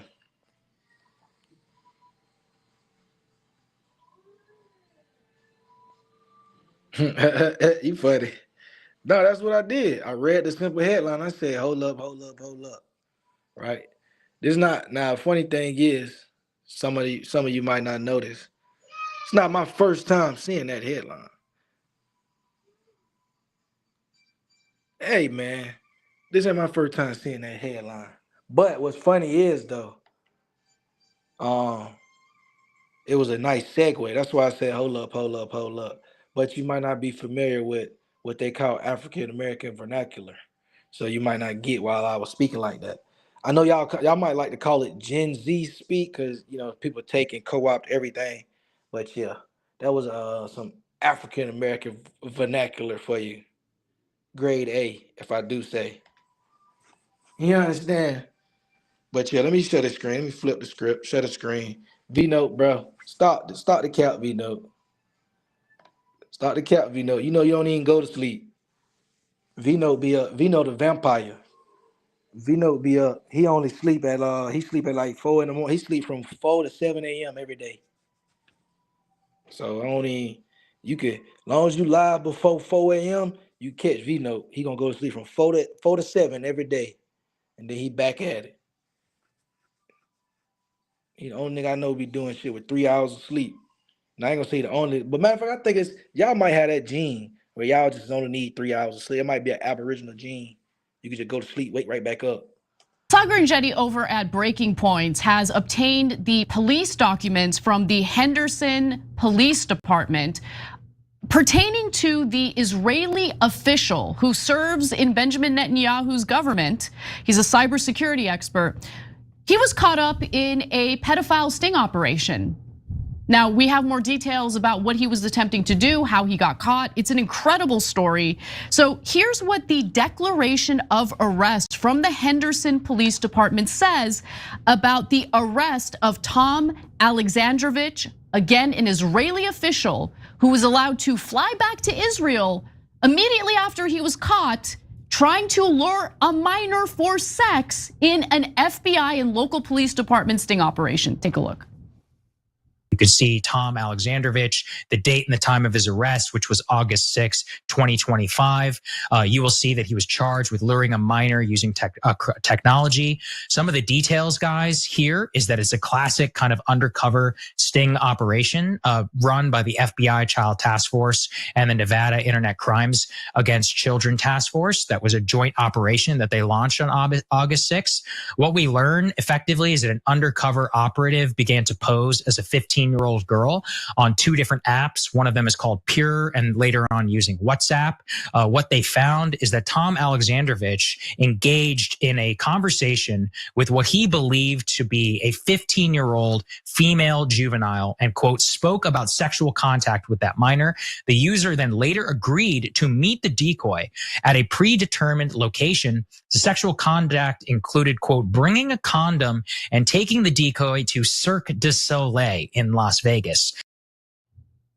So these details are important because it proves, I mean, now there's clear documentation that he is showing in that video, indicating that this Israeli official was in fact caught. He was in fact arrested, like the 7 other individuals who were arrested as part of the sting operation, but he was treated very differently. And we also have some clarity on the age of the decoy. Basically, he thought he was luring a 15-year-old girl to essentially have sexual relations with. Obviously, that's against the law.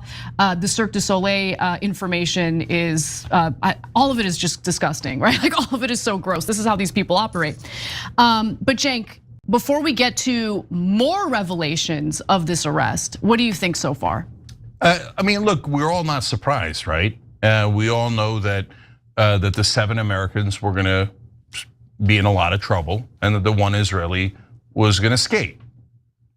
Like, are Israeli supporters pretending that they're outraged by that? Are they pretending that they didn't know that was gonna happen? We all know that the Israeli was gonna walk, right? And in fact, they probably know it so well. This is why, like, I think that if we don't do something about this, I don't know that they're doing it now, but if we don't do something about this, what we're telling them is any Israeli can come here, rape our kids, and get away with it. That's exactly right, yeah. I mean, that's just a literal fact, right? Because, I mean, I don't know why in the world we let him go. I mean, we all know why, right? But there is no technical reasons to let him go. Is there a bigger flight risk than a guy who was trying to rape a young American girl who works for a foreign government?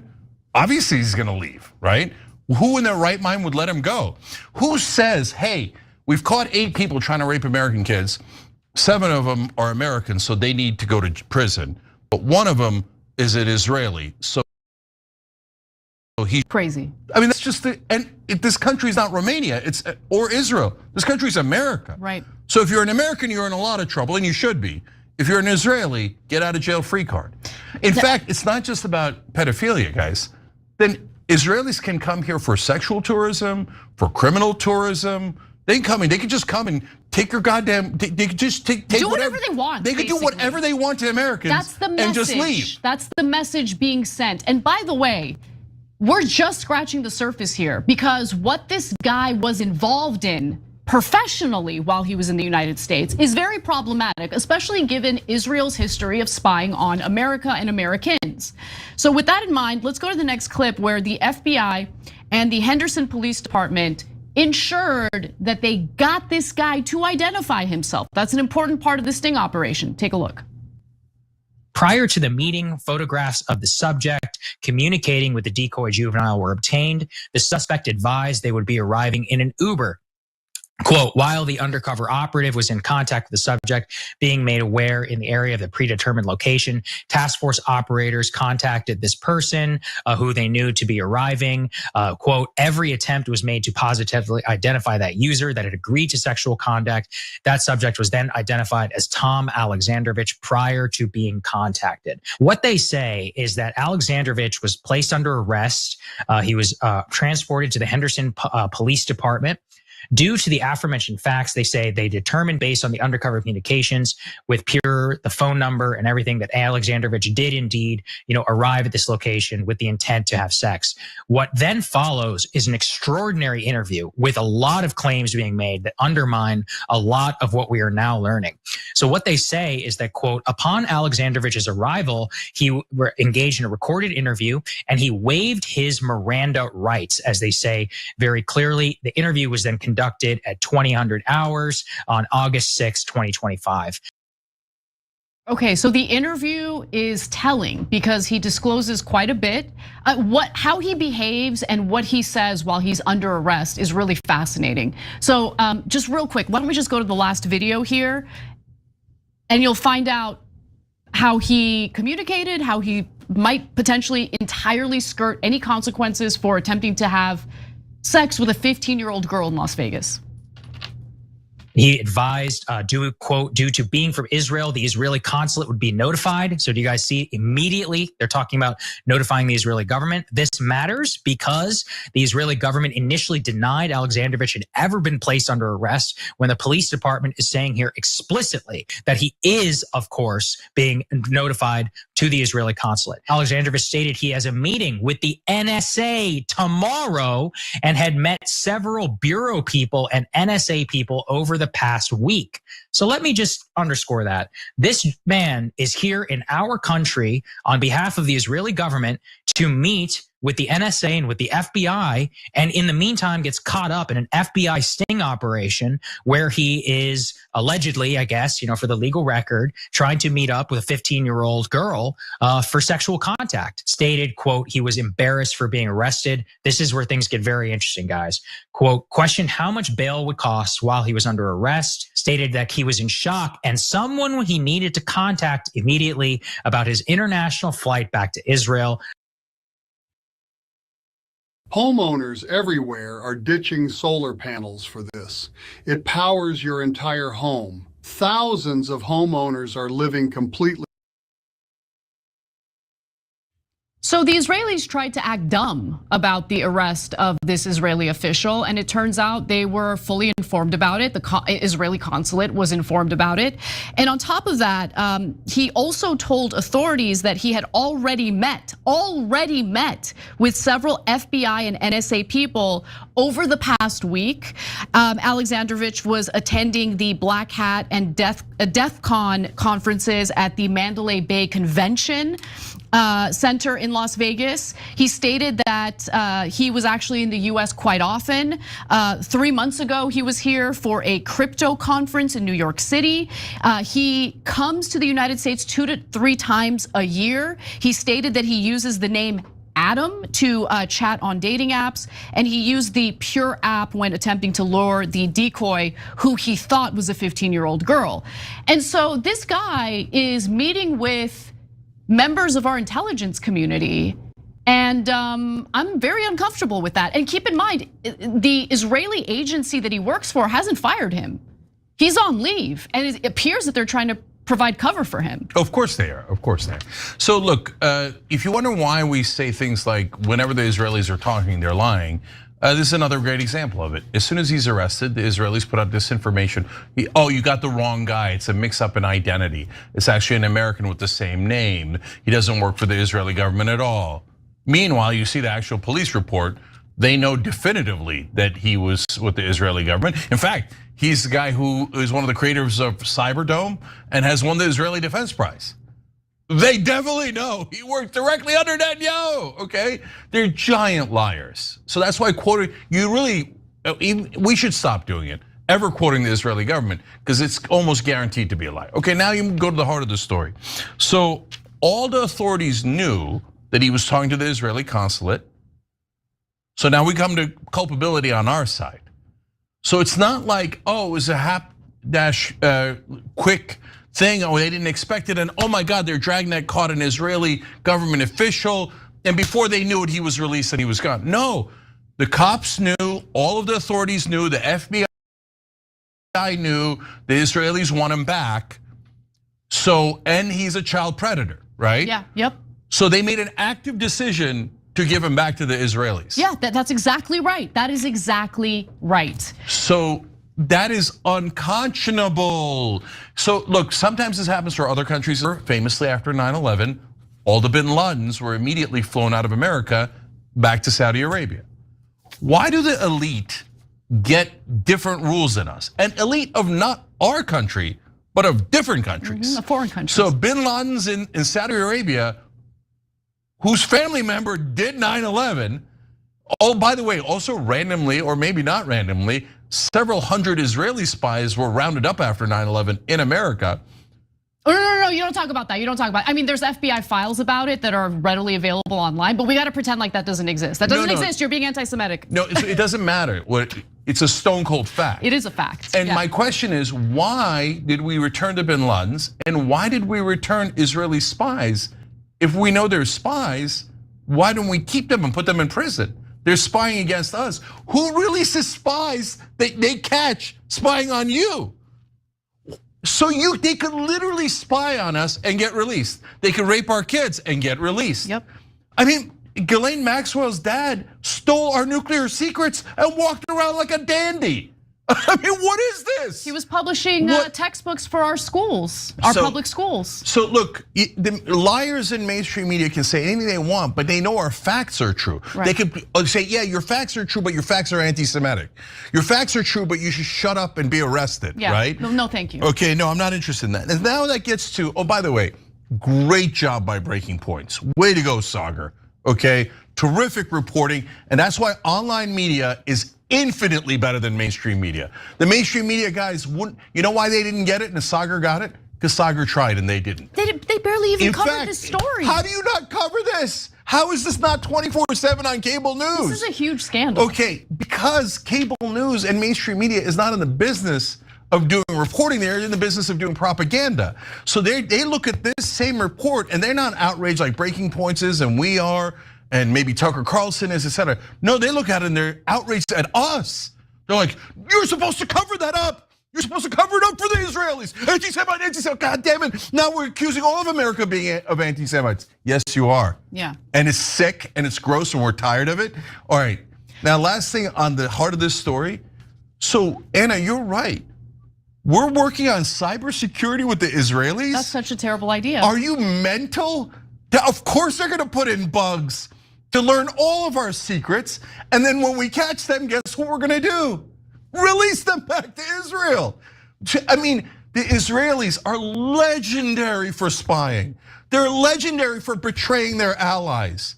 They're legendary for putting things in products that are either bugs or bombs. Yes. And we're letting them touch our cybersecurity, and then we have these nonsense conversations about, oh, is China getting someone's handle on TikTok? Did Russia do 4 million impressions on Twitter back in 2016? Meanwhile, Israel's like, we own you, bitches. Yeah, and everybody's like, oh, we're so sorry, Israel. And by the way, you don't have to be like, I don't know why people defend this. If you're an Israeli, why would you defend this son of a bitch? Like, I always use my own example. As a Turkish American, if you caught a pedophile here in America who's Turkish, I'd say, give that guy life. Yeah. Why? Why would I? Who cares about your stupid ethnicity? Are you an American or are you not an American? Okay, anyone defending this guy's a pig. Every time you ring the bell below, an angel gets his wings. Totally not true, but it does keep you updated on our live shows. When I lost my teeth, I felt awful. Confidence gone. It definitely made me take a step back. Ended up in the. Mr. Patel, during your confirmation hearing, you made several important commitments. For instance, you told Senator Coons there will be no politicization at the FBI. There'll be no retributive actions taken by any FBI should I be confirmed as FBI director. So let me ask you, very specific. Hold up, before I get into this, Jackson Hinkle, and I could go down the rabbit hole. I have another Twitter, like the Twitter that I'm using to show these videos on is not my main Twitter. My main Twitter, I could go down. I got bookmarks different times where I could show how he is specific, how he's specifically anti-black. And there's a difference between being critical of what some people are trying to call black culture and someone being completely anti-racist. So people on the right, they like to champion people like Thomas Sowell, right? They like to say Thomas Sowell is a smart black guy and he's a conservative and he knows what he's talking about. Thomas Sowell very clearly states that a lot of the stuff that's attributed to Black American quote unquote culture is actually not from us. It actually comes directly from Europe. It actually is what they're calling redneck culture coming up out of the original Birmingham, coming up out of England. So when Thomas Sowell says all the other stuff, people champion him. But when he says that, that just gets brushed by the wayside, right? But again, when we're trying to demonize what someone calls a culture, then talk about that. But what actually happens is people just find clips online of degenerate behavior and they repost it and they play it over and over again. And we could do the same stuff, right? We could do the same stuff. There's channels and there's YouTube pages and there's TikToks and there's Twitter threads that's just specifically made up of black people committing crimes. Then they got threads where it's just specifically white people committing crimes. I could get online and I could push whatever narrative I want to push. So that's why I'm very, very, very clear when I call him a bigot. I'm not putting a racist jacket on him, right? Because I don't just like to throw that word around. But I know for a fact what a bigot is. I know a bigoted view when I see one. I know somebody looking down on somebody. I know somebody um, playing games with people's mental intelligence, playing games with people's emotional intelligence, and writing it off as critiquing black culture. That's not what we're gonna do. Attacking someone's mental health or attacking someone who's in a position that, frankly, you know nothing about is like textbook bigotry. You see what I'm saying? But let me get to this post.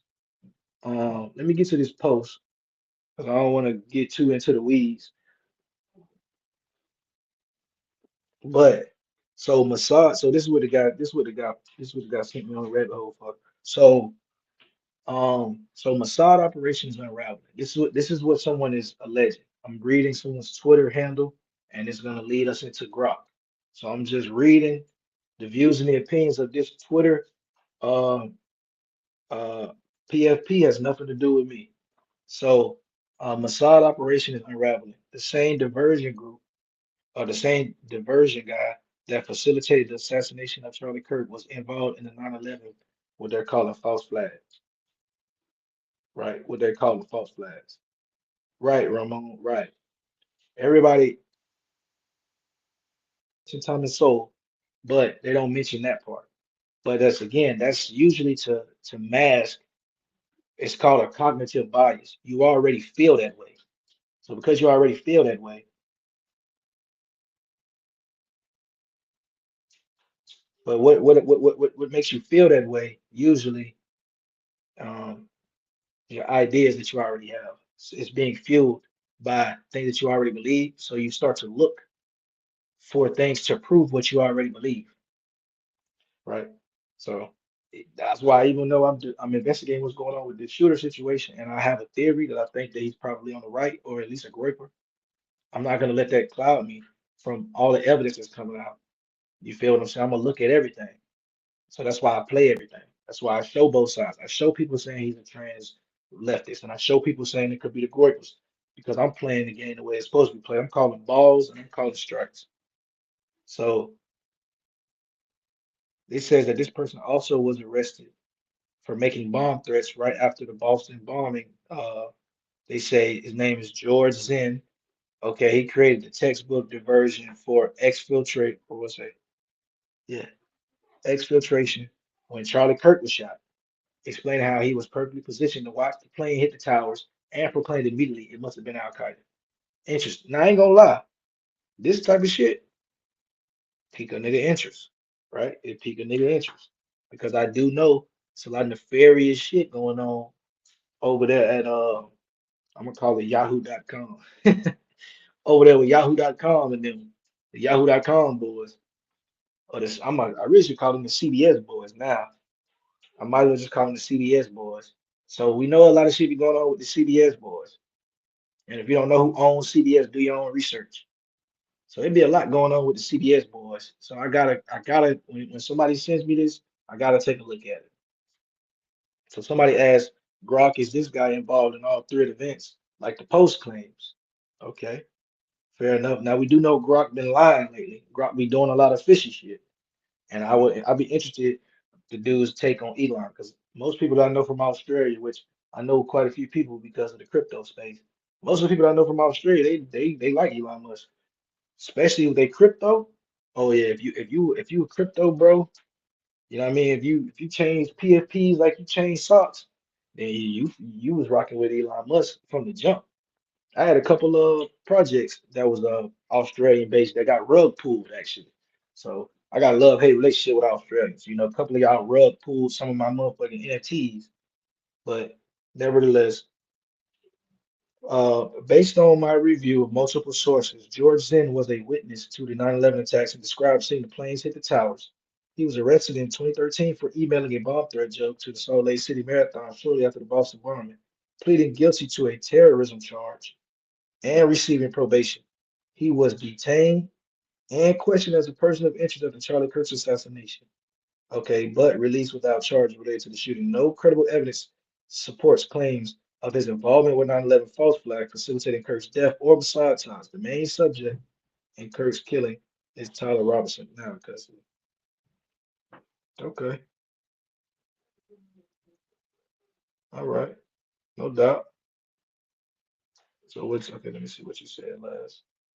I don't know what I don't okay, I don't know that supposed bigot on Twitter, but I bet he agrees with you that the bad parts of some black communities were pushed on them by outside people to keep them down. I'm sure he probably does, but with the way that he goes about affecting his message is it actually belittles. And that's the problem with a lot of people on the left that I showed earlier. They don't really they might not be nefarious in their what they're trying to do, but it effectively is, right? And it's usually because there's some type of rooted shit in the background that's forcing you to move like that. You don't really look at somebody as an equal, so you're telling them that you know what I mean? Like I don't know how to explain it right now. I probably could do it a little bit later on, maybe at a different vantage point after I'm consuming different more content, but I'm not even in that space to type of to explain give you advantage for that. But what I can say for sure, is that Thomas Sowell, he said, my friend, I'm gonna play it. I'm gonna end with a Thomas Sowell clip. Because Thomas Sowell, everybody love Thomas Sowell on the right. They love to say that, oh man, I had a dude come in my live stream last week. Last week and said, hey man, you should watch more conservatives. You should watch Thomas Sowell. Dude, I knew who Thomas Sowell was before half of these people on YouTube did. I knew who Thomas Sowell was before I seen a video on Thomas Sowell. So you got to stop that. I went to college in Nebraska.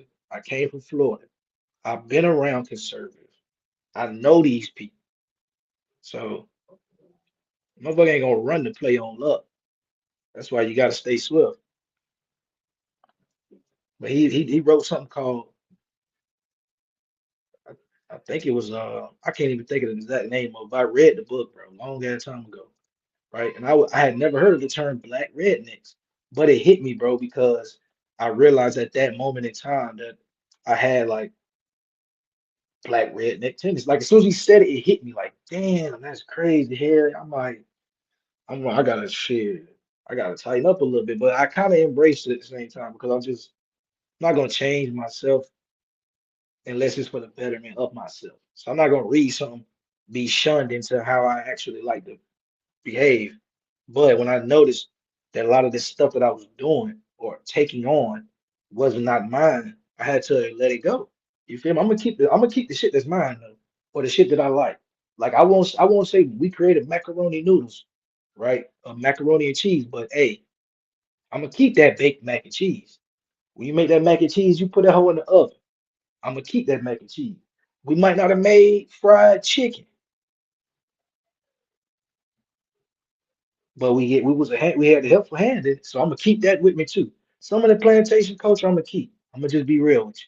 Some of the plantation culture I'm gonna keep, but the shit that does me no good, I discard. So I'm gonna let Soul give us a quick breakdown. I don't even want to do a long video. We could probably do the 8-minute video from Liberty Pen. I'll probably just do this 8-minute video from Liberty Pen. Or matter of fact, no, I'm not gonna do that. I'm gonna give him his just due.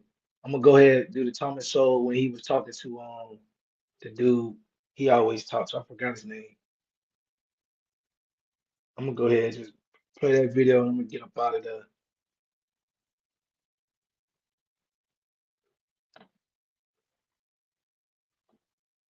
Cause this is the thing.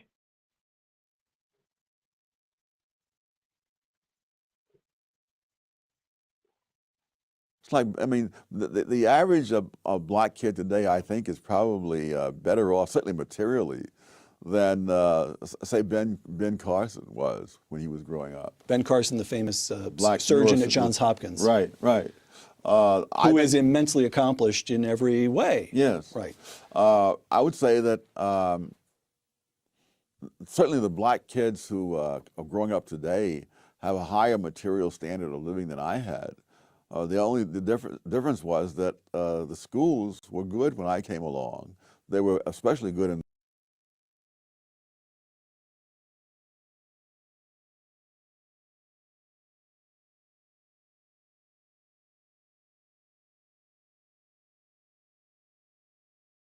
New York at that time, hard as that is to believe, 100 or 200 years ago. And it's true in other countries. I mean, in Nigeria, for example, there's a tribe, the Igbos, who are living in one of the least fertile parts of Nigeria, who were in fact enslaved in centuries past by other tribes and so on. When the British moved in and set up schools, the Igbos went for the schools. By the time Nigeria became independent, the Igbos had climbed above the other groups that had been ahead of them to begin with. But there are all kinds of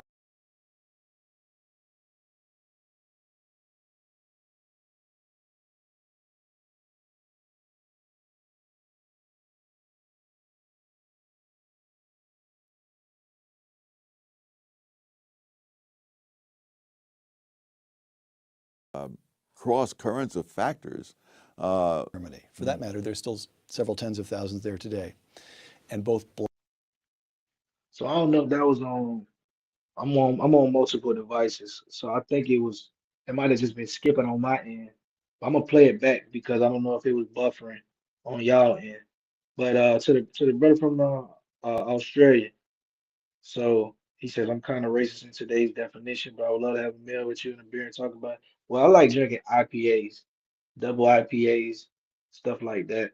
And, I'm a double IPA type of guy, and I mean maybe a whiskey every now and then.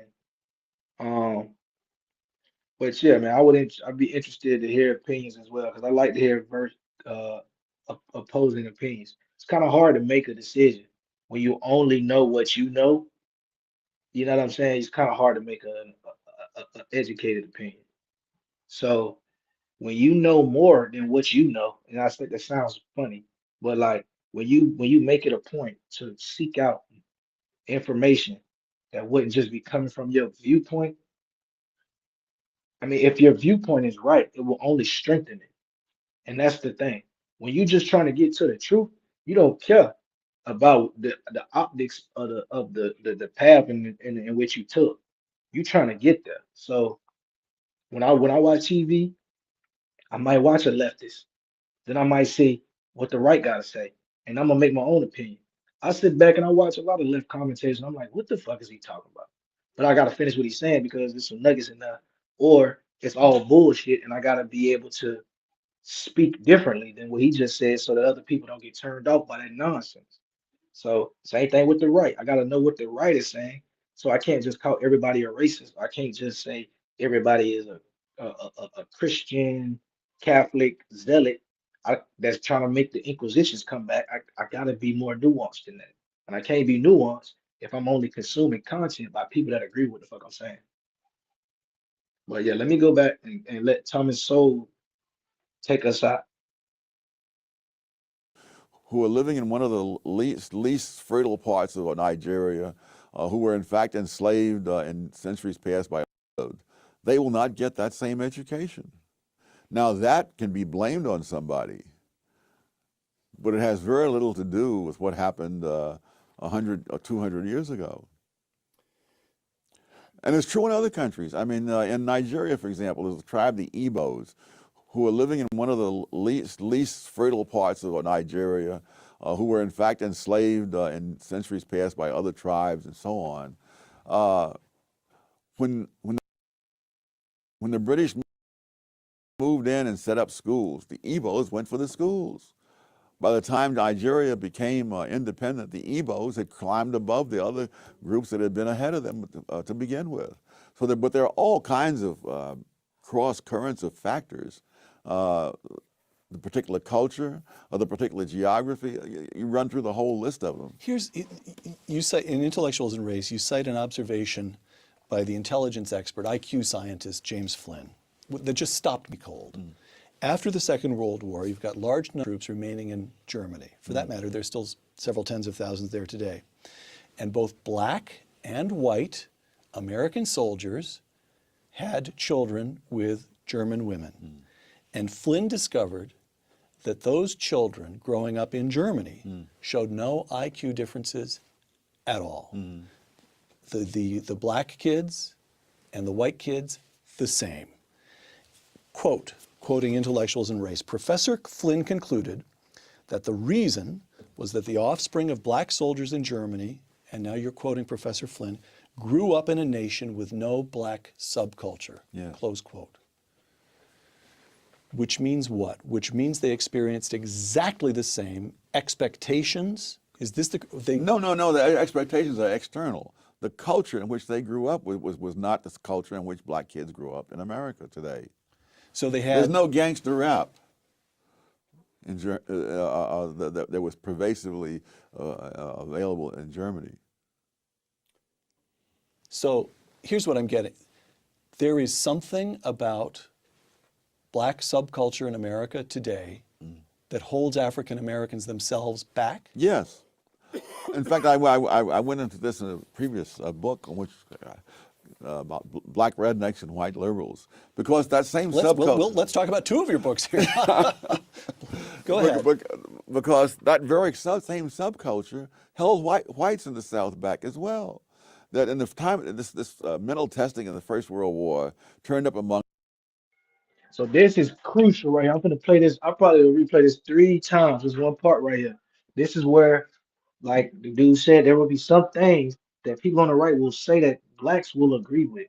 But what we don't agree with is the posturing and the overt bigotry that comes along with it, right? We know how to take accountability, but then when we turn around and we like, hey gang, it's something else that's going on, all of a sudden they want to focus again back on what we're doing. And that's be the problem. It be asymmetrical with the accountability. So he says, look at how much they make money was funding gangster rap and how many OGs were nerdy artists, not gangsters. Yeah, we do that. Also on my platform, we discuss the state of the black culture plenty of times. And I will get into it even more and more, right? Because that's just American pop culture, right? The American pop culture was built on not us. We didn't create the streams, but we understood there were certain ways to get paid. So black people begin to start to play out caricatures, right?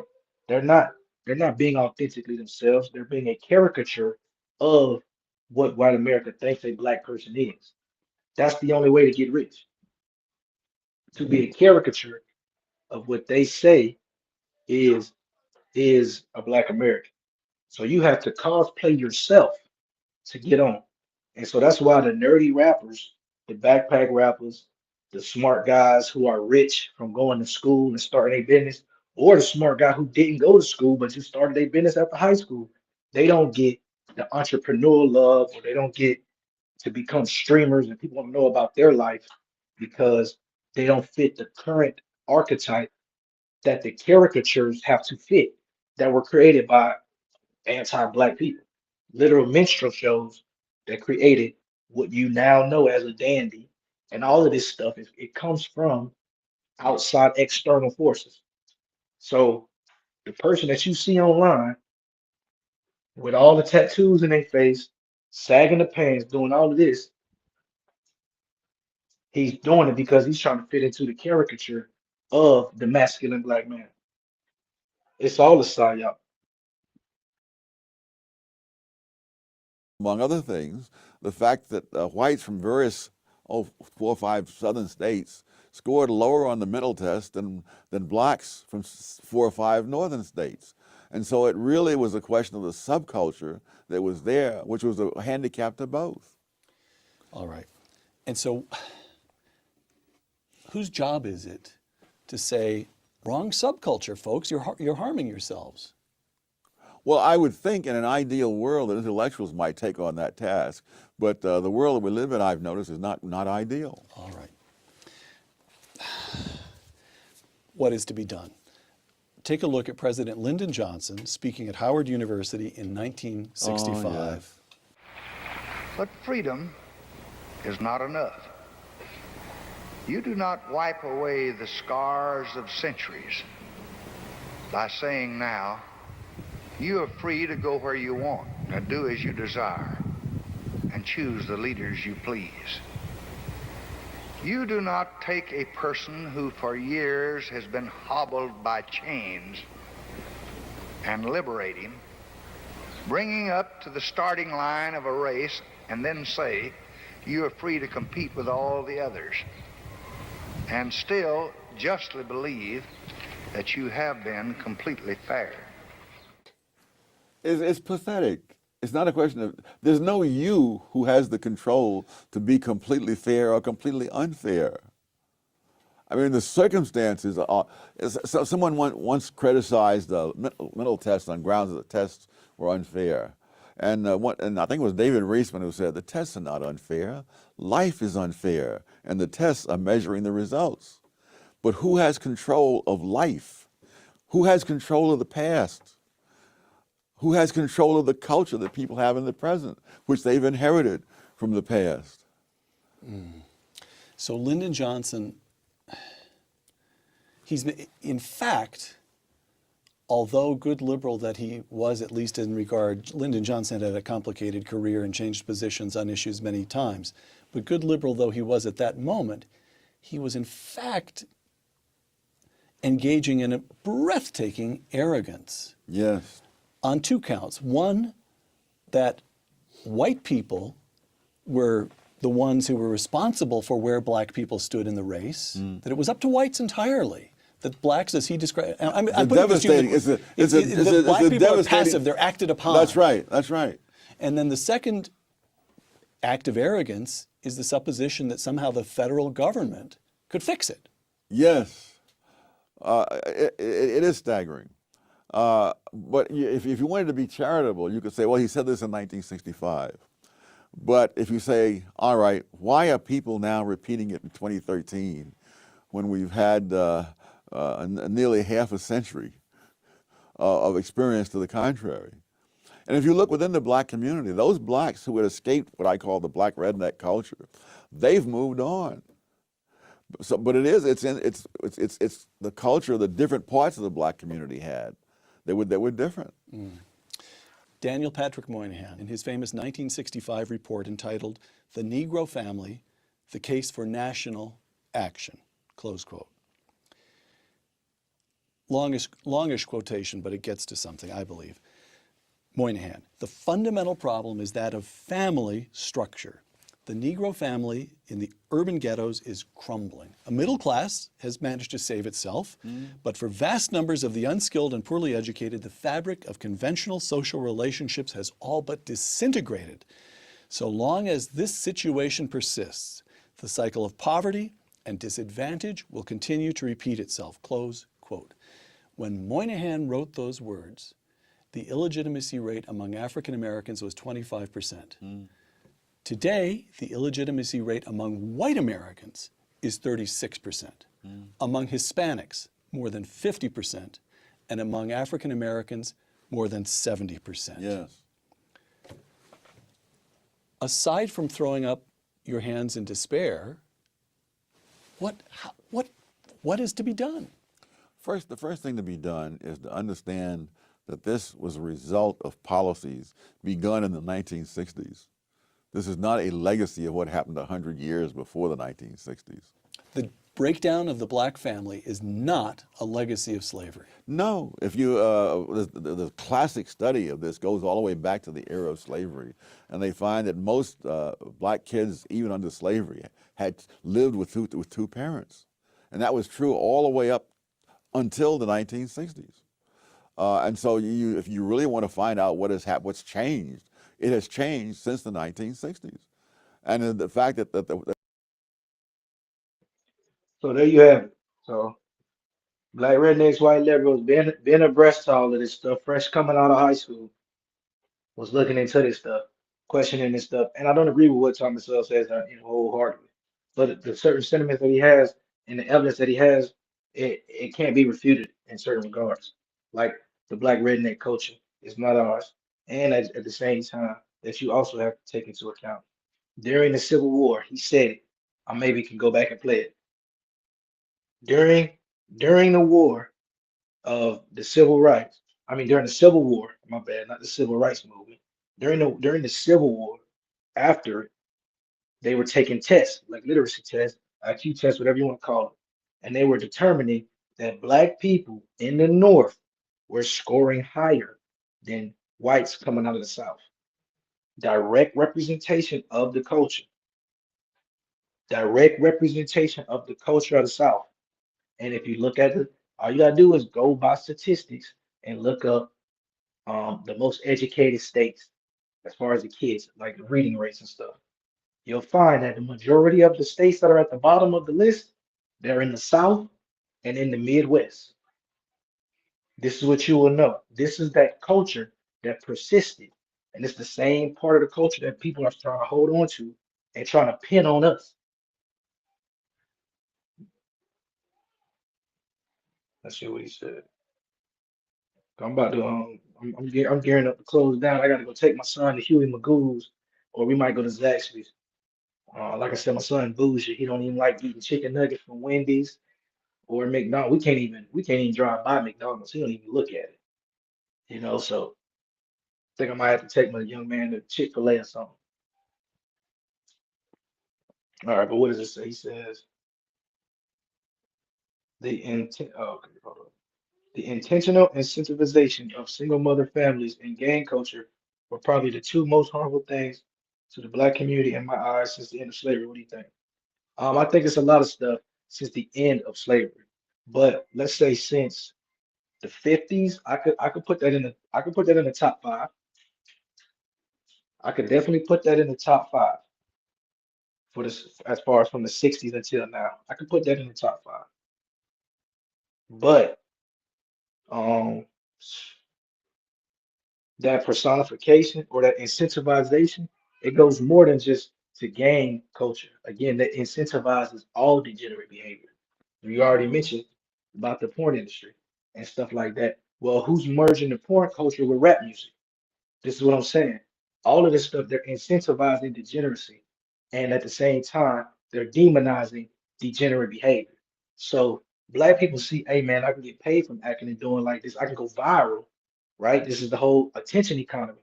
I can go viral from this. And once I go viral, I can get paid and I can change my situation. But then once you go viral, in order to keep going viral, you got to keep acting out. You got to keep doing stupid shit. And it's called the rap trap, right? It's a literal definition. Somebody, a YouTuber came up with this. It's called the rap trap. You get put into the rap trap where now you got to incriminate yourself to stay relevant, right? So what does he say? So 95% of differences in races are cultural. not biological. Well, to me, race is all social. I don't believe in race.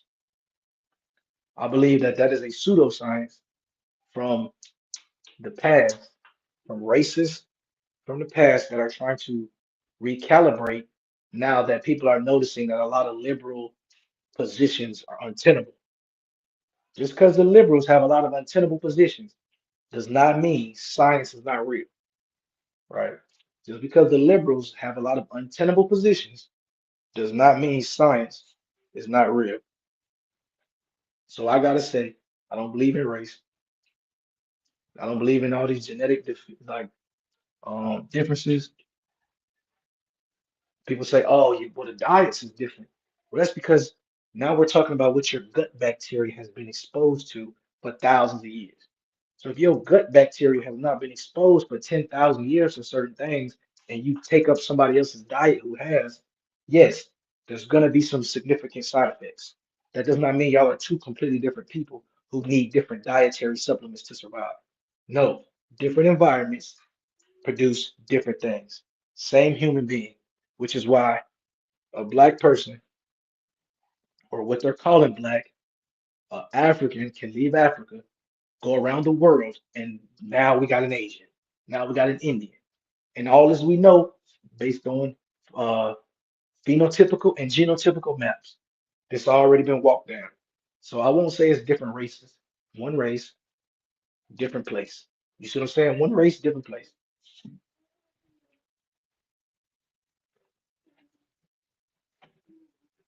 What do you say? You ready, buddy? He's rushing me. I guess I gotta go. All right, so then we got. So I would have to come up with a comprehensive list before I come out with the top five. I'll put those two in the top five though, but I also have to put the attention economy.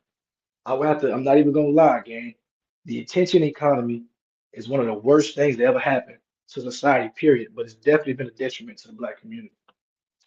I would say that the attention economy is one of the worst things that could have happened. Right. I say the attention economy. I say incentivization, but that's kind of tied into the attention economy. But the incentivization of degenerate behavior, for sure. Then we got actual people transgressing against us.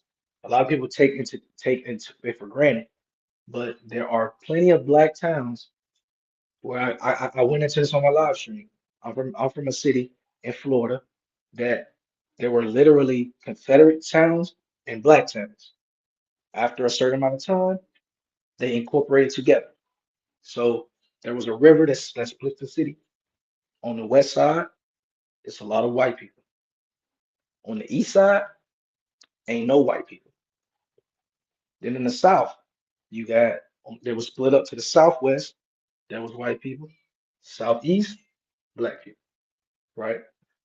So this side I grew up not knowing what's going on. The older I get, I'm realizing, oh, the west side, what they're calling the west side of town, those were actually towns of Confederate places.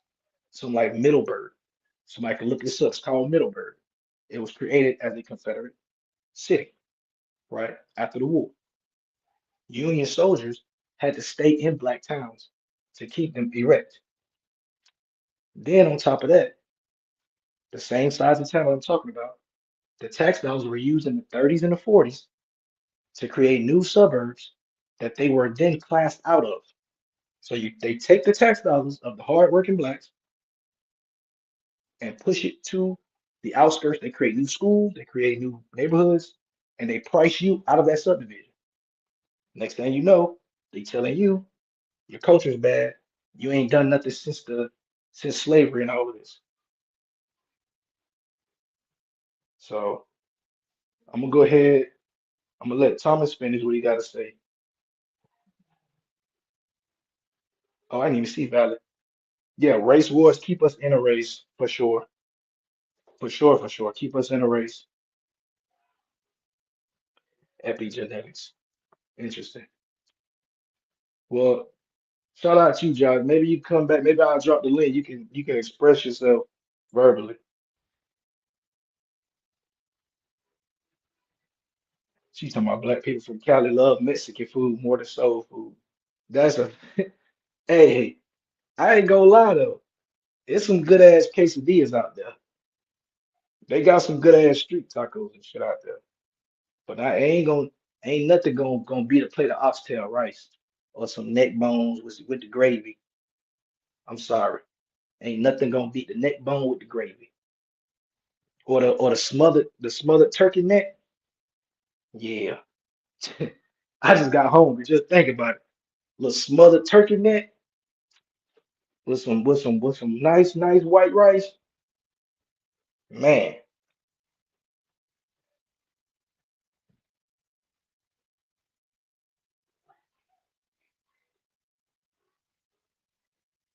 yeah, I can't co-sign the Mexican food over soul food. I'm rocking with the home team, Valley.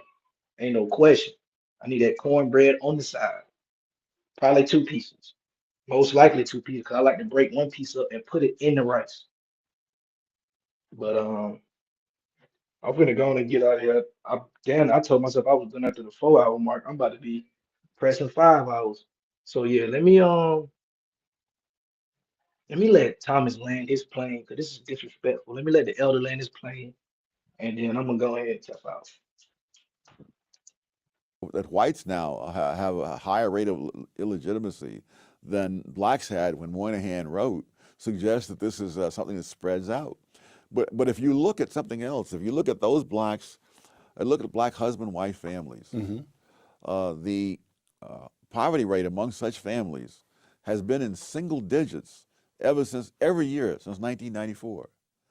And so if you look at the external causes, why the husband and wife families and the welfare single mom families all are facing the same society and objective things, but the results are radically different because the cultures and values are different. So you would roll back welfare. I guess that's the principal policy. So what would Tom Sowell do? One, you'd eliminate welfare, you'd reform welfare. What would you do? Roll it back. All right. And what about affirmative action? Eliminate it. Just gone. Yeah. Colorblind policy completely. All right. What prospect for that do you see? None. No black leader of any standing. I'm talking about a political leader as opposed to an intellectual such as yourself. You've got, there's you, there's Walter Williams. Do you get the sense that there's a growing generation, a rising generation of African American intellectuals who say, enough of this, I'm with Tom Sowell?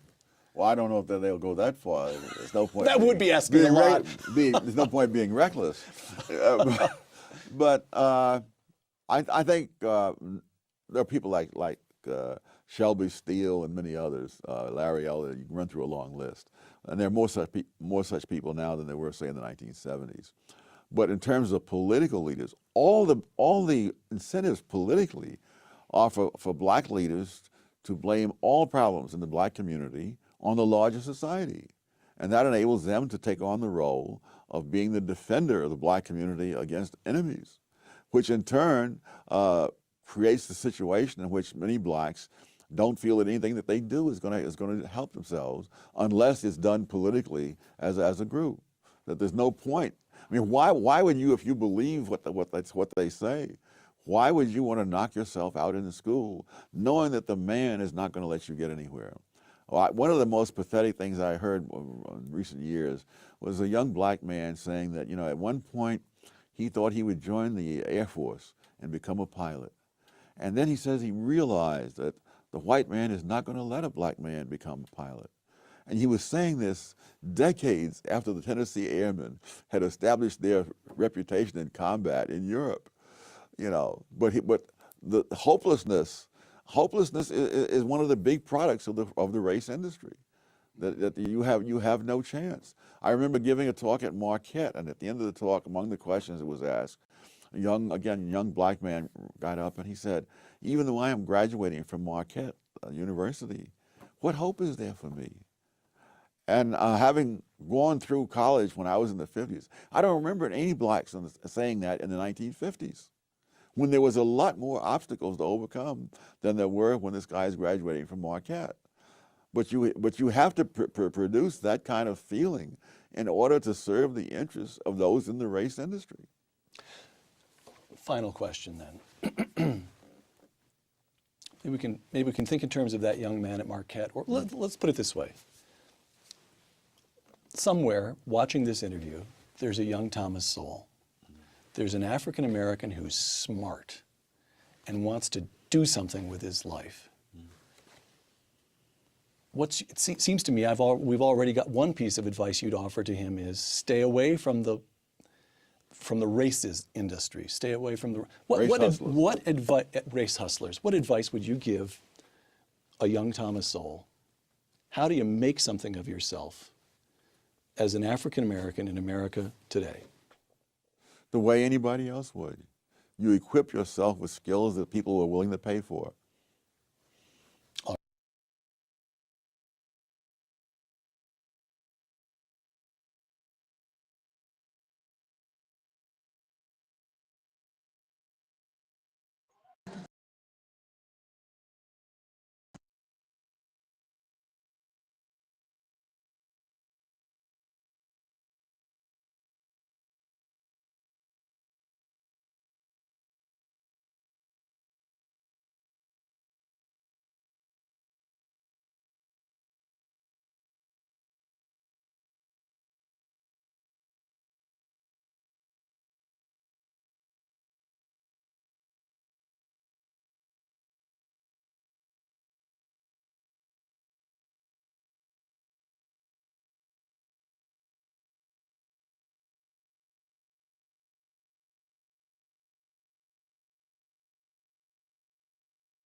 You know what I mean? No matter what goes on in life, you gotta stay swift.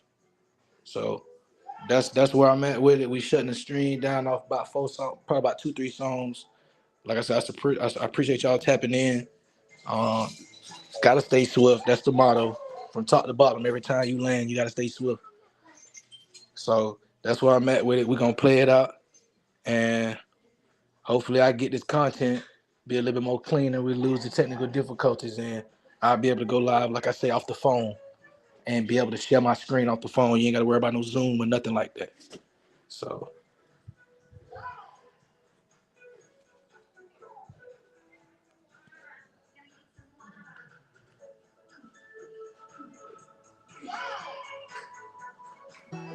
All right, let's go, buddy.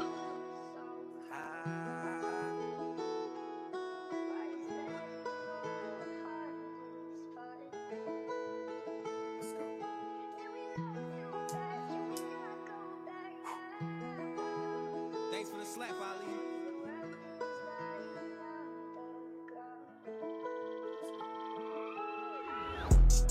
I tried to tell these niggas don't wanna listen. Everybody cheap don't wanna play their position. You gon' pop in the net, but we knowin' it's fiction. I ain't even trippin' about none of that shit, my nigga. I was in them trenches, keeping it too confidential. I risk it all behind this shit I'm implementing. I pray to God every day I don't get implicated. Don't stab me in my back, look at my face and betray me. Don't stab me in my back, look at my face and betray me. Stab me in my back, stab me in my back. Don't stab me in my back, look at my face and betray me. I'm on these hooks, I'm starting to feel like Kareem. I make shit shake, I'm starting to feel like Hakeem. Even to pop an X pill, cause ain't no I in the team. I heard a gangster started singing, I guess that nigga thought he was Jodeci.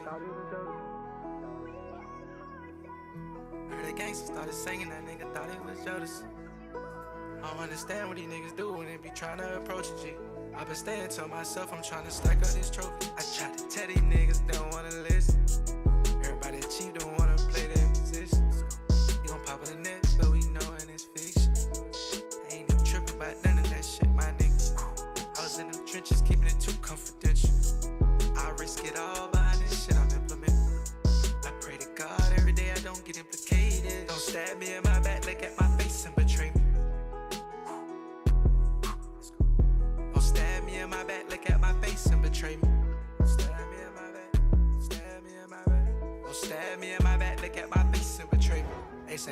hard choices. You can't even avoid it. Try the best, they cross you out, then double back to count on you. These niggas ain't tryna put in work, but they need all the employment. I was in the trap thinking about white papers and roadmaps, nigga. This devil gonna do his best to walk you down to like a staircase. I just talked to my lawyer last night, he called me, told me they finna drop the case. I protect my energy, I can't let these niggas infiltrate. That boy internet gangster, he only thuggin' in Twitter space.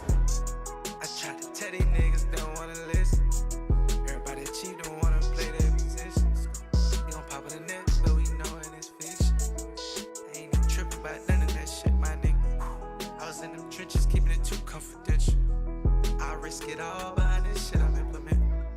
I pray to God every day I don't get implicated. Don't stab me in my back, look at my face and betray me. Don't stab me in my back, look at my face and betray me. Stab me in my back, stab me in my back. Don't stab me in my back, look at my face and betray me.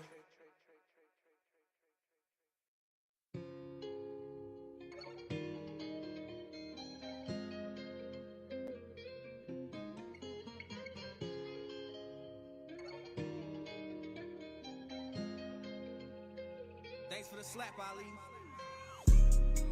I prove it to myself before I prove that shit to you. I was out here thugging, I was supposed to be the one that stayed at school. Got kicked out campus, dorm got searched. They think I robbed the bank. Got me feeling like Tim, cause I swear this shit done came the harder way. He swear he pee, but he only gon' fuck cause that boy got a car and a chain. He wanna hate the player, but he really know he need to hate the game. I was taking trips to the left coast with the boats, trying to make a name. I thought I was on the right path till the troll got behind me and hit the lights. Pack touchdown in Gainesville like I'm Percy, telling me that I'm more handsome in person. I been found my purpose, can't pop me no perk. I tapped to some shit you can't reach it like cursive. I'm tapped to some shit you can't see to believe in. Some shit you can't see to believe in. OJ on trap on Sunday like a deacon. Name ain't Steven, he tryna get even. He hide his mind, he gon' fight through the demons. Lost in his mind, he can't find him a reason. I prove it to myself before I prove that shit to you. I was out here thugging, I was supposed to be the one that stayed at school. Got kicked out campus, dorm got searched. They think I robbed the bank. Got me feeling like Tim, cause I swear this shit done came the harder way. He swear he pee, but he only gon' fuck cause that boy got a car and a chain. He wanna hate the player, but he really know he need to hate the game. I was taking trips to the left coast with the boats, trying to make a name. I thought I was on the right path till the troll got behind me and hit the lights.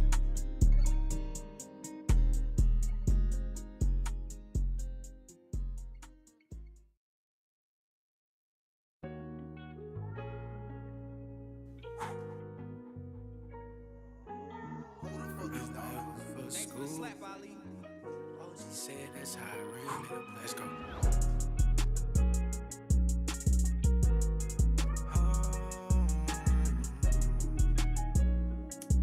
go. Let's go.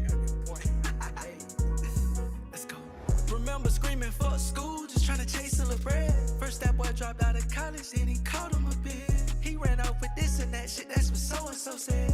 He gon' surge it like some gas, but he know damn well it's me. He thought his partner crossed him out, but it was all in his head. Oh, you say you want to smoke, that boy brought all of the cigs. Never second guess a house stepping, don't you never renege. That's how you never renege. That's how you never renege. OG say that's how a real nigga play. That's how a real nigga play. OG say that's how a real nigga you never renege. I was grabbing 2 and brought back 4, that's what that network do. I was in that trap, I was working hard just like the warehouse nigga. I can never trip you all online with that hate in your heart. I'm a businessman, I've been giving credit like I'm working at Vasa. Remember taking trips out to Chico, cause I can't smoke me no mid. I'm trying to stay up out the way, cause I just dodged a little bit. They gon' try to trick you off the street, they see you got shit going. He gon' flag me down to set me up, but shit I'm already knowing. I need that top shelf smoke, only elegant flights. Cabernet Sauvignon, it's been a hell of a night. This Kush gon' take me away, it sweep me right off my feet. I twist a split, take a sip, then gonna catch a little drip. I count up 10 every week and then break that shit right down the middle. We double up, we can't do loss, this nigga's not a beginner. I gave a base a couple O's to try to get me a runner. His granny thought he was on point, then found out he a sinner. Come on. Remember screaming, fuck school, just trying to chase a little bread. First that boy dropped out of college, then he caught him a bit. He ran off with this and that shit, that's what so-and-so said. He gon' surge it like some gas, but he know damn well it's me. He thought his partner crossed him out, but it was all in his head. Oh, you say you want to smoke, that boy brought all of the six. Never second guess a house stepping, don't you never renege. That's how you never renege. That's how you never renege. That's how I really play. That's how I really play. That's how you never renege.